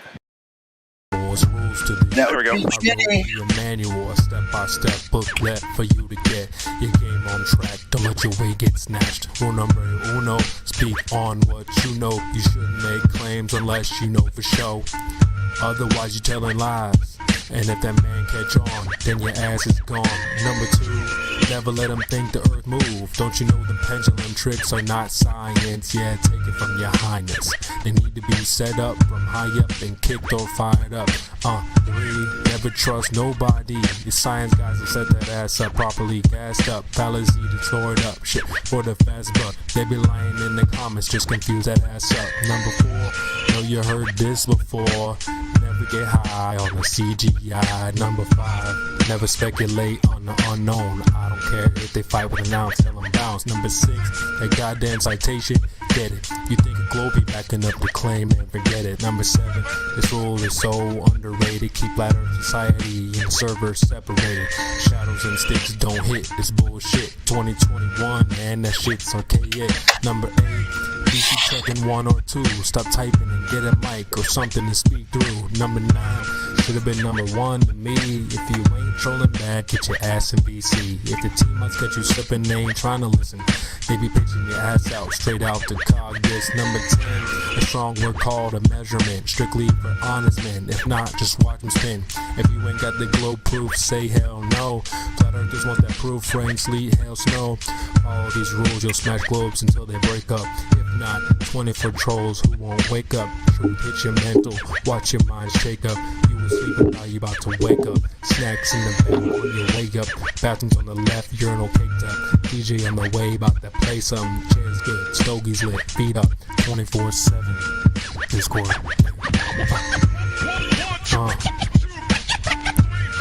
CB. Yeah. Shout out to the mods, golds, silvers, values. Lobby gang. Yeah.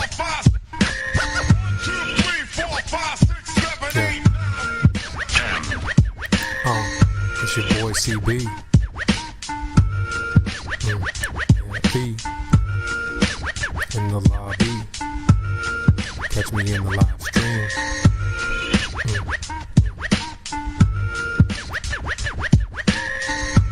24/7.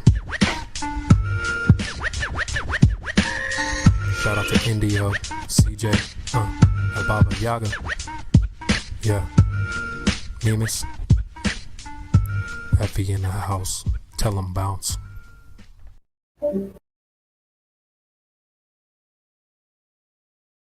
I think I say this every time that I never get tired of that song. Thank you, CB.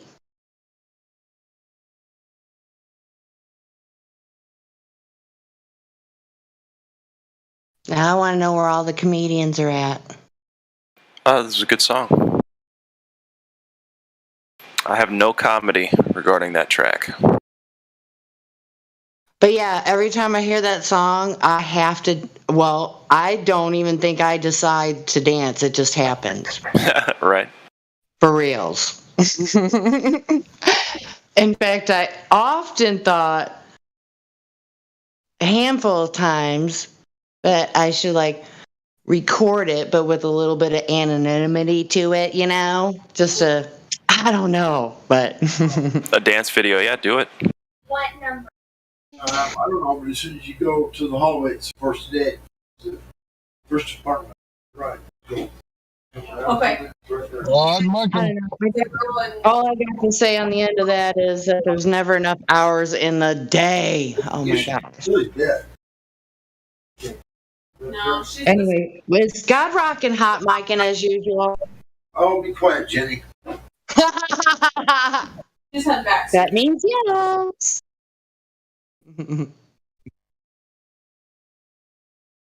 So yeah, Toby Dog said it's straight up fire. That song. I totally agree.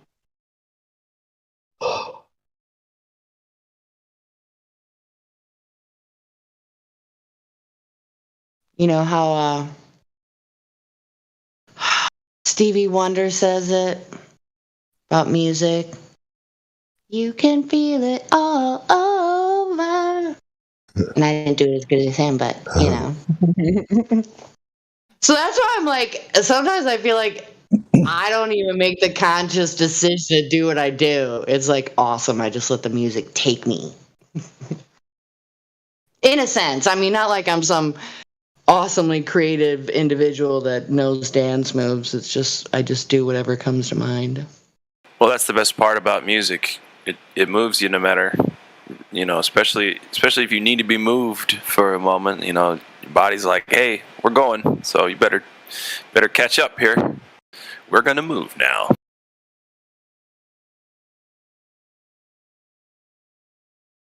Yeah, I don't like any of the new music though. I feel like I am a grandma, but like my granny. No, man, it's all bad. You're right about that. I mean, not to say the stuff we like is. I mean, it's not golden or anything, like, but every generation says this, that it's the worst. Yeah, it's true. I just want to use your love tonight. Josie's on a vacation far away. I was just doing a little research into black metal from Norway and death metal and stuff. There are so many genres to heavy metal music. It's crazy. Oh man, it's really terrible music. I mean, well, they're just screaming. They're like, it's just there's no like melody to anything. It's like the Tasmanian devil got a microphone. Okay, I don't know what's up here, but usually this does not occur. So, yeah. What has occurred? What did you just say? I think I heard you wrong, Hank. It's like somebody gave a microphone to the Tasmanian devil? Yeah, that's my Dexter. So a neighbor was outside messing with their car alarm, I guess to try and fix it. I don't know. But, dogs have super hearing compared to humans, and it was probably hurting his ears. And he probably thought somebody was trying to hurt us. So there's that. He's like, he is doing such a good job. I think he knows I'm talking about him. So he's doing such a good job at doing a whisper bark, or he just growls softly, or sometimes he whines or cries. It depends, but he's really trying to be quiet. So this is out of the ordinary, like I said. He's actually a really good doggy. So sorry about the barking and the distraction. So yeah, a lot of times when he does that, I'm like, excuse me, sir, because he knows what he's doing. Dogs are very smart. What kind of dog is it? He's a long-haired Chihuahua. Oh. Unfortunately, recently neutered. It was quite the horrifying experience, probably the longest week. Why'd you chop him off? I had to, because where I live. And it was horrifying because... Your landlord's inspect your dog's nutsack? Well, there was a little bit of a genetic anomaly with his little anatomy. So part of one of his little testes was next to his little, his little penis. And so they had to cut him twice. It was so horrible. And he had to wear a cone. And I mean, you guys know this already, but yeah. I've always been a cat owner. I haven't had a dog since I was a child. So I didn't understand. I thought you said like something about where you live had something to do with it. Yeah, you have to have your dog neutered. It's effed up. I hate it. I know, just like you got to get him. I mean, I got to get him a rabies I just wonder the inspection process. How does that work? What? I mean, how do they police that? Oh, all they got to do is come over and look. Yeah, they're like, knock, knock. I'm here to inspect your dog's balls. That's fine. It's like, get it over with. Get the fuck out of here is what I really want to say. Yeah, I remember hearing years ago, some landlords would insist you have your cat declawed. Oh, hell no. Oh, that's really cruel. I've never done that to an animal. I'd never done that to a cat. I've had two they cats. They need their claws. Well, no. I've had one cat, and I had him for like 10 years, something like that. I think it was more than that. But But yeah, I would never do that. That would be like ripping your nail beds, permanently removing them where they don't grow back. That's fucked up. You know, if cat has to run away, he can't just like run up a tree or climb a fence. He's no traction I now. know, right? Well, I had a cat. Hold on a second. Excuse me, sir. Shh. You want to go to bed?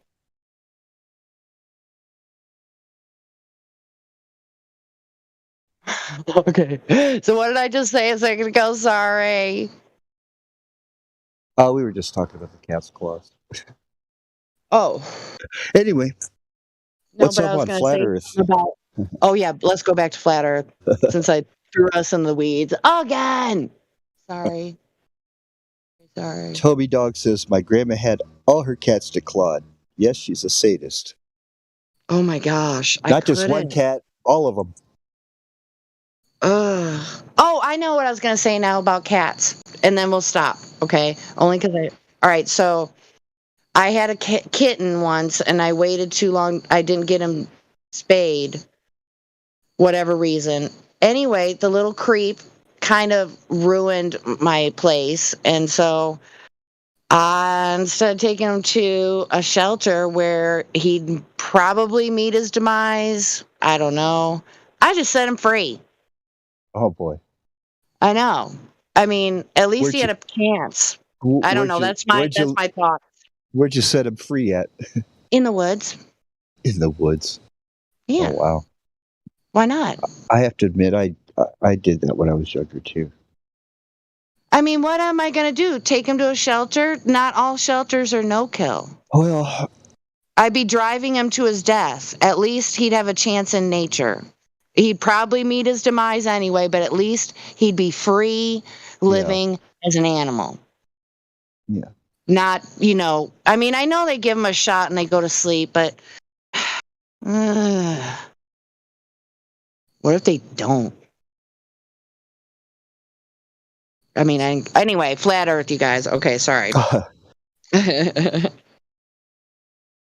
Okay, so Glatt says better to free an animal into its natural environment than to put them in prison. Thank you, Glatt, because I was really conflicted, but yeah. I don't know. Oh, no, I don't want to do it. All right, is there any people on the fence in here? Or Globers? Or is it just Flat Earthers in here? I don't think too many Globers come over here. I know, right? I wish they would. It would really, be interesting. Lively discussions. But they know better than that. But seriously, if anybody sees somebody that's not a Flat Earther, please interrupt me. I don't mind. Because you guys saw what just happened.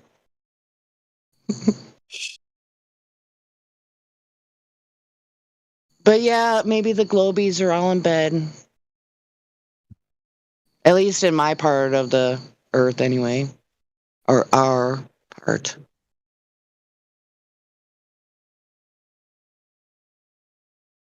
It's pretty quiet in here tonight. I guess if we tried, somebody could maybe find one. There's other Discord servers. And other places, whatever.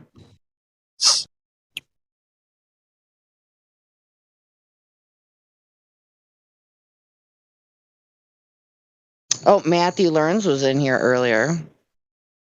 And then somebody straight up start calling him a liar. I'm like, okay. The truth speaks for itself. You don't have to be so harsh. It may be true or not, but to me.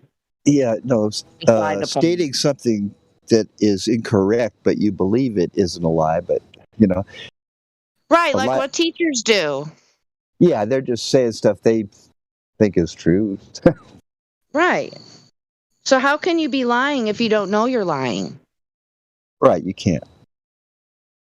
Yeah, so the next time I hear that again, which I probably will, I've always, if somebody says teachers are lying, I'm like, whoa, stop right now.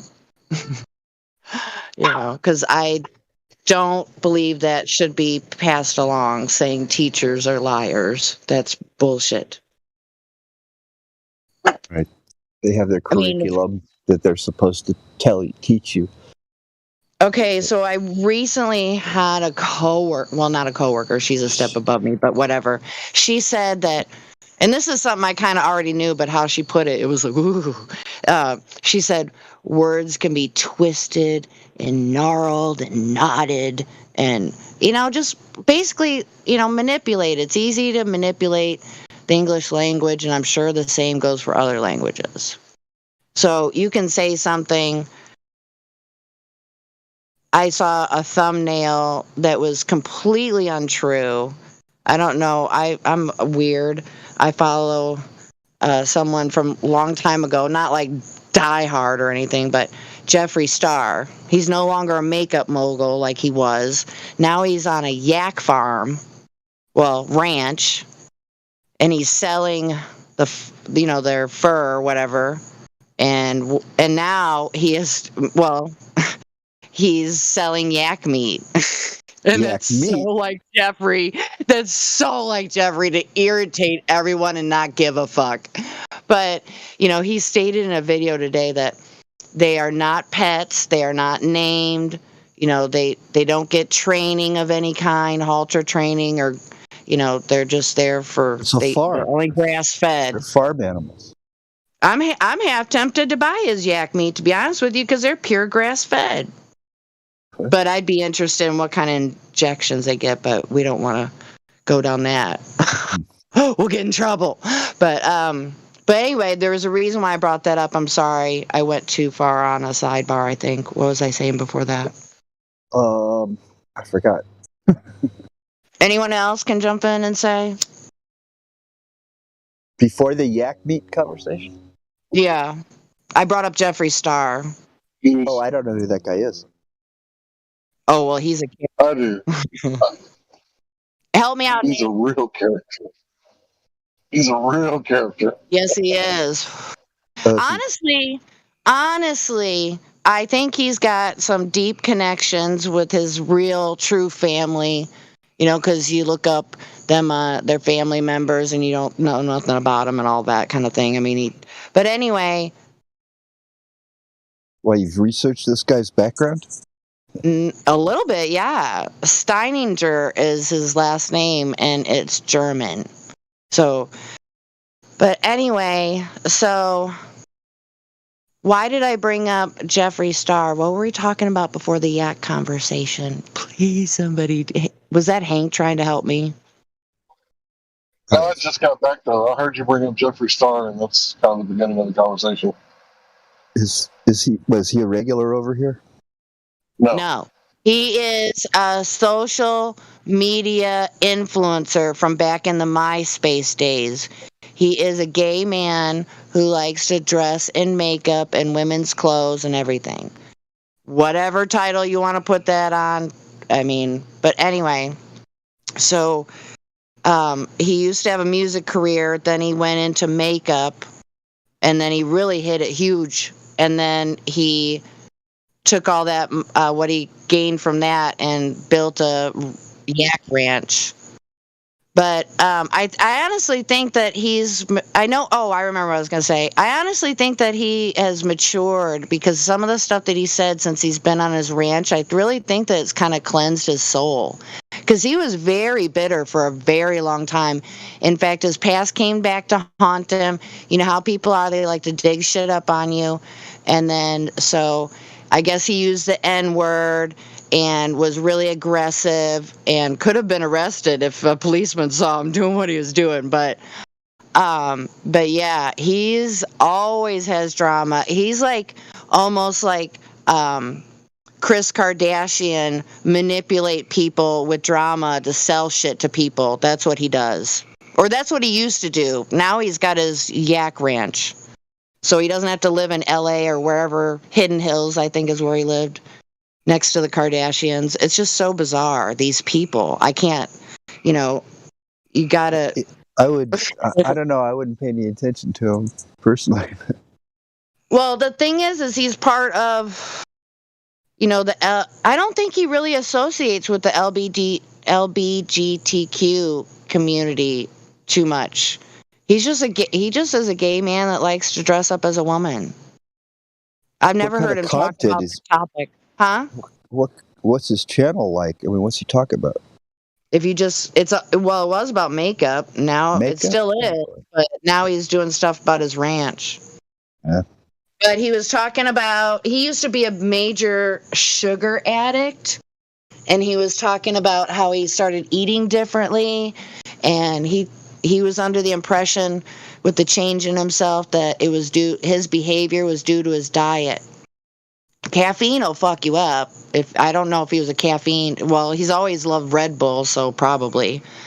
But so yeah, he's just removed himself from Los Angeles area, whatever, and he lives in Wyoming now. Oh, good for him. I know, right? Because I don't know. Well, he's still gonna do his drama. Okay, so this is so stupid that I'm telling all you guys this, but so he had a rumor going around. It was quote unquote leaked, right, to promo somebody. I don't remember the details, but allegedly he had a thing with Kanye West. A thing, huh? It's like, okay, I don't doubt it. I mean, I would tend to believe it, actually. You know how upside down clown world it is? They put it out as it's not true. Well, you kind of got to think in the opposite to understand these people. So I would be willing to contend that it is true. Yeah, I have no information on it and no interest in it. There's all kinds of claims against major rappers or hip hops that are on the major DL. Or they try to be, but then they get drunk and then they take goofy pictures and shit. Yeah, I heard that the whole rap, industry is like you have to go through these rites of passage, and it's all a bunch of gay stuff. Yeah, in fact, the newer rappers have just came right out and said it. Yep, fresh meat. I don't remember who it was, but I remember watching a clip where he had to have been like 20s, early, if that. And he was just bragging. Gotta go through that homo ritual if you want to climb up the ranks. Ugh. I mean, that's fine if you want to do that, but to be coerced, man. I could understand if you're, homosexual and want to do that, but if you're like straight and you're like, doing it for your career, that's like a different level. But, there are people that do that for that money, I guess. Yeah, that's exactly what I was thinking. And, the term, this is horrible, but it's called gay for pay. Oh, yes. And it was alleged that Jeffree Star's boyfriend of 5 years, I think it was, I can't remember his name, but there's a lot of people that made a claim about that with him. But who knows? I mean, it's just people talking, It's just the evil world. Hella weird. Yes. Oh, I gotta tell you. Okay, talk about Hollyweird, that whole stage that they put up for themselves. And that was the Will Smith stunt. I mean, wow. I mean, you could talk easily for a couple hours just on that one thing. But it's just like, they can't get us with soap operas and TV. I mean, people still watch TV, but it's just not the same. Does anybody know what I mean? I stopped watching TV about 2006. I know. I didn't get it as soon as you, but it's been well over 7-8 years since I paid for cable TV. No. You just can't watch it the same after you get woke, Illuminati symbology, occultic ritual, Freemasonry here, Freemasonry there, one-eyed symbolism. It's everywhere. Yeah, and I do still like to watch those shows because, you have to know what people are watching in order to reach them, if that's what they're into. But, Yeah, it's one thing if somebody knows what they're looking at, but there still could be some things there that you're not aware of, even with that. But No, you know, going back especially to people who are not subliminals. awake. Huh? What? I said they've been using subliminals in Right. TV and movies. Symbology. No, like they flash things that only your subconscious mind picks up. Oh yeah. You know, I was thinking about that earlier today, and I can't remember right offhand what it was for exactly.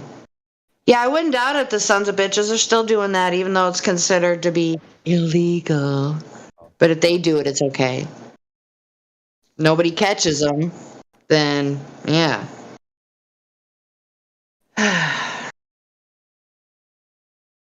Just even the sitcoms,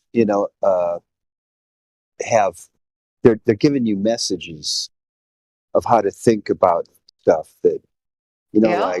like look at, Married with Children, a show like that. You see, you disrespect the father of the home, and he's like, Dude, we used to stop everything to watch that show. But yeah, keep going. Disrespecting the father. I mean, totally Roseanne. emasculated. The father was totally emasculated, that character. It was actually, looking back on it now, it is very cringy. yeah, And then what they did with Christina Applegate's character made her this sex pot dumbass. right. Yeah, it was a lot of Kids stereotypes. watch this stuff and they monkey see, monkey do.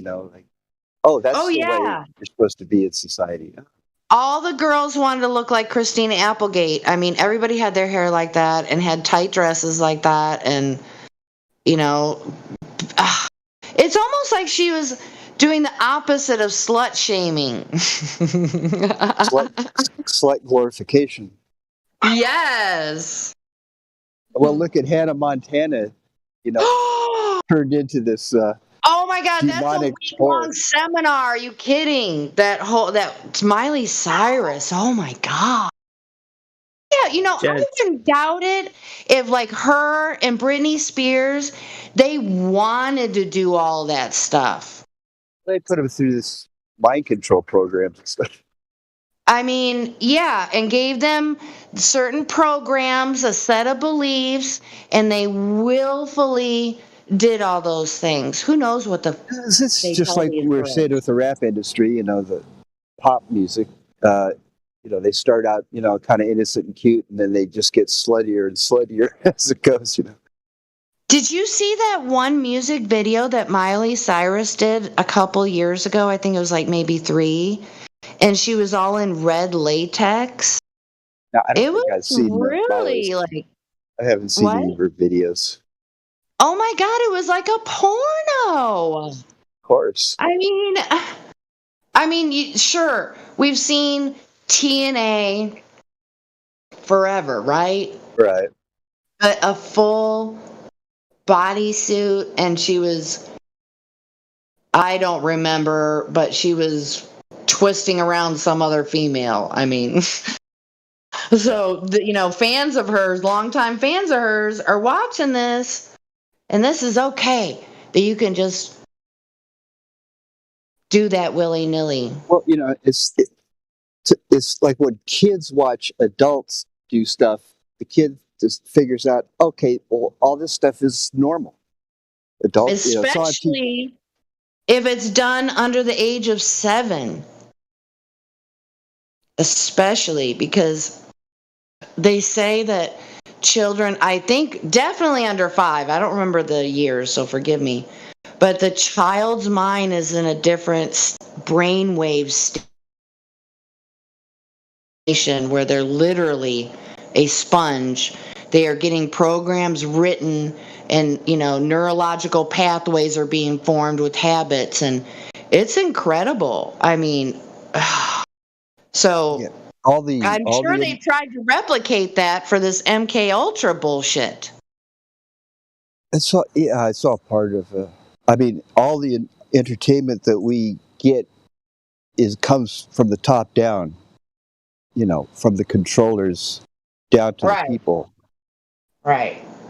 So if they're there in front of you on the screen, there's a reason, and they have a mission, Right. to corrupt. Well, like I've discovered, even the Beatles were synthetic project, Tavistock project Dude, to. that is a rabbit hole. I'd be real careful because I know a channel and we won't see you for a couple weeks. But for real. But the effect Yeah, do was you know a lot about them? About the conspiracy? Yeah, it's crazy, crazy. Like the one where he's on David Letterman and it looks like his plastic surgery was malfunctioning. I'm like, come on, man.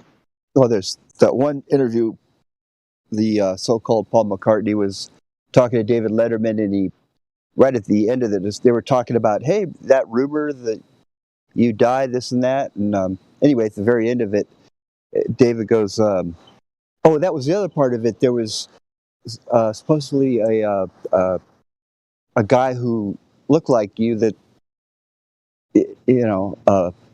was an imposter. He's like, well, yeah, that's me, like he kind of just admitted it, right at the end. Yeah. You know I mean, you have to see it, but well, there's been I think the memoirs of Billy Shears or something. Yeah. I remember.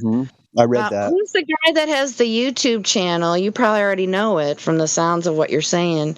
But Paul Williams? Mike Williams. Yeah, and then the Paul is Dead channel. Oh man, I have gotten sucked in.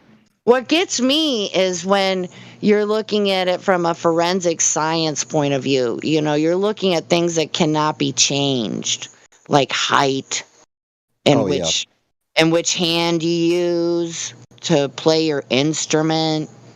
How many coincidences do people need? Yeah, How many? Billy's 5 years older than the first Paul, and he's about 5 inches taller. Supposed to have been 3. The one we have now is number 3, allegedly. Well, I don't believe that. I mean, there were other doubles used for different purposes here and there. All the Beatles had doubles. But yeah, he's the guy that, he came in at Sgt. Pepper. And well, I heard that the first switch was done when he had his car accident. Well, yeah, that's the story that, we kind of get, that, oh, it was just a surprise accident and all of a sudden Paul McCartney was dead and there was a cover-up. But I believe that Paul McCartney was whacked because this guy had been in the wings preparing, getting surgeries and learning how to play the bass left-handed, and he was ready to go. So not that it matters. What? Why do you say? Why he's whacked? Why did he need to be replaced? Yeah, I mean, I don't know if it was he was not going along with the program that. Well, what didn't he come from a military family? No. Okay, I must misremember that. And then there's always the thing of sacrifices. You know what I mean? Like. Oh yeah, like what Kanye West did to his mother. Okay, I don't. Yeah, that idea is out there. So you're saying his was who? Well, I don't know. Or that he was the sacrifice. He was. He ended up like, because he so was who even was having. Who was the one that decided that that was going to be his fate? Well, I don't know how it had to have been somebody that rose to fame. I mean, or unless it was his replacement that did it. That's pretty saucy. No, I mean, I'm saying that they were controlled from, British intelligence, whatever. The Tavistock Institute was telling George Martin what's going to happen with these guys. He didn't even want to work with them when they first auditioned because he said that their music was rubbish. Basically, he got told, no, you're gonna work with these people, and it turns out that I believe there were songwriters, professional songwriters. Oh yeah. And just, it's kind of like Ooh, I got a just like the question for monkeys. you. I got a question for you. This is something maybe you haven't thought about before. Okay, so what about someone who's like strongly affiliated with the Beatles? And this is someone who I adore, actually, his voice. And his name is Harry Nilsson. And he collaborated with, I forget which one of the Beatles. Buddies with John. No, it was not John. It was John George. Lennon. No, it was not John Lennon. I think it was Yeah. George. No, It it was was John. George. It was John. No, I Harry- know. I'll bet you $100 right now it was not John. I'll I take know. that bet. Don't waste Yeah. your money. Anyway, it doesn't matter which Beatle it You could was. Google a picture of And, Nilsson and Lennon in L.A. in the 70s. Oh yeah, they hung out. Definitely, they partied. Yeah, for sure. Okay, but this movie is an animation. It's a Hey, sorry, you guys. Excuse me, sir. Excuse me. All right. So anyway, the name of the cartoon was called A Point, and it had a soundtrack. And Harry Nilsson, I'm pretty sure. I mean, the stuff that's in that soundtrack sounds pretty Beatle inspired. So I'm thinking, what if maybe he was a part of the songwriting? Because he's like, oh man, I don't know what his religious beliefs were, but I mean, he could have been somebody, because he never had to tour ever. So that I find suspicious. If you don't have to tour and do as you're told, that means you got extra privileges and you got them from somebody special. Yeah, how about like the Beatles, in 66, all of a sudden they just announced, okay, we're never playing live again. I mean, that's pretty unusual for a rock band, isn't it? Wait, what now? In 66, Epstein came, and told the world that the Beatles will no longer be playing live shows.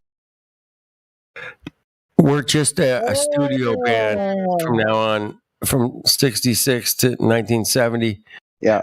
We're just studio band. That's I think they didn't want, to see this Paul McCartney who's tall now, and And our last concert's going to be on top of a roof. What? Get the fuck. No. I mean, I used to be a huge Beatles you fan. guys know about Tavistock. I don't have to tell you guys, man. Come on. It's about social engineering and stuff like that. Exactly. So I mean, I believe the Beatles were created to, it's kind of an attack on Christianity in the West. It worked on me. I mean, I cared more about the Beatles than going to church. I'll tell you that. No doubt. Well, they start out with like, "I want to hold your hand," to, Yeah. That's how they do it. That's how they get their audience. They do it all the time. They still do it on YouTube right now. To this day, they bring someone sweet and nice and get their audience, their base built, and then they flip the script. What about was it Miley Cyrus? Hannah Montana is like, "Hi, I'm Hannah, and I play guitar, and I want to sing a song for you." Yeah, just a cute little innocent girl, innocent little girl. And then all of a sudden, she's like having sex on stage, and you're like, right? What the hell happened here, man? She put work on the map is what she did. Fucking cucks, man. Fucking Mongos. Anyway. Yeah, the whole British invasion, I think, what came out of Tavistock too. The Stones knew that there was that Paul died. Donovan knew. The Who knew. Like they say that the song "Won't Get Fooled Again" is about Paul being dead. Yes. The parting on the left is now parting on the right because. The original Paul, his hair parted one way, and went one way, and then the new guy, his part went the other way. The natural way your hair parts. Well, that can be changed. I mean, come on. Well, no, this is the direction your hair wants to go naturally. Yeah. They have a lot of special effects type of stuff they can do with hair. I mean, They did a pretty good job, of creating this double. Good enough to fool the whole world, basically. I'm sure that's why they get paid the big bucks. Yeah. $1 billion. Paul McCartney was the first billionaire rock star. Just Ringo Starr was the Beatle, you guys. So Harry Nilsson and Ringo Starr collaborated with this movie and is actually pretty damn awesome. Yeah, Ringo would go out to L.A. and hang around with Thank you. Harry Nilsson and Keith Moon and John Lennon. And Yeah, so who knows what kind of real shenanigans they did behind the scenes when nobody was watching. I don't think I want to know. Yeah, you do. Come on. Nah. Yeah, you do. I was in fantasy land on that one. Nope. But I can imagine a little bit, but probably not to the capacity it needs to be. Down the rabbit hole you go. Come on, girl. No, but that one image, it was a photo shoot the Beatles did. I think it was for Rolling Stone, but I'm not 100%. Where they were all dressed in white with a white background, and they had these dolls and oh yeah, the Butcher album. That was an album cover. I know, what a horrible idea, Yeah, and this is what they're flipping the script. That's what they do. I mean, eating babies right there on the album cover. What the fuck happened? We do shit, man. Fuck. Who approved that shit? Come on. Anyway, it's a very, very collector album cover. If you can get one, man, they're worth it. Oh yeah, of $1,000. If it's in mint condition, it could be worth $2,500. There's ones where they took the Butcher album and put a sticker over it and then sold it, and those are worth about $500.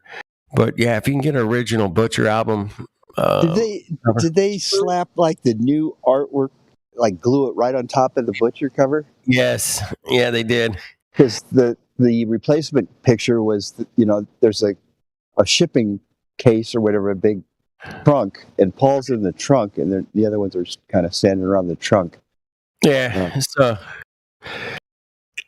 they got put in their place on that. Because I heard people would they'd steam off the top layer. Yeah, you can steam it off the label, and then you got an original Butcher album. Yeah. How about the album Two Virgins that John and Yoko put out, where they're butt naked with their genitalia hanging out on the cover of the album? Love me too. I love you too, baby. Yeah. We're far stream from the flat Earth over here tonight. Anyway, yeah, we're streaming out into a little bit of the woods. They say the weeds or the woods. Reel it on in, reel it back. We're in the cornfield. We're in the wrong cornfield. We're in a corn maze. It's the maze. With the children of the corn. Jenny, you ever been to a corn maze? Come on. Of course I had. Of course you have. See, who hasn't?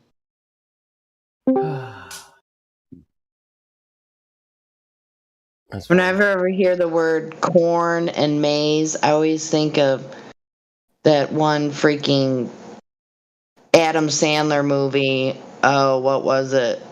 Freaking where they all come back after their coach died. What was that movie? I forget, but yeah, if you don't know the movie, I'm not even gonna try. Yeah.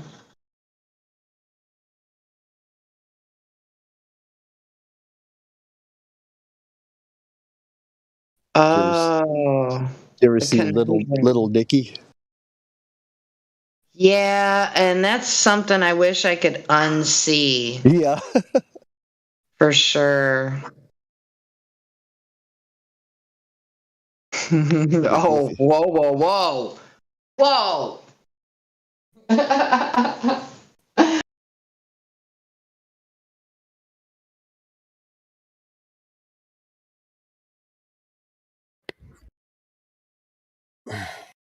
So where's the mods tonight, keeping us on track? We need to be scolded right now. We need to be scalded and reprimanded. Come on. Keep us in line, mottos. Is there always one present? Or sometimes they're not even here? Sometimes they're not even here, man. Helio's here. It's Helio's here. There's usually a lot of mods, but sometimes they stay quiet. Oh my god! Jen is Oh a my mod. god! Is that right? Yeah, what's up, Jen? Hi! Your voice anywheres. What? I said I'd recognize your voice anywheres. Yeah. Good to hear yours. Yours is unique. I know Jen's voice anywhere too. Good to see ya in here. Yeah. I was just watching the crypto markets like always. They're melting down. Oh. I'm melting. Make the transition. You wanted a heads up when it's melting down. It's getting ready.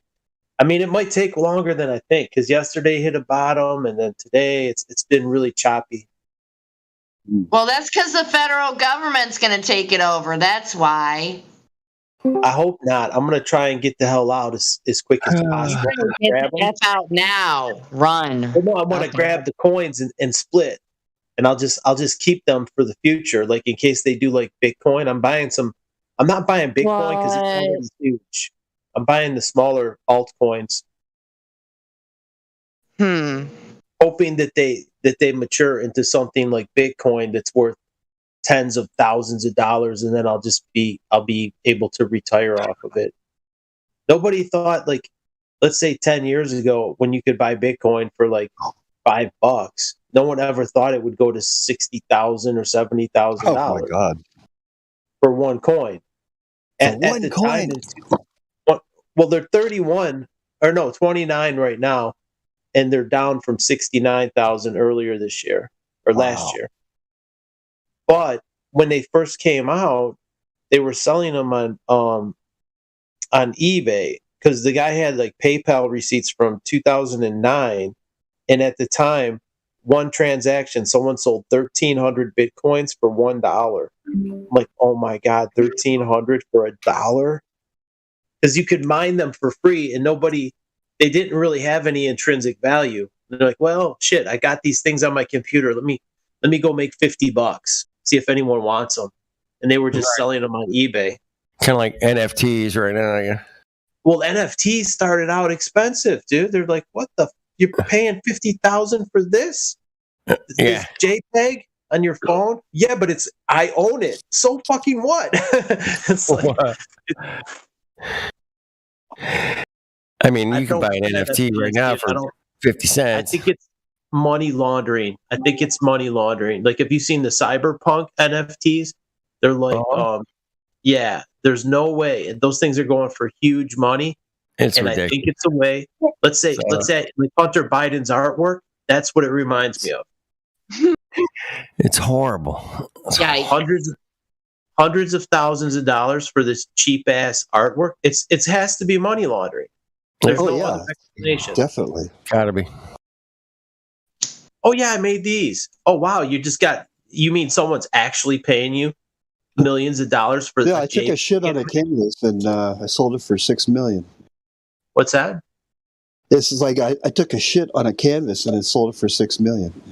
That's Hunter Biden, but this is digital shit. This is digital shit artwork. It's really shitty artwork selling for hundreds of thousands of dollars. When I saw Logan Paul, like one weekend, he made an NFT. It was like little robot dude or whatever. I was like, he sold it. The total value was like $6 million. I was like, what?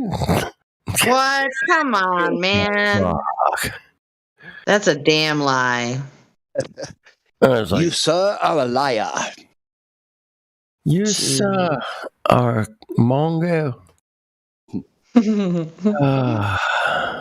the worst. Remember the stunt he pulled on us? Oh my god.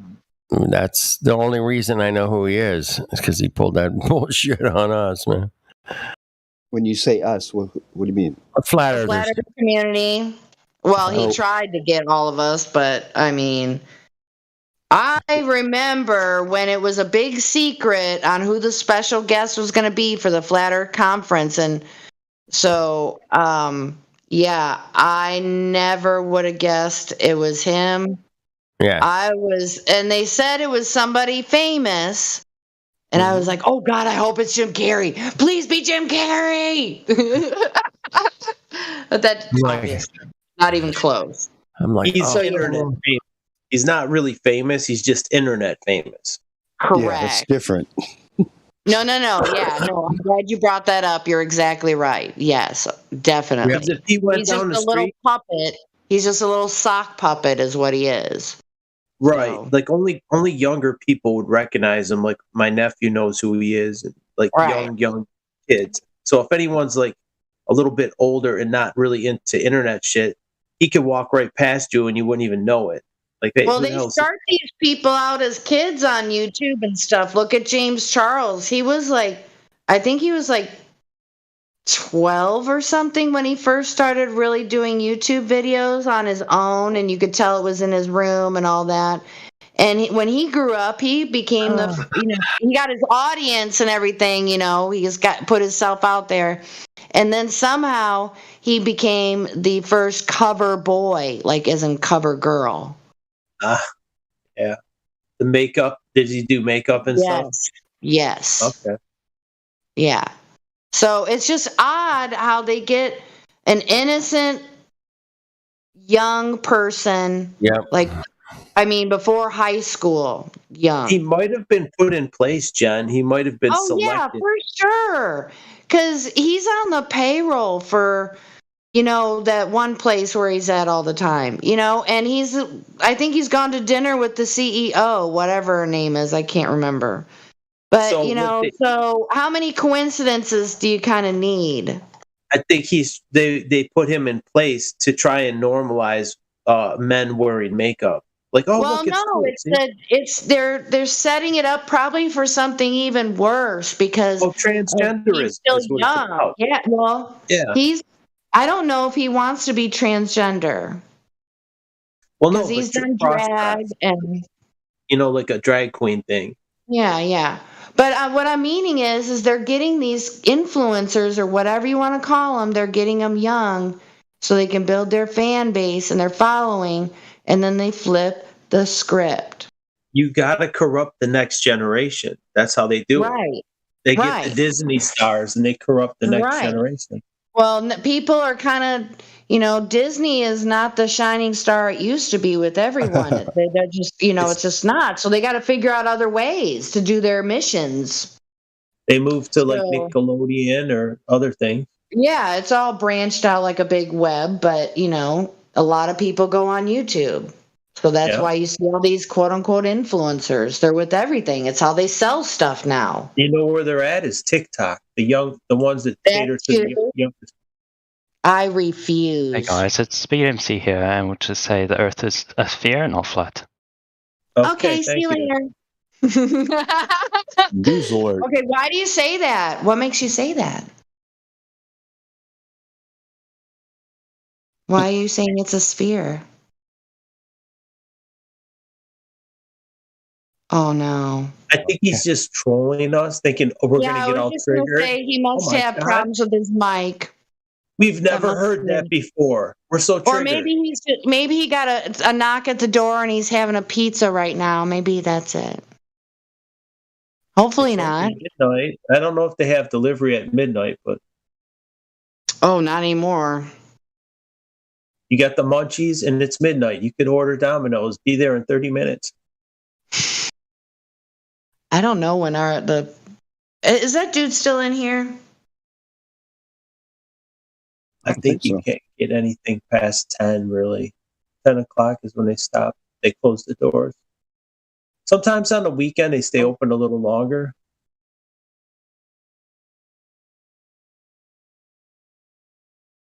So who was the person that spoke up a moment ago, you guys? Nobody knows.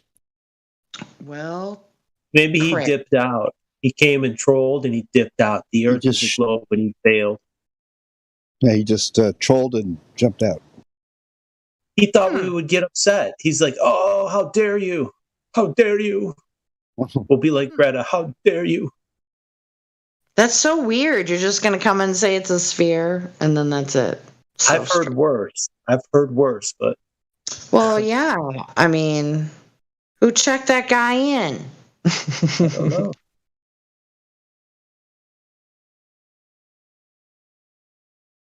Yeah, I did a crap job. We just kind of, that was You kind of checked funny him in? though. No. I was just saying, I think we knew the second we heard him because we're like, oh, okay. I think, yeah, he knew he wasn't going to get under our skin with his mild trolling. He wasn't like a good troll. You got to be pretty rough to get under our skin. I would, I like to know how people come up, how they find stuff out. That's what I want to ask people. I know. I like trolling the trolls. Like in the check-in, they think that we'll get triggered by the Earth is a globe, and and then like if you play Yeah, like along, people do on YouTube or Facebook. They think that's how we act. Yeah, they say the Earth is round. I'm like, okay, I agree. It's round. Yeah, like a pizza. It's round, but it's not a ball. There's a difference between a circle and a ball. Obvious, yeah. Not so obvious, Ron, because people look up in the sky and they see a circle of light and they think they see a ball. Well, that's because that is imprinted in their mind since the time they're born. It's a ball. Imprinted. You're absolutely right. It's hard to break that conditioning. I would say it's almost impossible. Impossible? Almost impossible. I have a new favorite saying. I'll have to look more into it. The eyes are useless when the mind is blind. I just love that. Oh my gosh. I mean, that just says it all right there. It reminds me of a biblical verse. It says, it says, "Hear this, you stupid and senseless people. You have eyes, but you cannot see. You have ears, but you cannot hear." They literally have eyes, but they cannot see. You can't see the horizon is flat. It's like, that's what I feel like saying. You guys are stupid and senseless. Yeah, but even people that read that in groups and such, because I've been in groups and such, and I've heard that, and we've talked about it. And they don't talk. I don't remember having conversations about that like I've had with people like right now, what we're doing. I don't think they get it when they read that. I have to. It makes perfect sense. It makes. He couldn't have said it better. Yeah. But did it make the same sense that it does now? Did it make that like 20 years ago? No, you would scratch your head. What do you mean you have eyes, but you cannot see? I mean, you literally don't see what is in front of your eyes. You literally don't see it. It's a flat horizon, and you don't see it. You want to believe it's a ball. You are stupid and senseless. It's like, it's so... I don't think stupid is fair. No, it says that in the Bible. You stupid and senseless. Did you? The Bible literally says that. The word stupid now. I don't think it says stupid in the Bible. No, I don't think so. But we'll go with it. They're a little Sorry, bit more Ron. eloquent. No, sorry, Ron. I wasn't trying to derail you. Go on if you want. Uh-oh. Yeah, once people have got some indoctrination deeply into their mind, you could just show them proof after proof. It just won't faze them.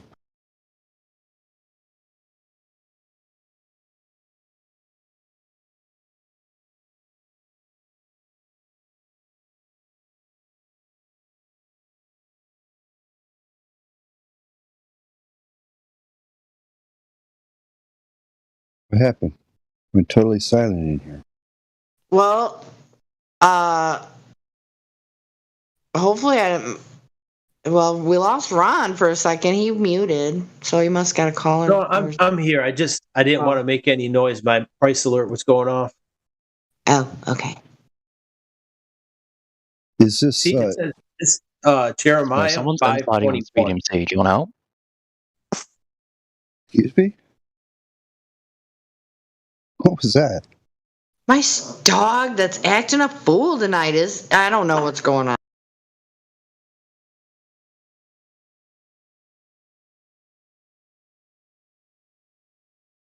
Is that artwork that it says 88 punks owned? Is that somebody that was that something that was sold for millions of dollars? Please tell me no.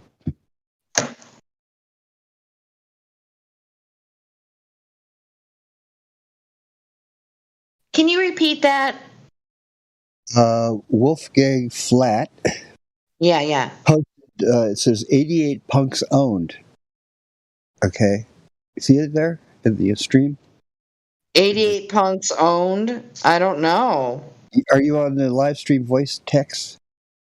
Oh. Yeah. Yeah, because we were talking about that YouTube guy who sold some artwork for millions of dollars. Those are some of the cyberpunks.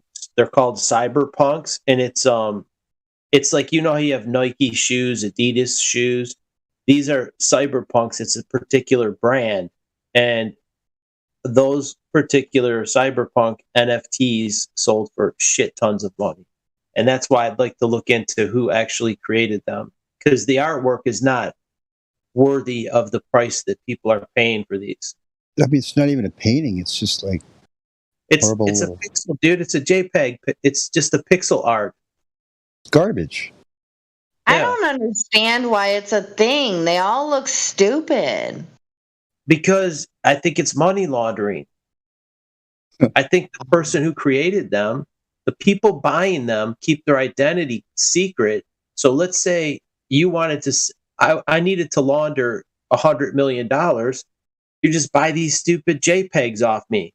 And then I could take the money and bring it into the real world and buy real estate. Yeah, you pay some tax on it or whatever, but it's drug money or whatever it is. So you're taking dirty money and making it clean money. You're just bringing it into the system. Yeah, because, art is subjective and they can't argue, like, even if it's a big piece of garbage, you just, somebody might like that. I don't know. I mean, when Hunter Biden starts making NFTs and he's a billionaire, right? Like, just like his art is money laundering. Everyone can see that. That guy should be locked up already, man. Dude, he should be worse, but I won't go there. I mean, he even, put his dad on blast for, Who, the big guy? Taking on, the big guy, I mean, it's just incredible how dirty the Bidens are. But the thing is, I think that they put it in our face because they know people aren't going to do shit. Like the Clintons were that dirty and nothing ever happened. And I think they just want people to be frustrated. And why doesn't the FBI do something? Why? Does that even deserve an answer? I know. I've been saying this for years. I mean, just nobody gets in trouble for these things. Because that's how it's designed, man. It's designed like that.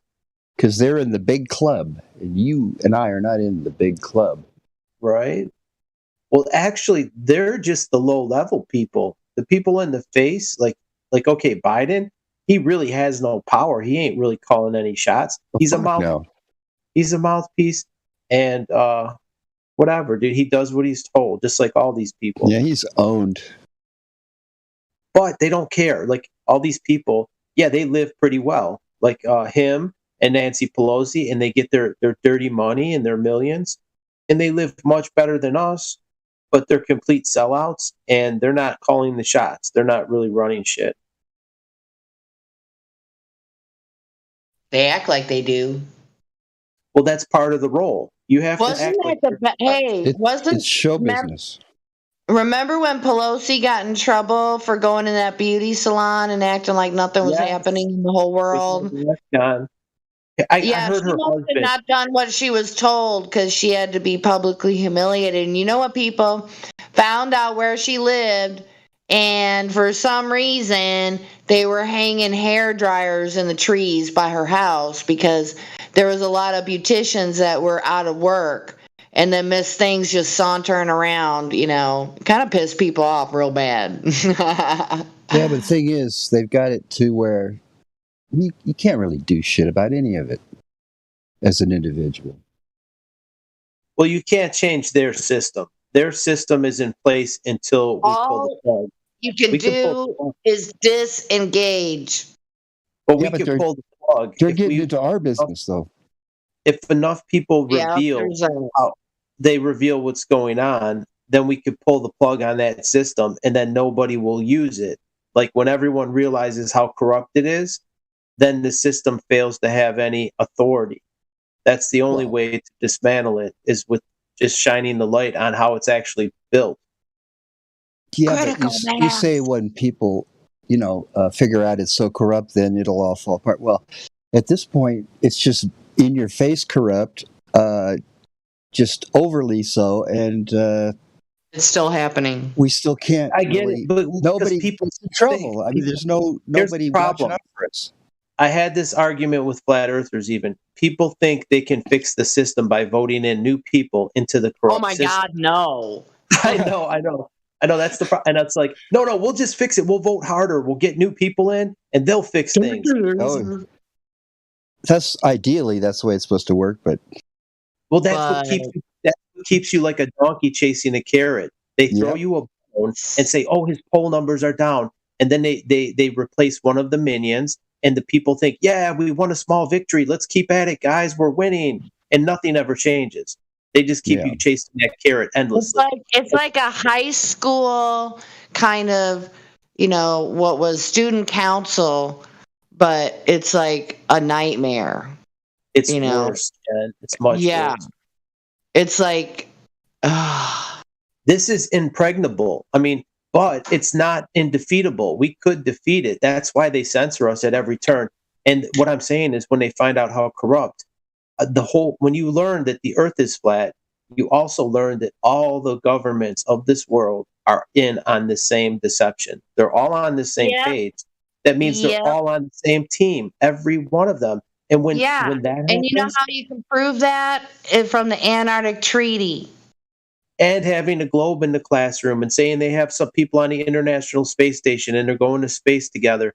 I just heard on the radio just the other day that Americans and Russian scientists are working together on the ISS, it was recently refueled, so that was a big deal. People understand that ISS is the biggest joke in the fucking world. People understand they're corrupt. People eat that shit up. No. What I mean, like, would you say they know it's corrupt, like Nancy Pelosi and Hunter Biden? They understand Hillary Clinton, that level of corruption. They don't understand that every other government is in on it the same way. They always tell us that China is an adversary, Russia is an adversary, when in reality, they're all on one team. All of these world governments are on one team versus us. And when they figure that, and when that fucking light bulb goes on in your head, all of those governments get dissolved. They all get dissolved. I don't know how that's going to happen though, because they own the armies and they, so what? Own the courts and they. I mean, hey, but so what? Let's say you're in the army. Let's say my dad was in the army. So like, you're going to turn on your own people? Like, you realize that your government's working with Russia and working with China to fuck you over, and it sent my grandfather to the world wars and all these other people to Vietnam and Iraq and Iran. They've all been sent to these fucking bogus wars for banksters. When they learn that, they're going to go fucking turn on their people, but not the banksters? Come on. Sorry, I've got to step in and just interrupt this conversation. We've had reports of this kind of thing compromising the server, so we might have to change the topic. Oh, that's fine. Oh, okay, no war, problem. and I didn't know that was. You got a strike for that the other day. I'm sorry, yeah, everyone. I didn't know that. I would not have continued with that if I knew that was a hot ticket topic. Talking Sorry. about World War II. Yeah, they recently really ramped up terms of service and everything real bad. So we got to have a zero tolerance. It's crazy. yeah. Just as far as agenda and motive of particular governments, like it's just got to steer clear of that. That's all. You can discuss thanks, like man. war topics, Thank like you. things, but yeah, no problem. Thanks for, appreciate you. Don't want to lose our server, everyone. Can't be too careful.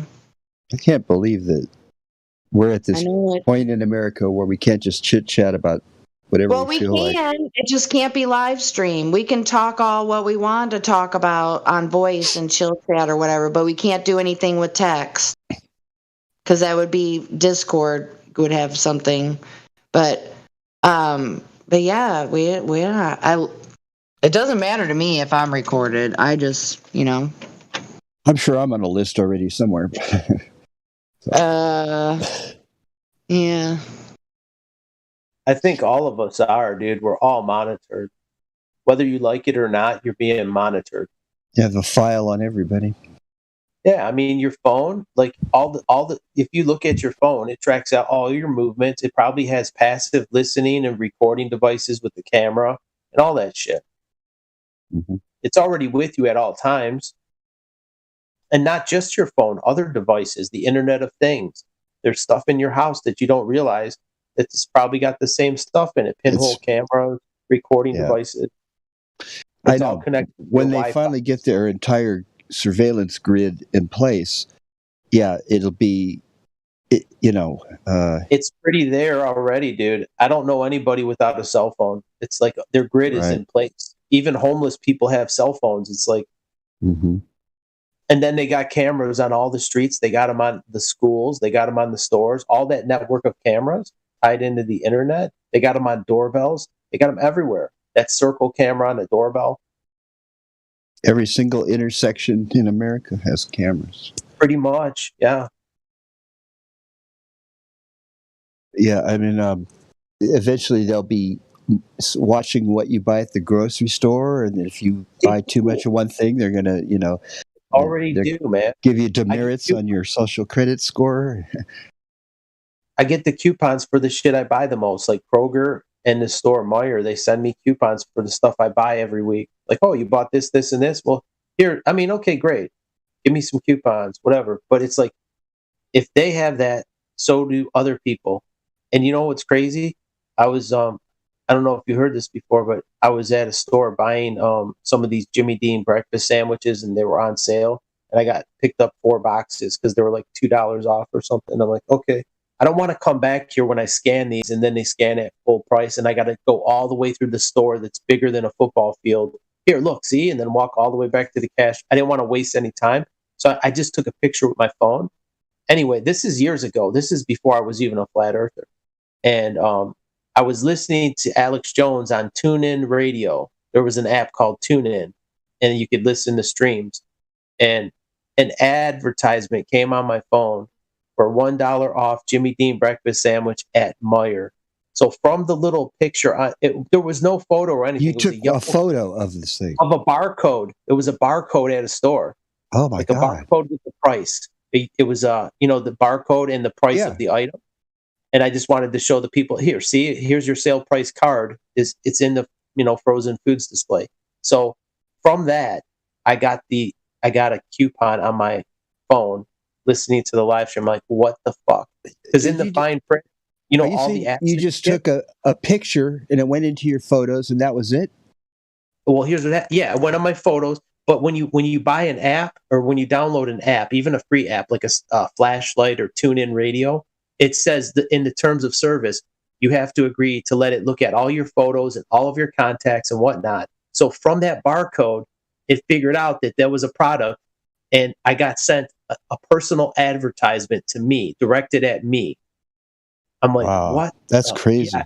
I'll see if I can find it. It was so creepy. And this is years ago, man. This is probably like 10 years ago. I'm like, what the? Because that's probably like the last time I listened to him. It was about that time.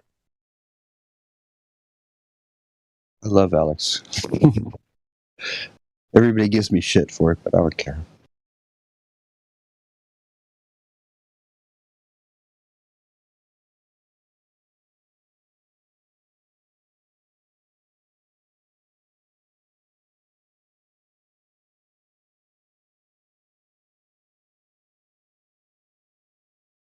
You know, imagine when we get to the point of there's no more cash. Like homeless people and stuff, you can't like give them $1 or $2. I mean, there'll be nothing to give them. You know what I mean? How do you panhandle when there's no cash in society?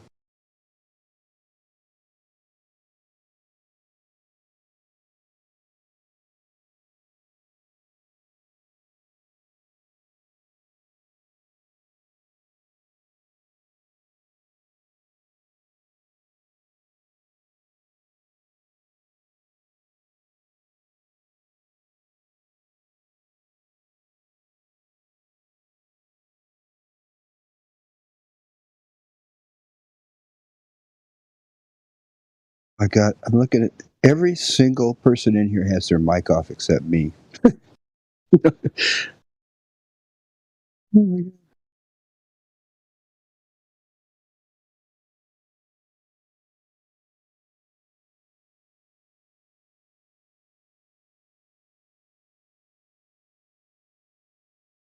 God. Well, now's my chance to just grandstand. And I got nothing to say. There's the Alex Jones meme.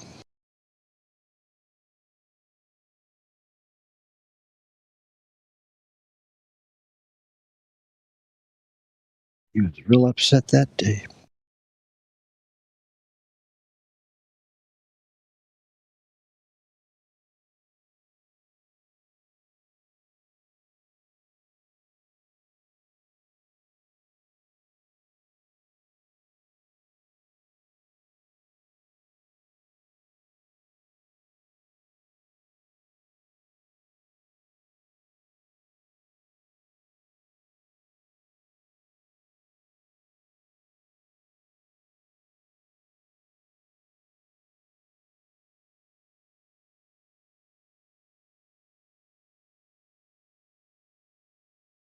One thing Alex doesn't get is he believes in NASA and space flight and obviously globe Earth.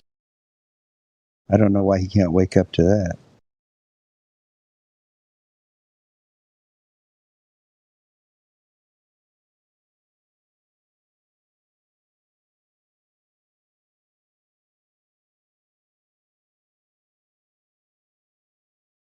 And he still thinks that planes hit the towers.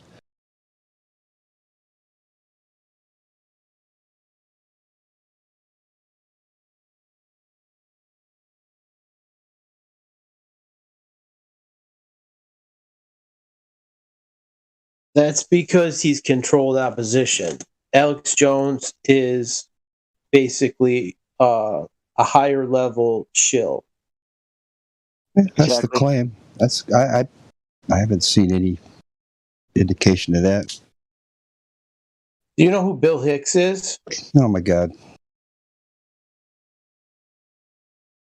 To me, that's the dumbest theory ever. Really? Yeah.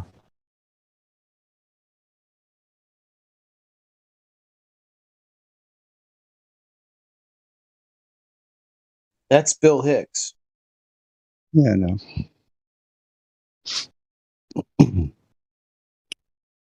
I mean, Alex Jones has got, high school yearbook pictures from when he's a kid. He's a real person. You think Alex Jones is legit? Someone who says airplanes hit the World Trade Center.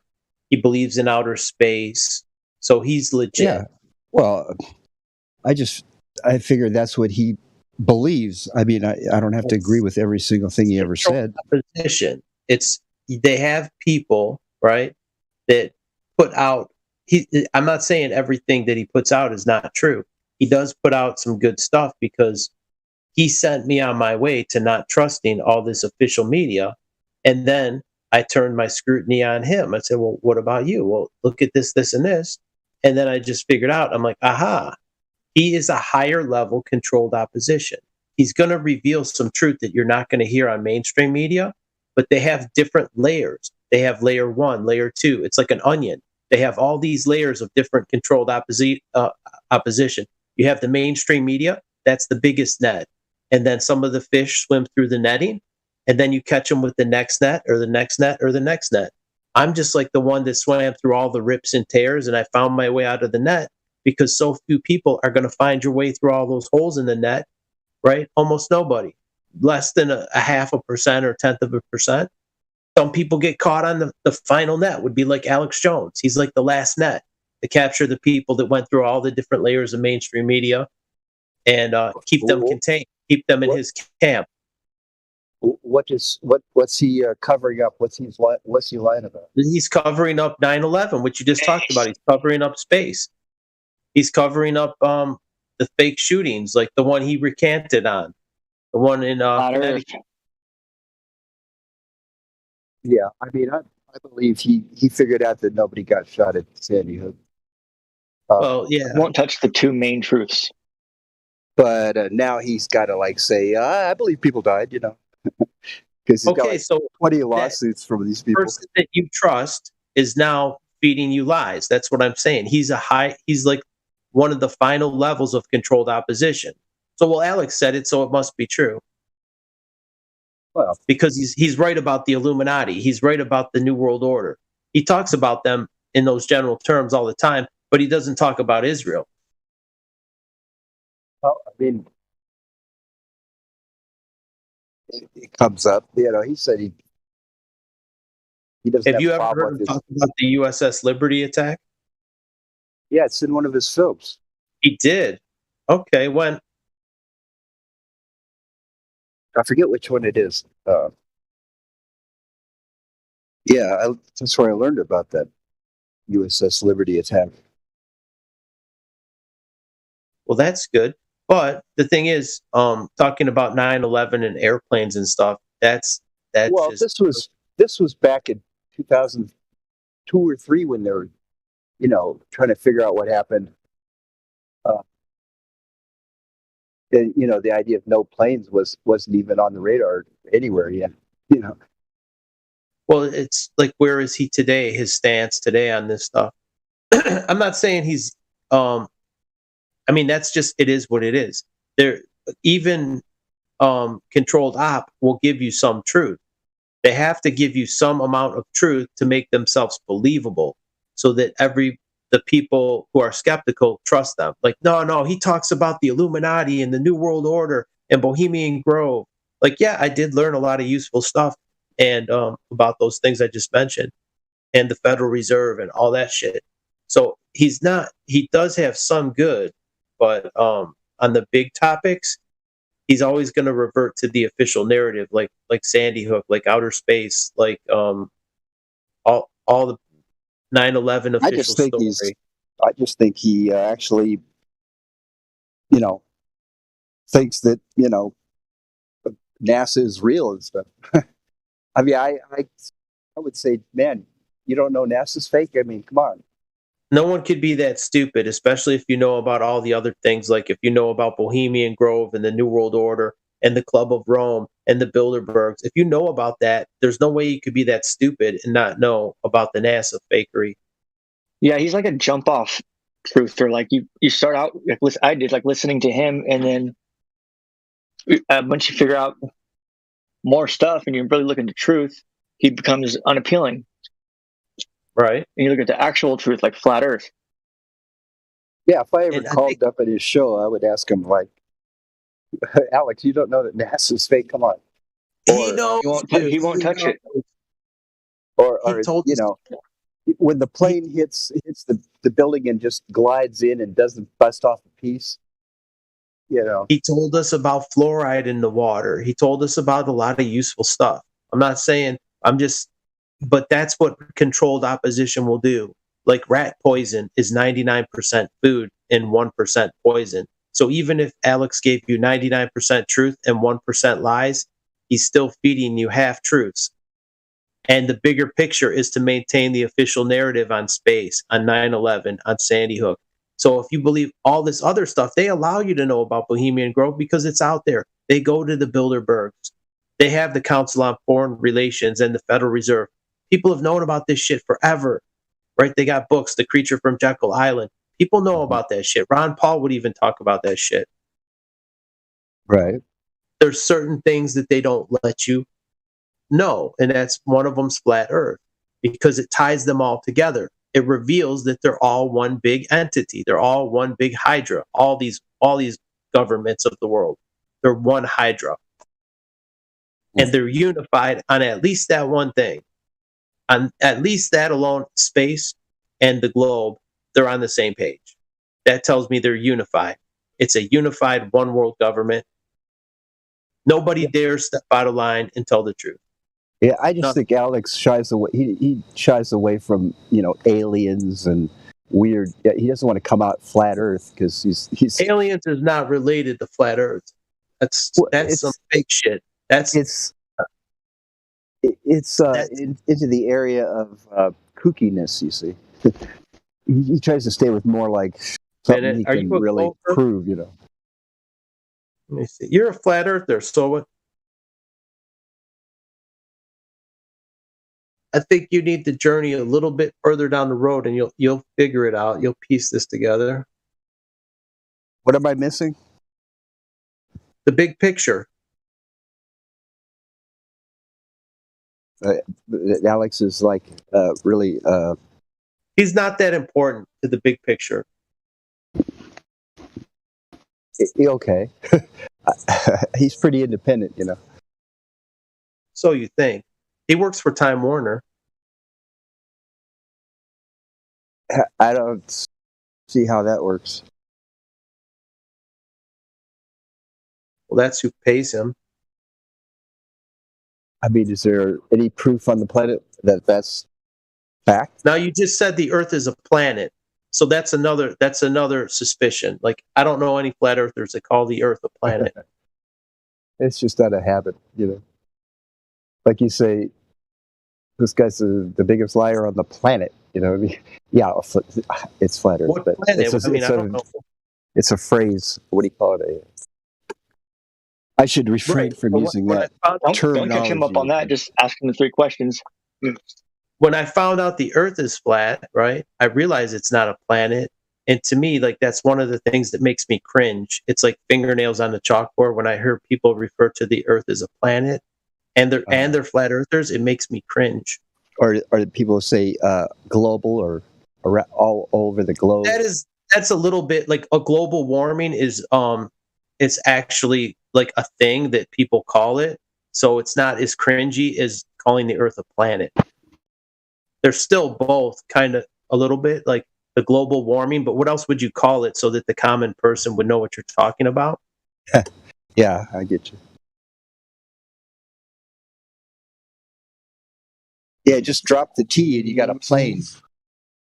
Right, it's also another farce. It's one of their farce things to control your fuel.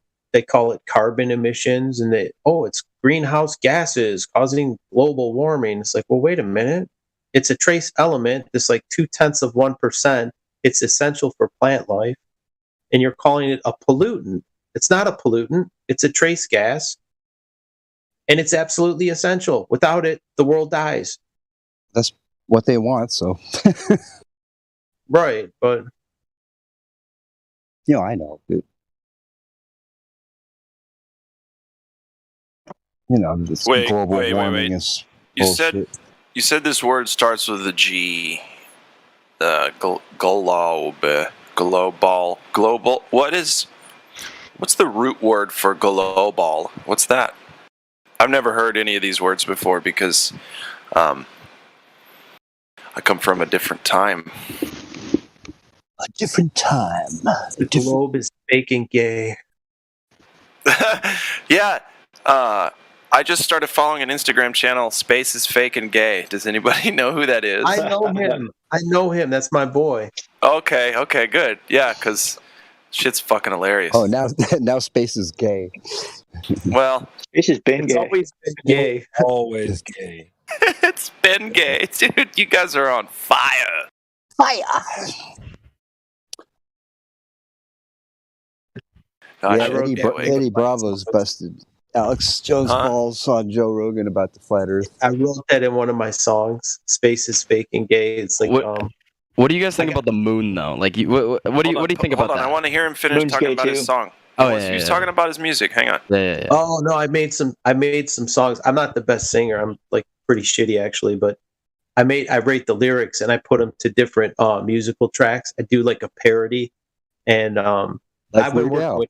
Can we hear them? Put it in Yeah. the live stream voice text. Hold on, they're kind of shitty vocals, but No, it's fine. Whatever it is, man. Let us Just a hear it. demo. Share it with the masses. Is there a Glober talking though? Scout, are you a Glober partner? Yeah. Alrighty. Well, why's that? I don't know. It makes sense. Does it not? No, that's the thing. It doesn't does it make not? sense. No, it Check this out. Correct. Harry Potter makes sense. Oh wait, no, sorry. That's my bad. I'm not a Glober. Oh, That's so my you're bad. you're a Yeah, honest, obviously. you're an honest yeah. person. Some lies. Yeah, because it makes sense. Flat makes sense. Yeah. Why's that? Well, I don't know. All the everything adds up and it just makes sense. Like all Name the one stuff. thing. I haven't gone that in depth into it. I'm not gonna lie. Just give us one example. Well, so A you're lot. already lying. The moon landing is fake How does that have to do with Earth measuring flat? On the sky. because they're lying about it. They say it's spherical from the outside, but it's not. Hey, man, people lie to people all the time. So what? Hey, Scout. Exactly. You're a bad actor, bruh. If you're gonna act, at least be good at it. What do you mean? We're just calling you out for your bad acting. Well, how else is he For going to what? get better if he doesn't hang with us for a little Hey, bit? it's got to practice. I guess if you want to practice, maybe go take some classes or something. Okay, that's my bad. Just be genuine, man. It's fine. You can be a Glober. It's cool. We all used to be Globers, bruh. It's so much easier to be honest too. By the way, I just want to be. I want to be flows. accepted. I want to be We accepted. don't want to. No, this isn't a club. We're not trying to get the numbers up. We don't want to recruit you. Okay, we just want to have a dialogue and you just to be honest. That's my bad. Simple. Yeah. Just be honest, bro. We used to be Always be where you honest. were.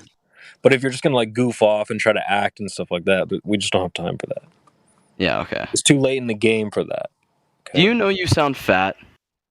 I'm like 155. He I'll means probably PHAT. That's what he means. kick your head off as well. So I don't know if you'll be able to get your foot all the way out there. You know, I you can sound a definitely little get bit my big. foot over your head because you're Won't be the first thing that's been up there anyway, huh? You're definitely not taller than me, Scout. For sure. Yeah, but you sound fat. You know that. And I'm guessing you're fat. How does somebody and pull up on me then, cuz? He's Where do 155. you live? Yeah, and like 4'10". That's what a fat person sounds like to you? Yes. Are you retarded? You also sound fat. You know that, right? Alright, Everybody so- sounds fat. I'm super fat. PH. Well, anyway, Scout, can you Hey, focus? 1 second. How do I sound? You sound fine. You don't sound fat. Yay! How much does fun weigh? Congratulations. Anyway, so This you has think you can deteriorated focus maybe quite. 5 minutes? Huh? Do you think you can focus for 5 minutes? No, I really don't. All right, well, hey, I got to tell you Yeah. something. You know, the first knee-jerk reaction to not understanding something from a human being is to mock it. So you're there. Hi guys. Just letting you know. If you go take your meds, could you focus for 5 minutes? Hey guys. what's up, blah, blah? How are you, buddy? Hasbullah in the house. So can you guys tell me why the Earth is flat? What does that even mean, though? When you say flat Earth, what does that mean?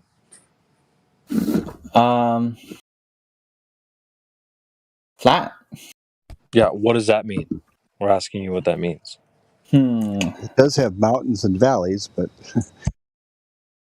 Right, because we can't sit here and like debate the flat Earth that you made up in your head. We need to be talking about the same thing. Okay. When I say globe, When I you know when what I I think mean. about a flat Earth, I think about Earth on a sheet of paper, So like a magic carpet. like a map, like we're on the map, So like a magic carpet. like D&D map, you know. So we're picturing something like a magic carpet in space. Yes. All right. So Knew that's it. why we need to talk about this, because there's not a single person in the server that thinks that. You've come here with your own ideas about some silly flat earth that you made up in your brain that you think flat earthers believe in, and that's why you think flat earth is dumb, and we think that's dumb. Enlighten me. Well, I mean, just let's just make sure that's clear. The thing you thought was really dumb when you got here is something that you made up. We don't think that. Okay. Well, all right. So it starts with like they're telling us that these bodies of water form into hills. So when you go out and observe bodies of water, whether it be something man-made like a cup or a pool, sink, bathtub, or something natural like a pond or a lake or an ocean, right? So do you ever experience any of these bodies of water forming into mounds or hills? I don't know. You don't know. Come on You've now. never experienced any of these. When you're in a boat, you look out in the water and it's flat in every direction. Oh, yeah, I guess. Yeah. So, but all I'm saying is that these bodies of water, they don't form into hills. So if we're on a globe, then everything, lakes, all these ponds, all these oceans, they're all hills of water. Obviously that's not happening in reality. So that's why we don't think the Earth is a ball. If the Earth is 70% water, as they say, then that's a lot of flat water. So absolutely. Then what do you think about Picture from Space? Well, they're showing us curved hills of water, as I just discussed. And we don't see those in reality. So why would we? Oh, let's just go with the pictures because they show hills of water, but we don't see that. No. There's also pictures of Bigfoot and the Loch Ness Monster. So That would require curvature. Should we go with those two?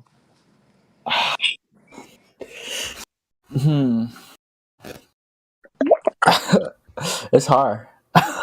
It's hard for me to understand. All right, so that's step one, right? We've already covered the curvature. There's no hills of water. The step two is, like, do you think you're moving? Do you think these buildings are moving? Do you think your house is moving? Your apartment or whatever? I guess not. There you go. Why would anyone think that? That's kind of my question. What evidence would, like, what? Who's going to come to me and say, yeah, man, your house, why would they even begin to think that? Yeah, why? Yeah, nobody would come up with that on their own. All right, so we're 2 steps in. Check. Okay. Step 3. Let me give you an example. I have a can of soda. Right, if I open the soda or a 2 liter of Coke or something, what happens to the gas pressure? If I leave the soda in a coffee cup for a week on the counter, it's probably not going to be as fizzy as it was when I first opened it, right? Yeah. So I think we need the containment to contain the gas pressure. Mm-hmm. Maybe another example, like maybe you have a car, you got a flat tire. Can't just go to the mechanic. You need a new tire. You got to get a new container to contain the gas pressure inside the tire. Can't keep just pumping it with air or, I just got 4 of those new babies, and I'll tell you what, there's some quality air pressure in there, but only because of the quality tires acting as containment for the gas pressure.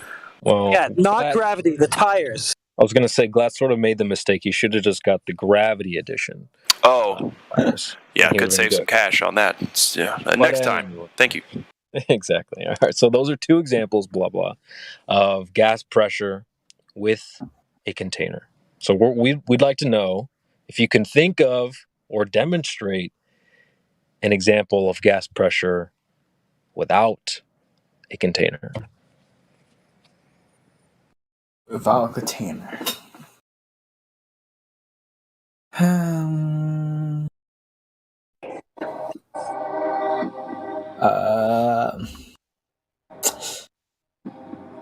Here? I don't know. So, Here? well, that's the thing we're trying to prove. So we can't use the thing that we're trying to prove the thing we're trying to prove. So the air is the thing in question here. So we can't just point at the sky and say, see, there's my proof. That's the thing we're trying to prove. Yeah, we're saying, why doesn't that vacuum of space suck our atmosphere off the ball? I gave you 2 examples, right? Physical examples. So we're just asking if you have, a physical example that we could demonstrate here on Earth. Gas pressure, no container. No, I mean, I have no idea.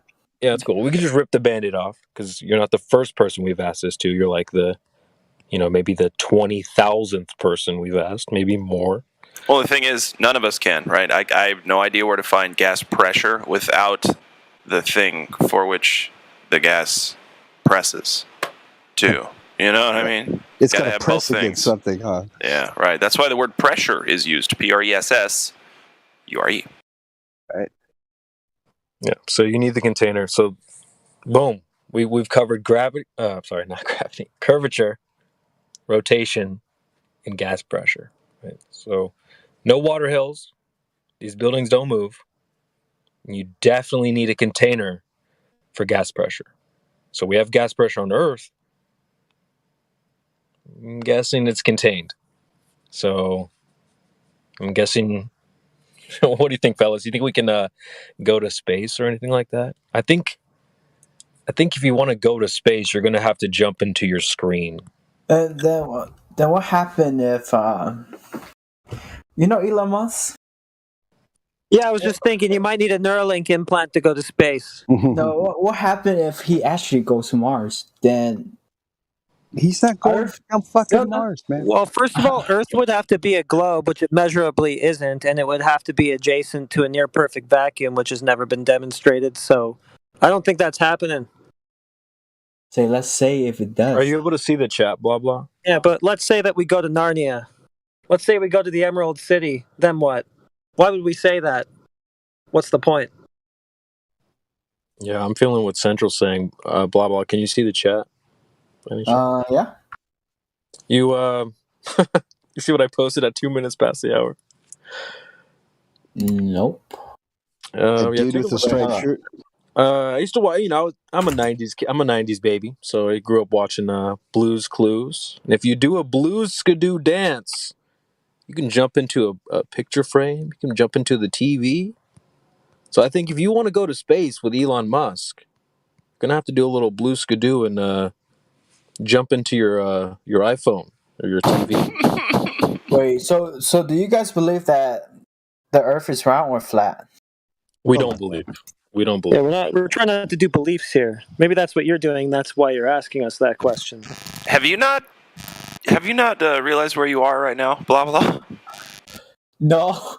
Oh, you're in a flat Earth Discord server. So we are pro flat Earth. We are anti lies. Globe. We're just pro Earth. If the Earth happens to be flat. Okay, let me be honest. Sorry. If it was a globe, that'd be cool too. But there's just no evidence for that. Yeah, I'll believe whatever. No one's gonna bring any evidence either anytime soon. Otherwise, maybe blah blah. You would have brought some, right? Yeah. But you didn't, did you? On YouTube. It's not there, bro. We looked already. Don't worry about that. I'll look on YouTube right now. Well, yeah, let's talk about the Elon Musk, the red car up in space. I mean, you believe in that thing? I mean, You can tell it's real because it looks so fake. of course. Where's that car now? Is it just orbiting the Earth or something still, or what? Well, I think it looks impossible. Well, I think it looks so ridiculous and impossible. Thank you, Elon. It would look so much more real if they faked it. We'd have way better CGI if it was fake. Blah blah. Are you like an Elon Musk fan? No. Okay, good. That's a good thing. Blah blah. Can you see the live stream voice text? Live stream voice text. Yeah. Can you Okay, read? so yeah. Can you So read, yeah. blah? Go ahead, guys. Oh, yeah. All right, just checking. Sorry, go on, Gemsy. Didn't mean to interrupt. No. I'm just pointing out the text, so for him to be aware that he has prompts Wait. to see the text now. So that picture of the sun rising. What is that? I don't see a picture of the sun. Try What are again. you? Hey, where are you looking at right now, Blabo? Where are you looking at? He's talking about Wolfgang's post at 58 minutes after the hour. Yeah. Oh, okay. Oh, Are you lost, Glaflow? Are you kind of lost that you don't see the sun on that one? no. That was yesterday. So Yeah. I'm now. No, it says I've moved today on for to today. Glats from the It says future. today. Glats from the future. That's because you're not in the right time frame. You need to. Exactly. Yeah. Glats in a different time zone, Gemsy. Gemsy just hates everybody. Okay, yes, I see the sun. So blah blah. What do you want to say about the sun gif? So what was you talking about? Now, blah blah. About, Now we're on the the same water. page. Go ahead. Yeah, go ahead. Blah blah. You said you see the picture of the sun. Did you want to talk about that? So is that flat? The horizon looks pretty flat, straight. I mean, the GIF is flat. It's like on the screen, sure. Yeah, which part are you asking about? There's a lot going on. The GIF, is it flat? GIF. If your screen is flat, then yes, the GIF is flat. What is that GIF trying to show us anyway? I don't know. What the hell did you post, Wolfgang? What is this? Well, they usually say that the sun is going down below. Yeah, it's like the coming horizon up on where this the one. sun sets. We just zoom in. It's Uh-oh. clear. Oh, I see. Or anything. Nothing's going down under any horizon. It's just going away from you. Yeah, it's nothing's like- going into the water. That's weird. Yeah, people would say the sun's disappearing behind the Earth's curve, but then you zoom in, it's like, oh shit, it's actually not even touching the horizon. Shit. The sun appeared to have set, which means most people would think it went over the curve of the Earth. But when you zoom in, you see the gap between the sun and the water. What's happened is it's just disappearing at the vanishing point. Everything disappears. It converges at the horizon. So it looks like it just blends into the horizon and disappears. So they tell us ships and the sun, they're actually going over the curve of the Earth. But if you zoom in with a like a P900, P1000, you can see that they physically didn't go over the curve of the Earth, because if they did, there's not enough. It wouldn't matter if you had 1,000,000 times zoom. It doesn't look over hills. It just looks straight ahead. Right. There's no camera that looks over a hill. So zoom doesn't do you any good. Yeah, I know they say the sun's going down, but it's not. Well, what they say is the Earth is turning away from it. Blah blah. Do you have a dad or just a stepdad? That's an interesting question. Do you have a male figure in your life that might be able to teach you how to be an adult? I'm just asking. We know the answer, but we want you to answer. Single mom. No. Alrighty. So moving right along, what we have to do here is we have to see if we can get him to come back, because he just left after I asked him about his father or lack thereof. Okay. It's all right not to have a dad, but you know what's worse?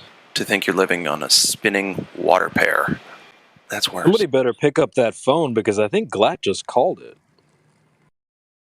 Bro, you just made a man-child cry. Yeah. You should be ashamed of yourself. Did he just bounce right when you asked him that? Yeah. Oh my God. Got too real. I would have been He like, made him cry. what's that got to do with it? Damn, Glad. The reason. You don't want Come him on, to start guys. pouting on You screen. gotta work yourself into it. You just Come went on. in We raw, all man. know that he was here to waste time. I didn't mean to I didn't know he was You gonna gotta lube him up, puss dude. out like You that. just, like, I hadn't even started fucking with him yet. We were being mean to him, really, were we? No, but just because he was burping into the mic. Right, I was like, when he did that, I was like, you know what? Fuck this guy. It doesn't mean he didn't have a dad. Correct. Poor guy doesn't have a dad, and then you made him cry.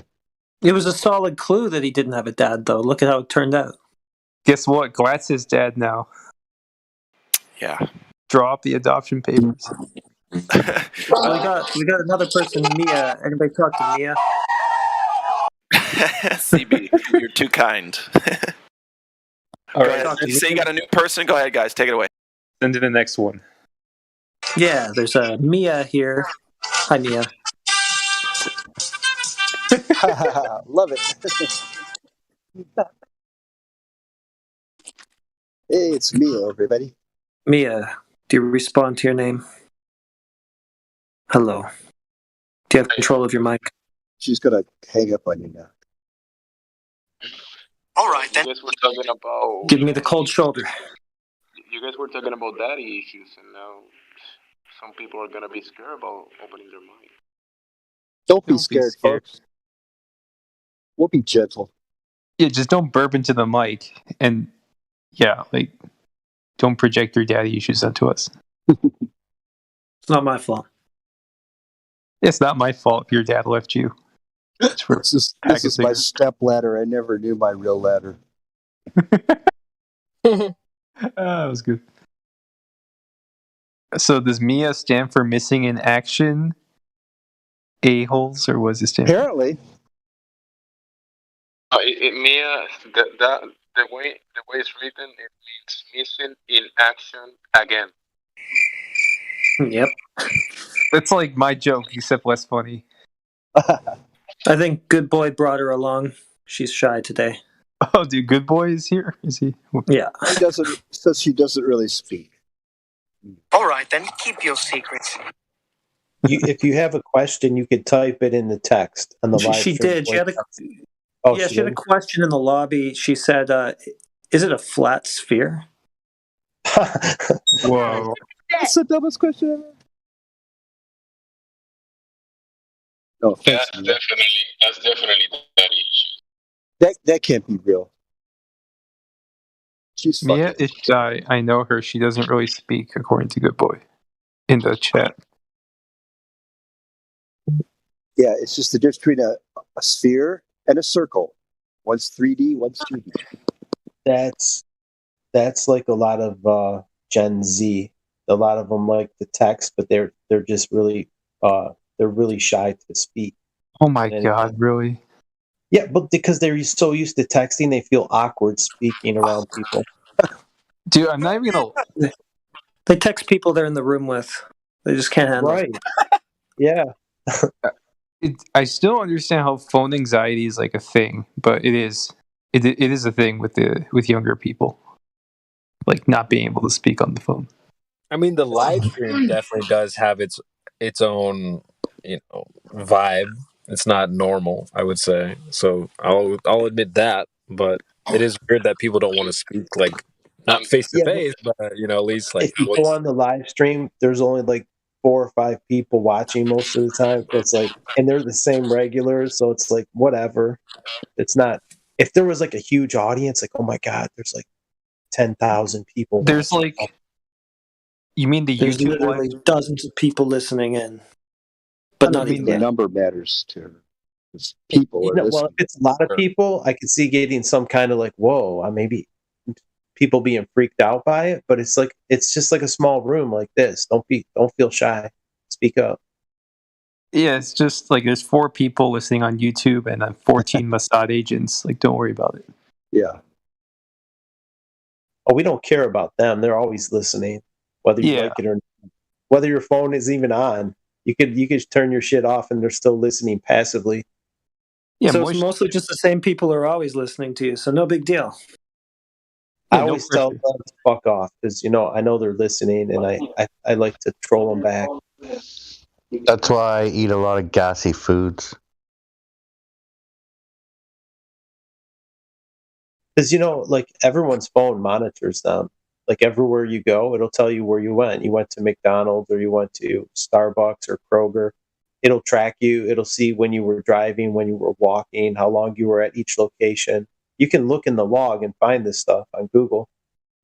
So they know how long it took me to take a shit. If you take your phone to the shitter, they would probably know. Yeah. What are you doing Yeah. in my swamp? How do you get those little sound bites? I just pretend I'm going to the bathroom to throw them off. Is that why I get like toilet? Is that why that I get like toilet paper advertisement when I eat on the toilet? Dude, did you see the ad I posted? I got an ad back in the day when I used to listen to Alex Jones. Did you see it? It was a targeted ad. Let me see where it was. It was up a little bit. Where was it again? What's the time? Let me see. I'm scrolling through right now. I'm trying to find it. Yeah, Okay, Target. yeah, 12:37. I'm on Eastern time, so it might be different for yours.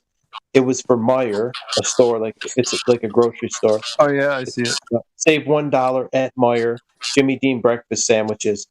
That's exactly where I took the picture. It's got the little infinity symbol on there too. But this was TuneIn Radio. It's like for live streaming and stuff. It was an app that I downloaded, and this is like 10 years old. I haven't listened to them in a long time, but when I saw this pop up, I'm like, I'm deleting this fucking app. Like, what is this shit? Dude, I think it can see much more than just like it's not just hearing you. I'm pretty sure it maps out like the inside of your house, like because It's got I've the gotten cameras, dude. It's got cameras on both sides. It's not just the cameras. Like I don't know. I was like I do not take my phone running, but I was wearing running clothes and I didn't have like the camera up. I wasn't looking at it. I was just talking, and I pick up my phone, and all of a sudden I get an advertisement for running apparel.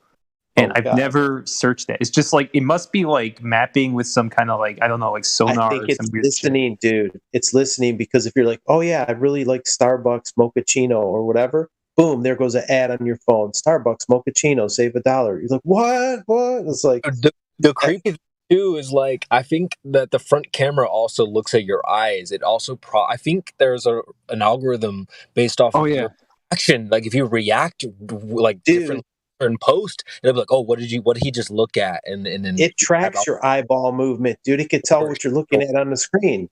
It's intelligence. Dude, there's some ads, and if you don't look at the ad, like sometimes I just don't look at despite them, it will stop playing until you look at it. Well, you have to press play again, but yeah. Eye track, even on the older phones. Yeah, back several generations they have it.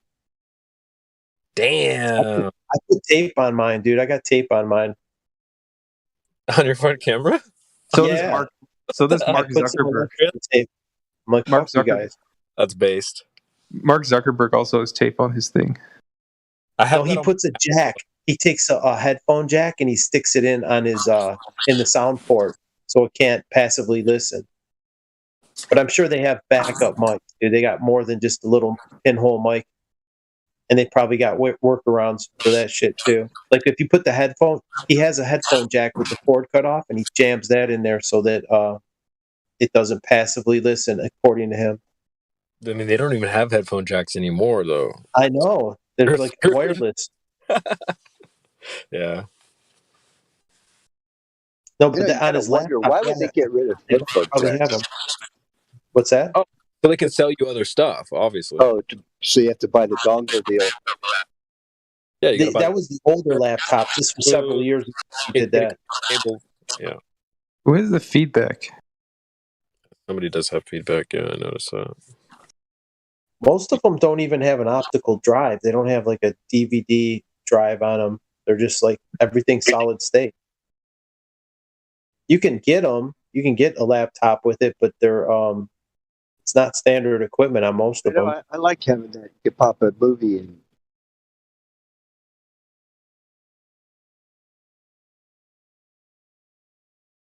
Some of them don't read in the Blu-ray. I would have thought they'd already be up in that, but they don't read Blu-ray movies. I'm like, what's going on? Why is this DVD not working? and this is a newer laptop, like a year old. My brother has it, and it doesn't read in the Blu-ray.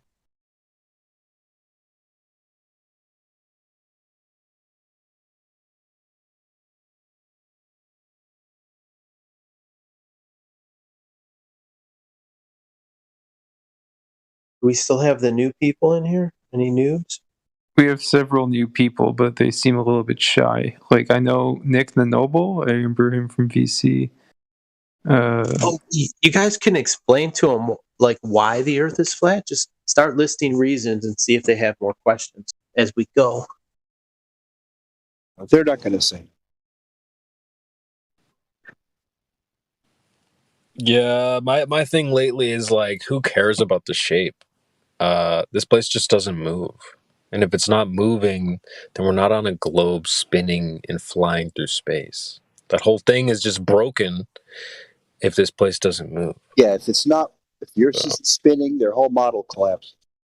Oh, well, it's both of them too. I mean, it's the motionless and it's flat. It's two lies in one, and it's geocentric.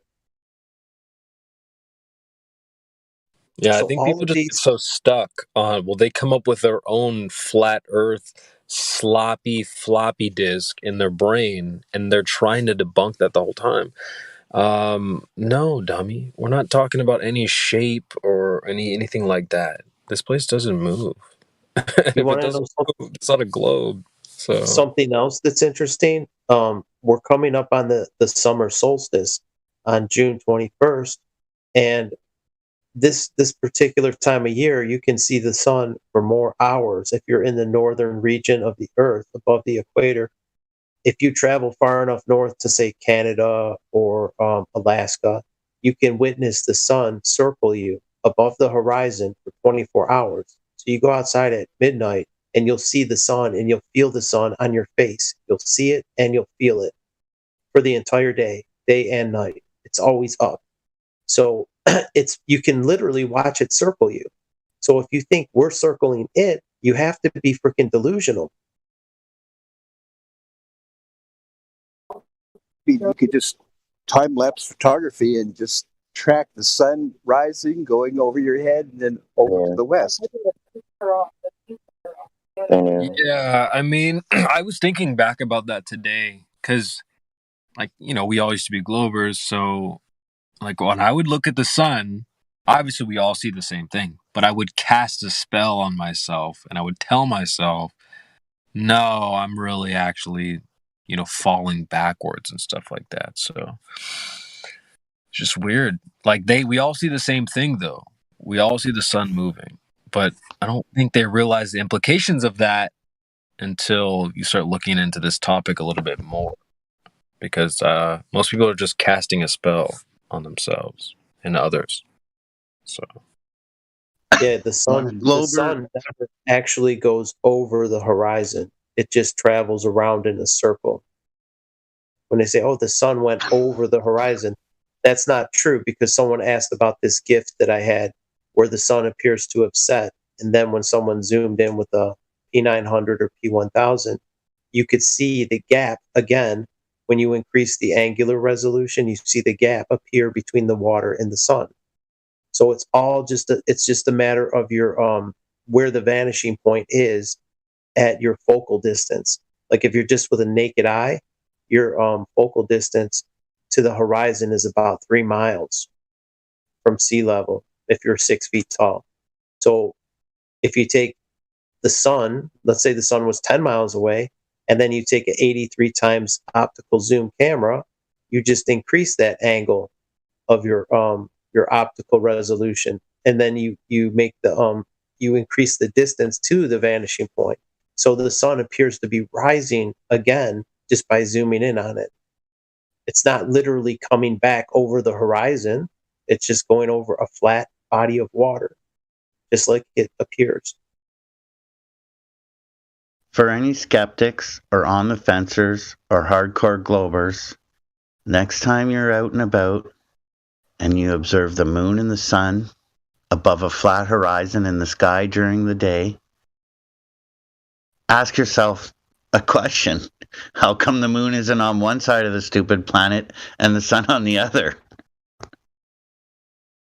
Yeah, it is weird that you do see both in the sky. I mean, but when I try to put myself back in my Glober brain, I'm not sure how I would like take that, you know. But as a flat earther, I look and see that I'm like, oh well, of course, like this can't be a globe, though. I never thought of it consciously as a glober. I just like there's all these like inconsistencies, and I just remember I would just never think about it. I just take everything for granted. Well, that's what it means to be a glober. You have to like actively ignore this stuff, even the contradictions. I got one buddy for years, even before I figured out FE. We'd be out and about doing whatever, and I'd be like, dude, check it out, the moon's out. It's daytime. He'd always get pissed. Why do you always show that to me? Yeah, they don't understand they don't understand why that's important. Like why, you know, they just don't get it, dude. They're not even thinking deeply about their own, their own worldview, which is kind of sad. You'd think you would explore that a little bit because that's like your core belief. You haven't kind of checked it at all. You're just gonna roll with it. You might want to check that, guys, because we did. Yeah, we checked.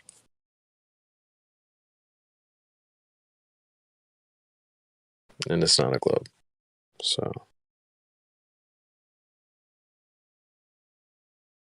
but if it were, I think it's not a globe. Right? Better check yourself before you wreck yourself.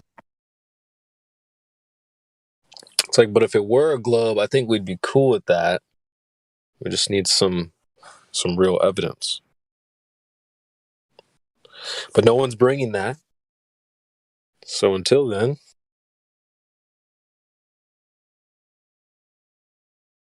guess we ain't moving. No pun. Unless you're drinking. Or in a car. Yeah, so much for that Earth movement.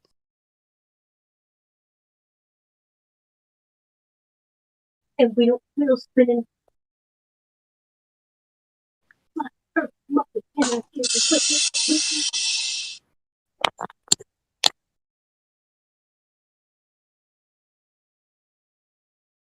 Planes landing on runways running in all different directions, but it's spinning. Okay.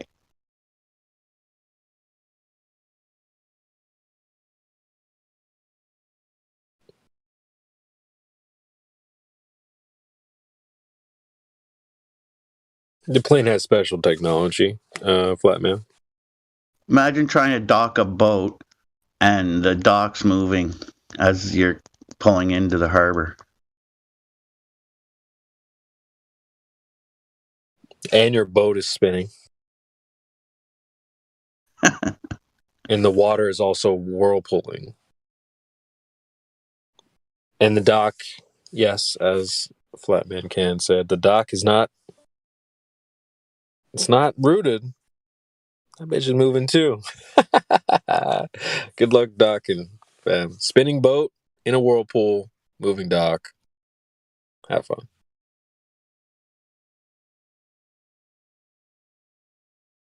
And I mean, shit, the ground winds could be rough and the planes will take another run at the runway. They won't even come in till it calms down. Oh, no, that's just because the globe would just happen to be spinning just a little bit too fast for their machinery. You know, they had to recalibrate. Let the globe slow down a little bit. Remember all those other explosions that created stuff? Oh, you mean like nothing that exploded and made everything? And then all the explosions afterward, that like that one time something blew up and it made a car out of the explosion? Oh, well, if you just have if you send a hurricane through a scrapyard, you just make Boeing 747s, Ferraris, Lamborghinis, just random. You guys remember that time? You remember when the Scrabble factory blew up and all the letters came and landed and made the perfect work of Shakespeare? Yeah, you don't need an intelligent designer or anything like that. You just randomly let things blow up, and chaotically they form beautiful things. Yeah, explosions always form stuff. That's how babies are made. That's how babies are. Sorry. That's what my Everybody knows girl that. said. Babies are made that way. That's not wrong. Yeah, I was gonna say. That's just how dumb that scientism is. It's laughable. Order out of chaos. Ordo ab KO. Yep.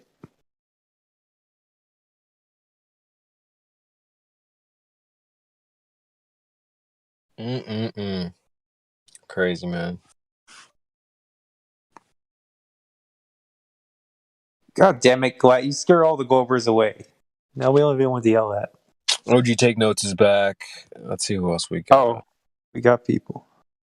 OG Take Notes, Nick the Noble. Yeah, but they... Who else we got in here? Jacob Rothschild. Oh, no, he's just listening. JR is cool. He's my homeboy. Yeah, I see him in the chat, holding it down. Who else we got? We got Gemsy, some noob. Gemsy, if you want to speak up and say anything, welcome to Flat Earth. Globe, because globe. Yeah, that makes sense. Pretty. There's really no rebutting that one. But thanks, Gemsy. We also have Desmond. Welcome, Desmond.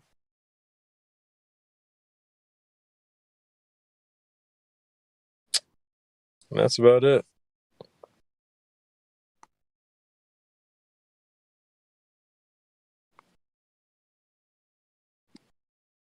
OG and Desmond are server unmuted, so they can speak if they like to.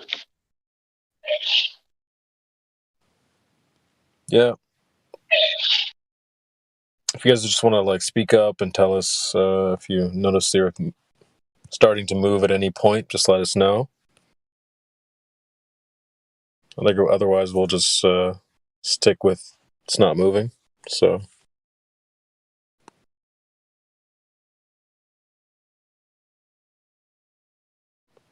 Yeah, all right, cool.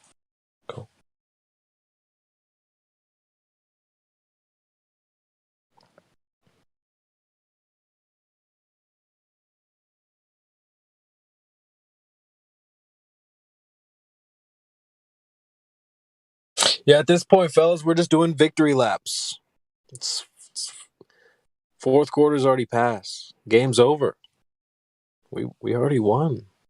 put the hands up. Start celebrating. Do a victory lap. Okay.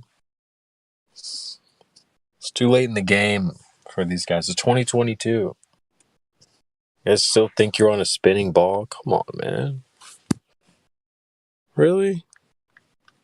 Come on, man.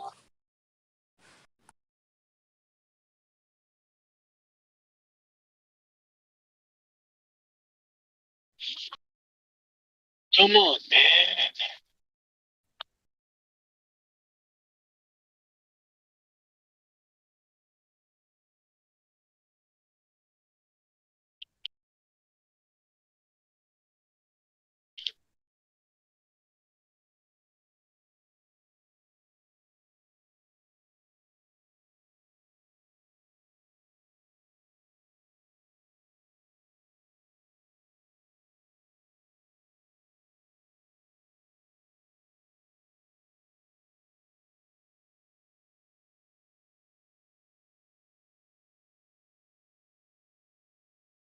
Oh my god. Are you guys seeing what's going on in the lobby? Guess somebody's saying they're trying to dismantle the modus tollens.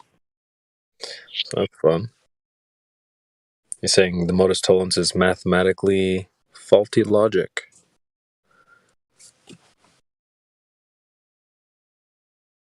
So you're saying we gotta Sorry, go ahead. We got a crazy homeless guy screaming in our lobby. Is that what you're saying? Yeah, you should get a few of those around this time. I'll send security. Yeah, that's. I mean, just you don't even need to send the security. Just send the janitor in there. Get him out of here. I'm the security and the janitor. That's great.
This brings me back to the good old days of the YouTube chat, the lobby chat.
Is anyone on here?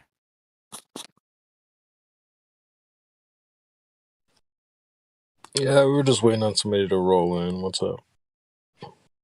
What's up, man? What's going on? Will. What's up, Will?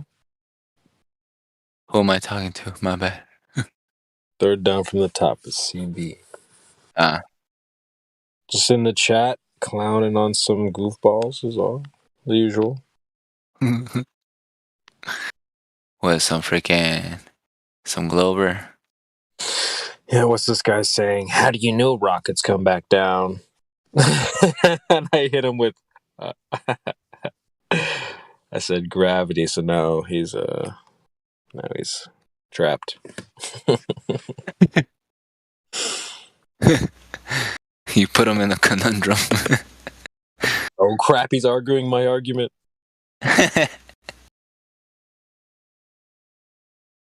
Oh yeah, man. Nah, I just came on here to ask if anyone knows or if they can point me to citations or some explaining like about light characteristics, you know, like photon and electron. Well, that's different, but I know they kind of act the same when they're passing through a certain contraption, like a double slit experiment or quantum eraser. Quantum eraser. Quantum eraser experiment. Love. No, man. Not my area of expertise, but I feel like there's a couple people like Get Be Get might be someone you might want to speak to, or for sure. Who else? I don't know. There's a couple guys who like to nerd out on that type of stuff in here.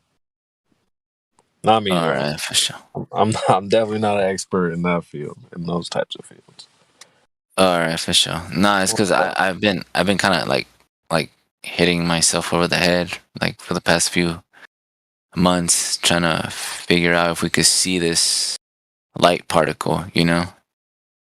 And what's your like main objective though? What are you trying to? Nah, I'm just trying to see if we've ever seen this photon particle, you know.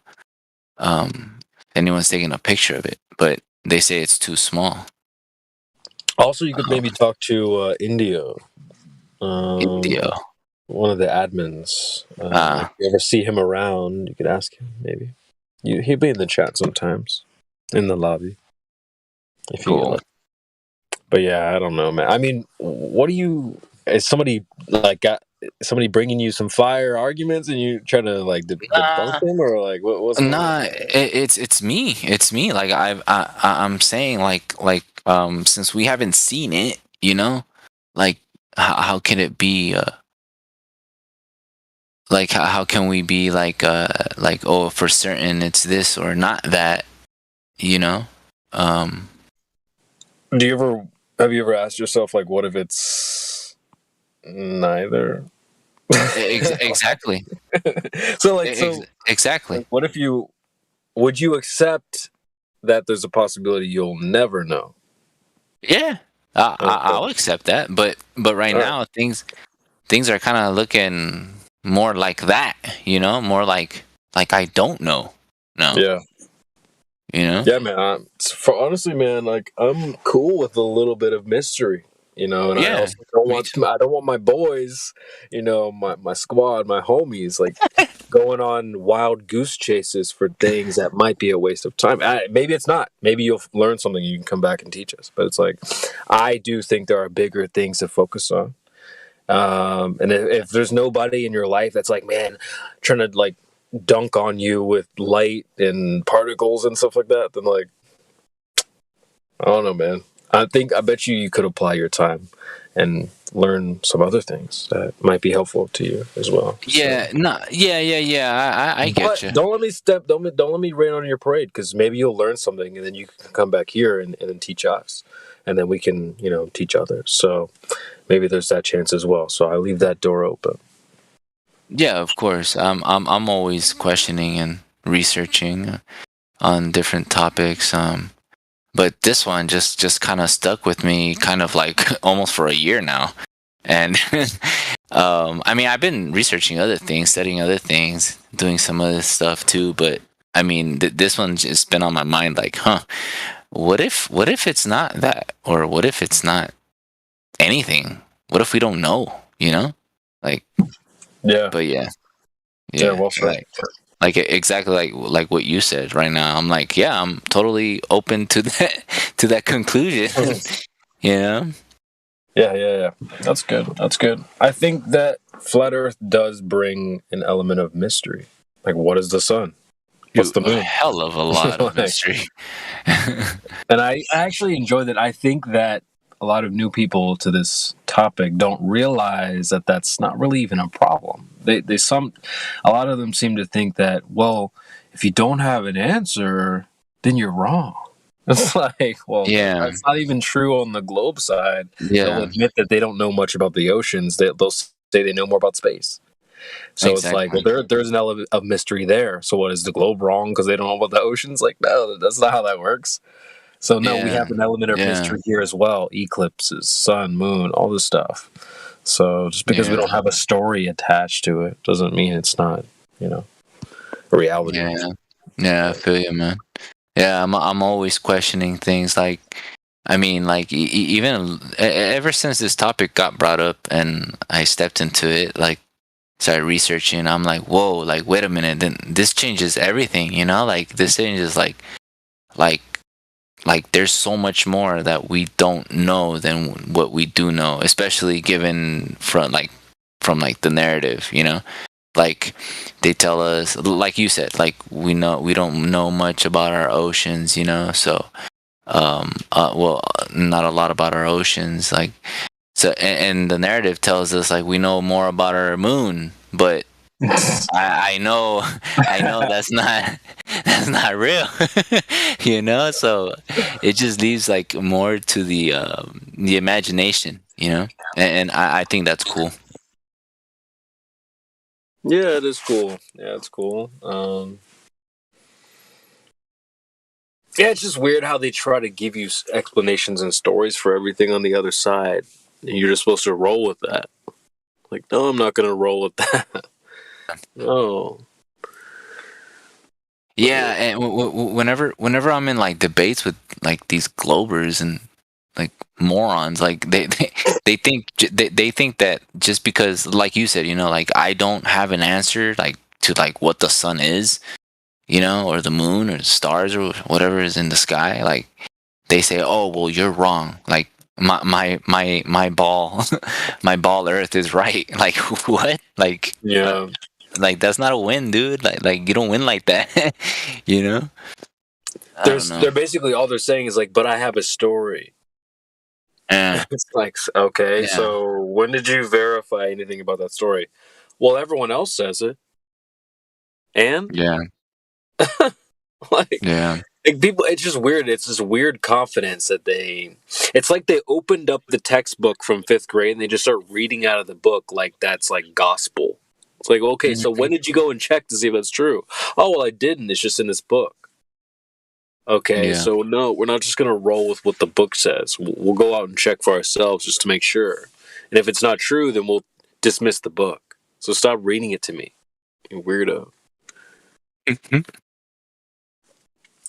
For real.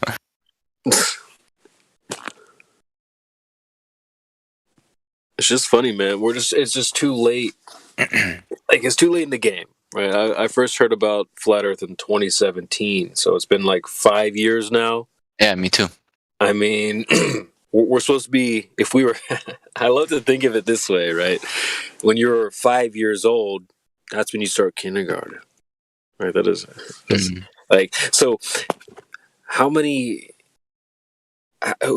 5 years isn't a long time for people. When did you first hear about Flat Earth, Will? 2017. Same 17, so year. 5 years there. Yeah. So it's like we're all pretty young in this thing, you know. Yeah. We're all pretty quote unquote young in this this understanding. So that's important to keep in mind as well. We're not like 30-year-olds.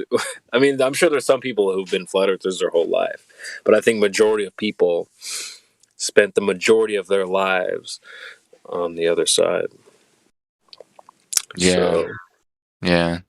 I remember when I was like small, right? Like elementary school, like when they told the whole class, and the teacher told the whole class, like, oh, before, you know, we found out that the earth was a ball, well, everyone thought it was flat, you know? This was like around the time when they started telling us like Christopher Columbus proved the earth was round, stuff like that, you know? Well, they're not wrong, but sure, it's not a sphere. But anyways, they were telling us that, right? So like I kept, like as a little kid, I kept saying like why would they say that, you know? Like why why would they think it's flat? Like I just didn't have like I remember like thinking about it, like why would they say that? Like, wow, I'm looking at this like map that they gave us, right? Like it had an edge and the boat was going over, and I was like, why would they think that? Like I remember that day. Like it's kind of freaks me out how it's like kind of clear to me, like how I remember it. And or probably I might be making shit up too, along the way. But anyways, like I remember thinking about it like a lot. Like I'm like, why? And then like like probably like a couple of months pass by. I start seeing cartoon shows, like more like Pokemon, Dragon Ball Z, shit like that, And I totally forgot. You about already know, cuz. like I totally forgot about that shit. Like I'm like, whatever. I'm going with this shit right here. This looks badass, I know, right? What's your well, they had to give you a little bit of a lie to go with it, right? So they show you globe and then they show you propaganda. Well, this is what the flat Earth would be like. They're obviously not telling you the truth. So they're giving you two lies. One that's really ridiculous and the one that's like maybe a little bit more plausible. I remember that too. Like the weird, I don't even know what it was. They were just saying like, here's a weird. They're basically showing like a cubed Earth. I don't even know. Like it was weird with a boat just fall like. Yeah. Obviously part of the gravel, but the thing I wanted to touch on with like the 5-year-old flat earther is like we're graduating to the next level now. We spent the last 5 years debating these goofballs and like having kind of honestly a tough time. I don't know how new you are to this server, but like we had the arena open, we had a lot more people coming in, different levels of people, science, PhDs, all this stuff. They don't come anymore. We're in the last quarter. If not, the game's over. So we've already graduated. Like I know people, I was in here the other day and somebody's like, man, you guys got to be nicer to the new people. It's like, well, we did that, okay, for 5 years straight. Okay, it's too late. It's so late in the game, guys. Come on, get with the program. Mm-hmm. We're in the next level now. So it's that tough love, It's like, come on, like, it really is. Like we're not up to that like lovey-dovey. Like, oh my God, look, the sky is like something new, and like I could show you a new world type of Aladdin shit. Nah, fuck that, Like I can show you. Nah, it's like we don't know what it is, and we need you to get on it or not, whatever, but stay the hell out of our way, Right. It's like, what the fuck? Tired of that shit. I don't know, man. It's just my new attitude lately. It's just I'm tired. I'm tired of holding hands. Me too, bro. Yeah. It's been like that for a few months now. Yeah, same here. And I was like trying to spread the message like, all right, everybody be nice. Like that was like a year ago. I'm like, everybody be nice. But no, for real though. I mean, like you get a genuine person in here, you treat them really well. But but if you're gonna be like a goofball or LARPing or anything like that, acting, like you're just gonna get called out. I'm sorry.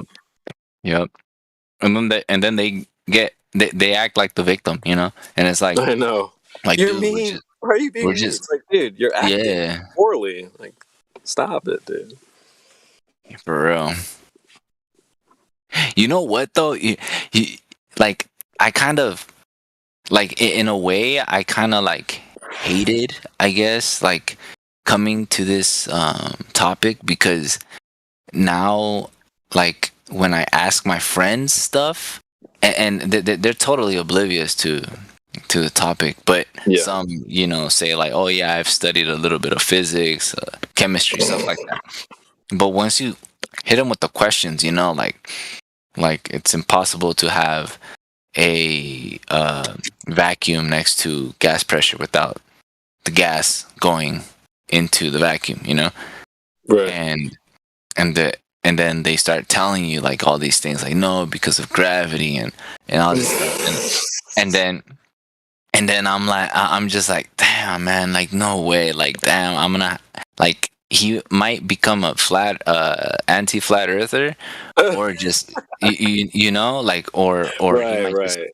or should I just leave him like just be a glober, You know, like, Right. Because I don't want him to become an asshole.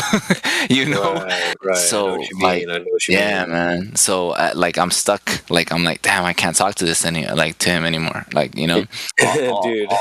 although I sometimes I bring it up, but it just sucks.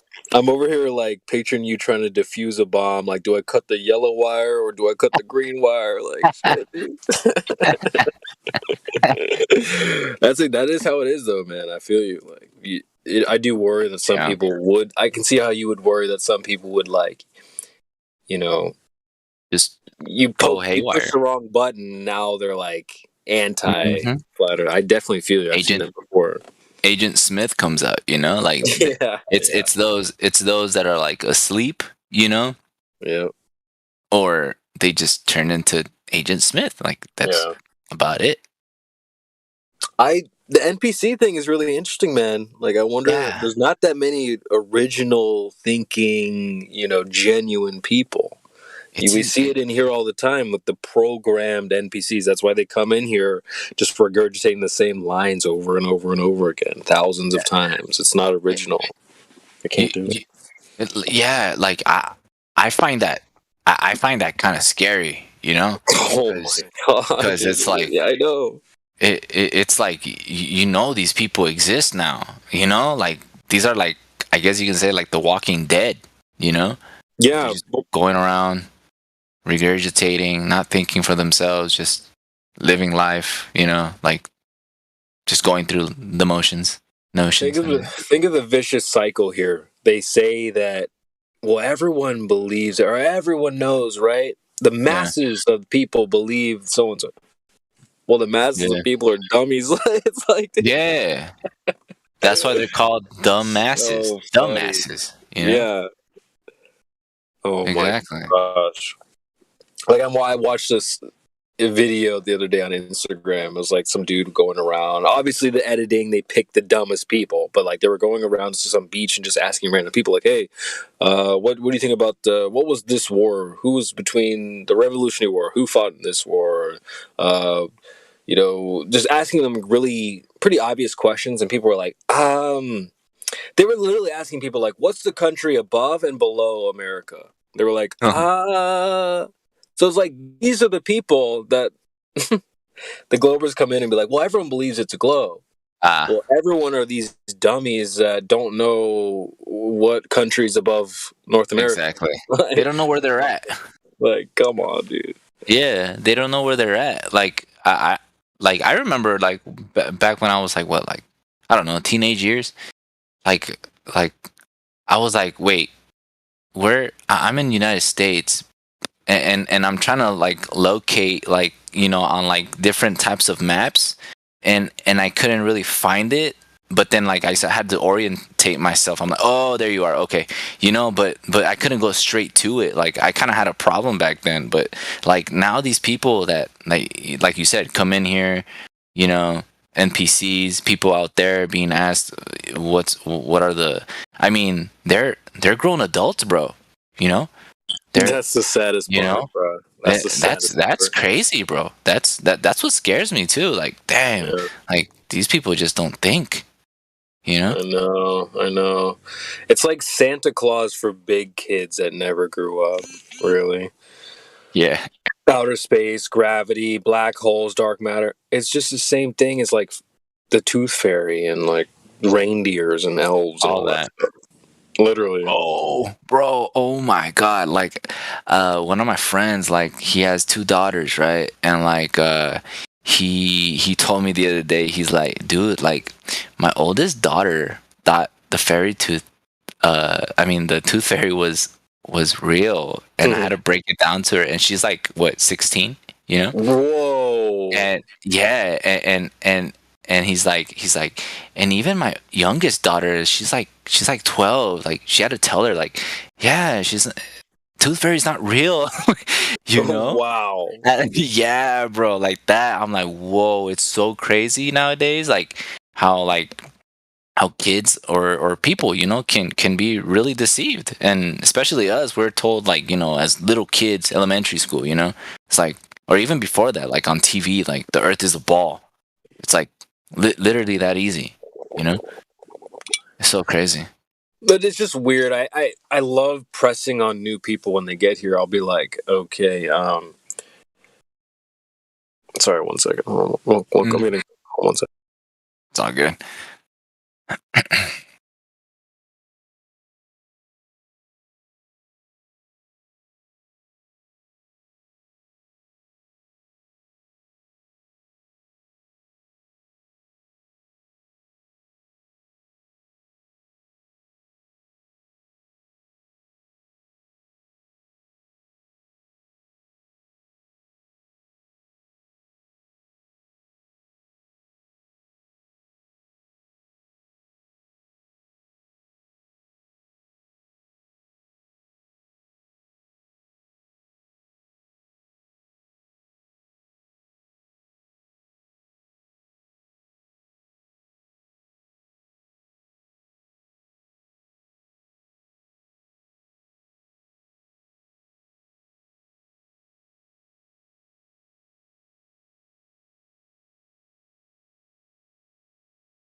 Okay, sorry about that. I just got a quick. I got a call. But yeah, you just ask like random Glober that just joined. Hey, why do they lie about Santa Claus? And they'll be like, oh, it's just for the kids. It's just for the kids. There's no problem, right? It's just innocent. But that logic doesn't check out. You ask them like, well, okay, so how come they lied about like the globe? Oh, well, there's no way they could possibly lie about that. It's like, well, but they lied about the Santa Claus thing. Oh, but it was for kids. Okay, what kind of mental gymnastics are you doing now at this point? Okay, like clearly they can lie about things to a lot of people. They've done it before and they'll do it again and they'll continue doing it. Obviously, they didn't stop doing the Santa Claus thing. They're going to do it this year, or they did it last year, whatever. Yeah. It's not like it's not like they're going to be like, all right, everybody.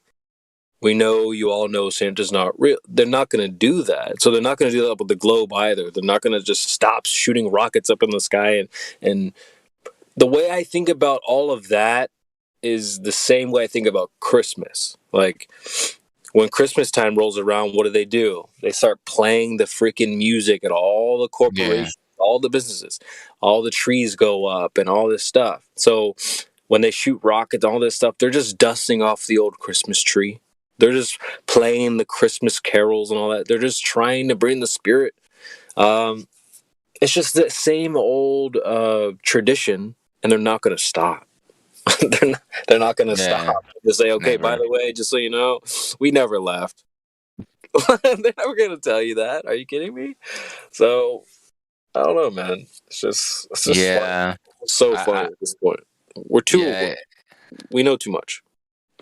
Yeah, basically, and all thanks to the internet, it's information is just out there to grab, and I would go even beyond that, because I think it's like when you become a flat earther, you have to ask, well, okay, well, we're told that on the globe that basically a Big Bang happened and this all sort of just formed and no one really made this place. So if it's a flat Earth and none of that happened, then someone probably made this place. So it's like you probably have to start asking questions like that. So I would say, Will, that it wasn't just that you found yourself here and stumbled your way here. That I would say that you were given or provided, you were blessed with this information. So you should consider yourself, I wouldn't even say lucky. I wouldn't even say lucky. I would say, you're an elite. You know things that most people, they're not given this information. So that's why a lot of times we try to we don't convince people. If they find themselves here, the people that find themselves here are here for the right reasons. I think everybody finds themselves in a place because either they're curious or they ask, they want to know, basically, like exactly, because there's like holes or gaps missing, so they go around asking, just like I did. You know, I feel like I guess like you said, you know, like blessed, because like I'm not stuck like how I see my friends stuck, you know, like getting away from this topic, flat earth, right? Like just to see how my friends are like doing compared to me. It's like, whoa, there's something very different, you know, like that I see myself in. Like, I'm not saying I'm better, I'm just saying like I'm just different, like from them. So Yeah, I feel you. so like just by that comparison, it's like I'm trying to look for, you know, like I don't know, anything that intrigues me, you know, like or that gets my attention or that I want to learn. And as soon as this information hit, I was like, whoa, wait a minute. We're seeing further than what the calculations of the earth is giving us. Wait a minute. Let me. Like my friends would be like, yeah, that's fake, whatever, and just turn around, you know? Yeah. I used to listen to this guy named Alan Watts like many years ago. And oh yeah, that guy's. Yeah. He had a lot of cool things to say, a lot of good things to say. And one thing he said was, it's like, you know how people will say like, oh man, that's far out, or man, that guy's really far out. So he's saying like some people, like your friends, are so far out, like in a bad way, that they're lost. They don't know where they started. And I love this analogy. I can't take credit for this, but it's like, and nowadays we have Uber and stuff. But go back a little bit further. Imagine you have to call a cab and you have no clue where you are. How are you gonna get picked up? Like, you got to know where you are. Here's another one. You wake up out of a coma. Yeah. What's one of the first questions you're gonna ask? Like, where the hell am I? Okay. Exactly. So if you don't know where you are, first of all, that you're on a flat stationary plane, you're gonna be really, really lost in life. Okay, generally, I can see how you'd be super clueless about other things that isn't flatter, like your friends. You know, how are they doing in life and stuff like that. So I understand how you could definitely be super, super lost if you don't know where you started. Yeah, exactly. Yeah, that's actually a good example. I don't know, man. So sometimes I feel like sometimes, you know what though, I feel like I'm being watched. You know, and it's not like a paranoid of like, oh my god, I know flatter, or I know too much, I'm scared, you know. No, it's not that. Like, I've been having this shit since like 2014, 2013, you know, like around that time. Like I feel like my phone is like, you know, doing some weird ass shit. And then, you know, like later on, or around that time, that's when people started getting that or I believe people started getting that on Facebook or on YouTube or something like that. They kept getting advertisements, you know, like just by speaking or thinking about things or something like that. Yeah, we were just talking about this. So that's crazy. Yeah, like it was around that time, and I was like, what the fuck is this feeling? Like, I don't know where it came from, honestly. And then, you know, I'm going around, and like my sister, she trips out too because she notices that. And I'm like, you know, I'm starting to trip out because I noticed that, you know, I didn't tell her, you know, she told me. And I was like, what the fuck? Like, nah, they are spying on us. All right, whatever. I don't give a fuck. I know they've been spying on us somehow, like one way or another. So I just kept going on, you know, like until like 3-4 years later, Flat Earth came out. I'm like, whoa, this is crazy. Let me look into this, you know. And then after that, I was like, oh yeah, they're checking up on us. They know what they want to know exactly what we're doing, like what we know, what we're speaking of, all this crap. Yeah. But before that, like I had no question about like, you know, whether they were scoping us out or I didn't really care, honestly, until like around that time. I don't know. Well, you sound pretty young, but I mean, it was a weird transition. Honestly, before then, they didn't really have that much stuff. I mean, like I said before, I'm a '90s kid, so they only started having like freaking. I had a CD player and stuff like that, so they couldn't track me on my freaking CD player. You know what I mean? Exactly. Like, so they could only start doing that stuff like once iPod Touch. I mean, what? I mean, like, when did they start doing that? You know, I don't know. They definitely weren't doing that on iPod Nano or whatever. That thing doesn't even have a microphone. But I don't know. Maybe they were. Who knows? That's actually a good point. That's weird. No, but they were probably doing it just in other ways. Computer and your bills. I have no idea, dude. But you're not wrong. Computer Can you guys hear me okay? Hank in the house. Hey, I just wanted to say, you know, hey, good to see you. Every time you sign a contract, you know, those contracts, they're not written by like CEOs and businessmen. They're written by lawyers, and they're usually made to put all liability upon you. So when you sign it, they're like taking all liability off of themselves and putting it on you. So yeah, every time you're signing a contract and not reading it, it's like, wow, what was in that sucker? Like, what did I just donate? You know, and the good book says, you know, let your yes be yes and your no be no, and don't have any secret oaths or anything like that. I think that's really good advice. We should avoid contracting with these people as much as possible. So every time you sign up for a new, you know, social media account or something, you're just like really unaware of what you just signed your life away. I'll say sign your life away kind of soft-heartedly, but you get what I mean. Good point.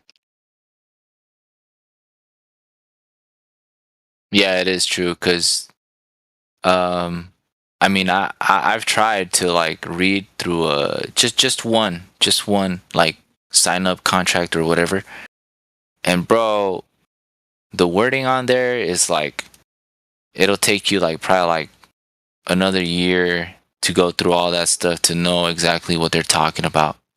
You know? Exactly, bro.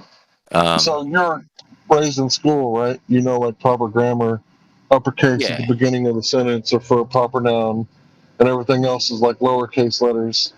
Like you'll notice that they write it in Dog Latin, which is all caps, which is like a debased language. Debased meaning like, you know, like a naughty language, right? So Dog Latin, all caps. Be aware of that stuff. Okay.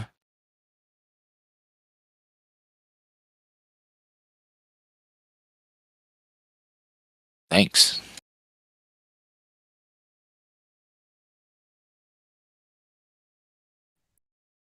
Especially with the legal society, you know, because they'll hand you a charge and it's in all caps and it's not really there, right? And then they trick you to read it onto the record when it's supposed to be them who reads it onto the record. So anytime, you know, you go to court and they're like, will you read this charge onto the record? Just look at the page front and back and say, I don't see anything. Or, that's not legal advice, but that's what some people do. And then the DA, he'll read it onto the record, and then a few weeks later, he'll recuse himself from the case because he doesn't want to be held liable for putting that charge into the public record. Interesting. Yeah. I think I've seen a couple of cases like that. I mean, I really got to catch up on stuff like that, you know, because if someone were to throw me into like a case like that, I'd be totally lost. They'll probably end up screwing me over. Exactly, bro. They railroad you. But anyway, you guys were talking about conspiracies, but I always like to go back to the biggest conspiracies. Like these word magicians who are like 1984 and the fuck out of us with double speak and double think and changing the definition of words to make it fit their narrative and For real. limiting our vocabulary so we can't even like think in abstract or think outside of the box because of our limited vocabulary limits our thinking, and it's like these motherfuckers. Yeah, that's what I was noticing. Like, well, I mean, I noticed that a while back, and now it's just kind of glaringly obvious that they do word contracts their way. Like you said, they change the definitions just to fit their agenda or whatever, and we're left out in the dark. With no one really to like guide us through that. But yeah, I try to read through a contract. Last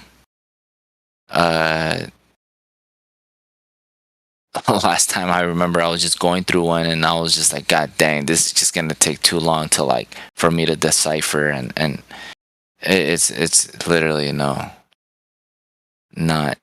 worth my time. So didn't even sign it. I didn't even sign that shit.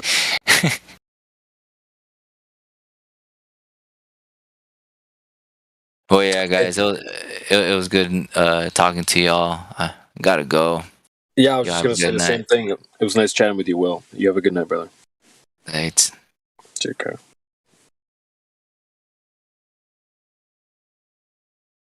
Yeah, getting late here too. I'll see you guys later.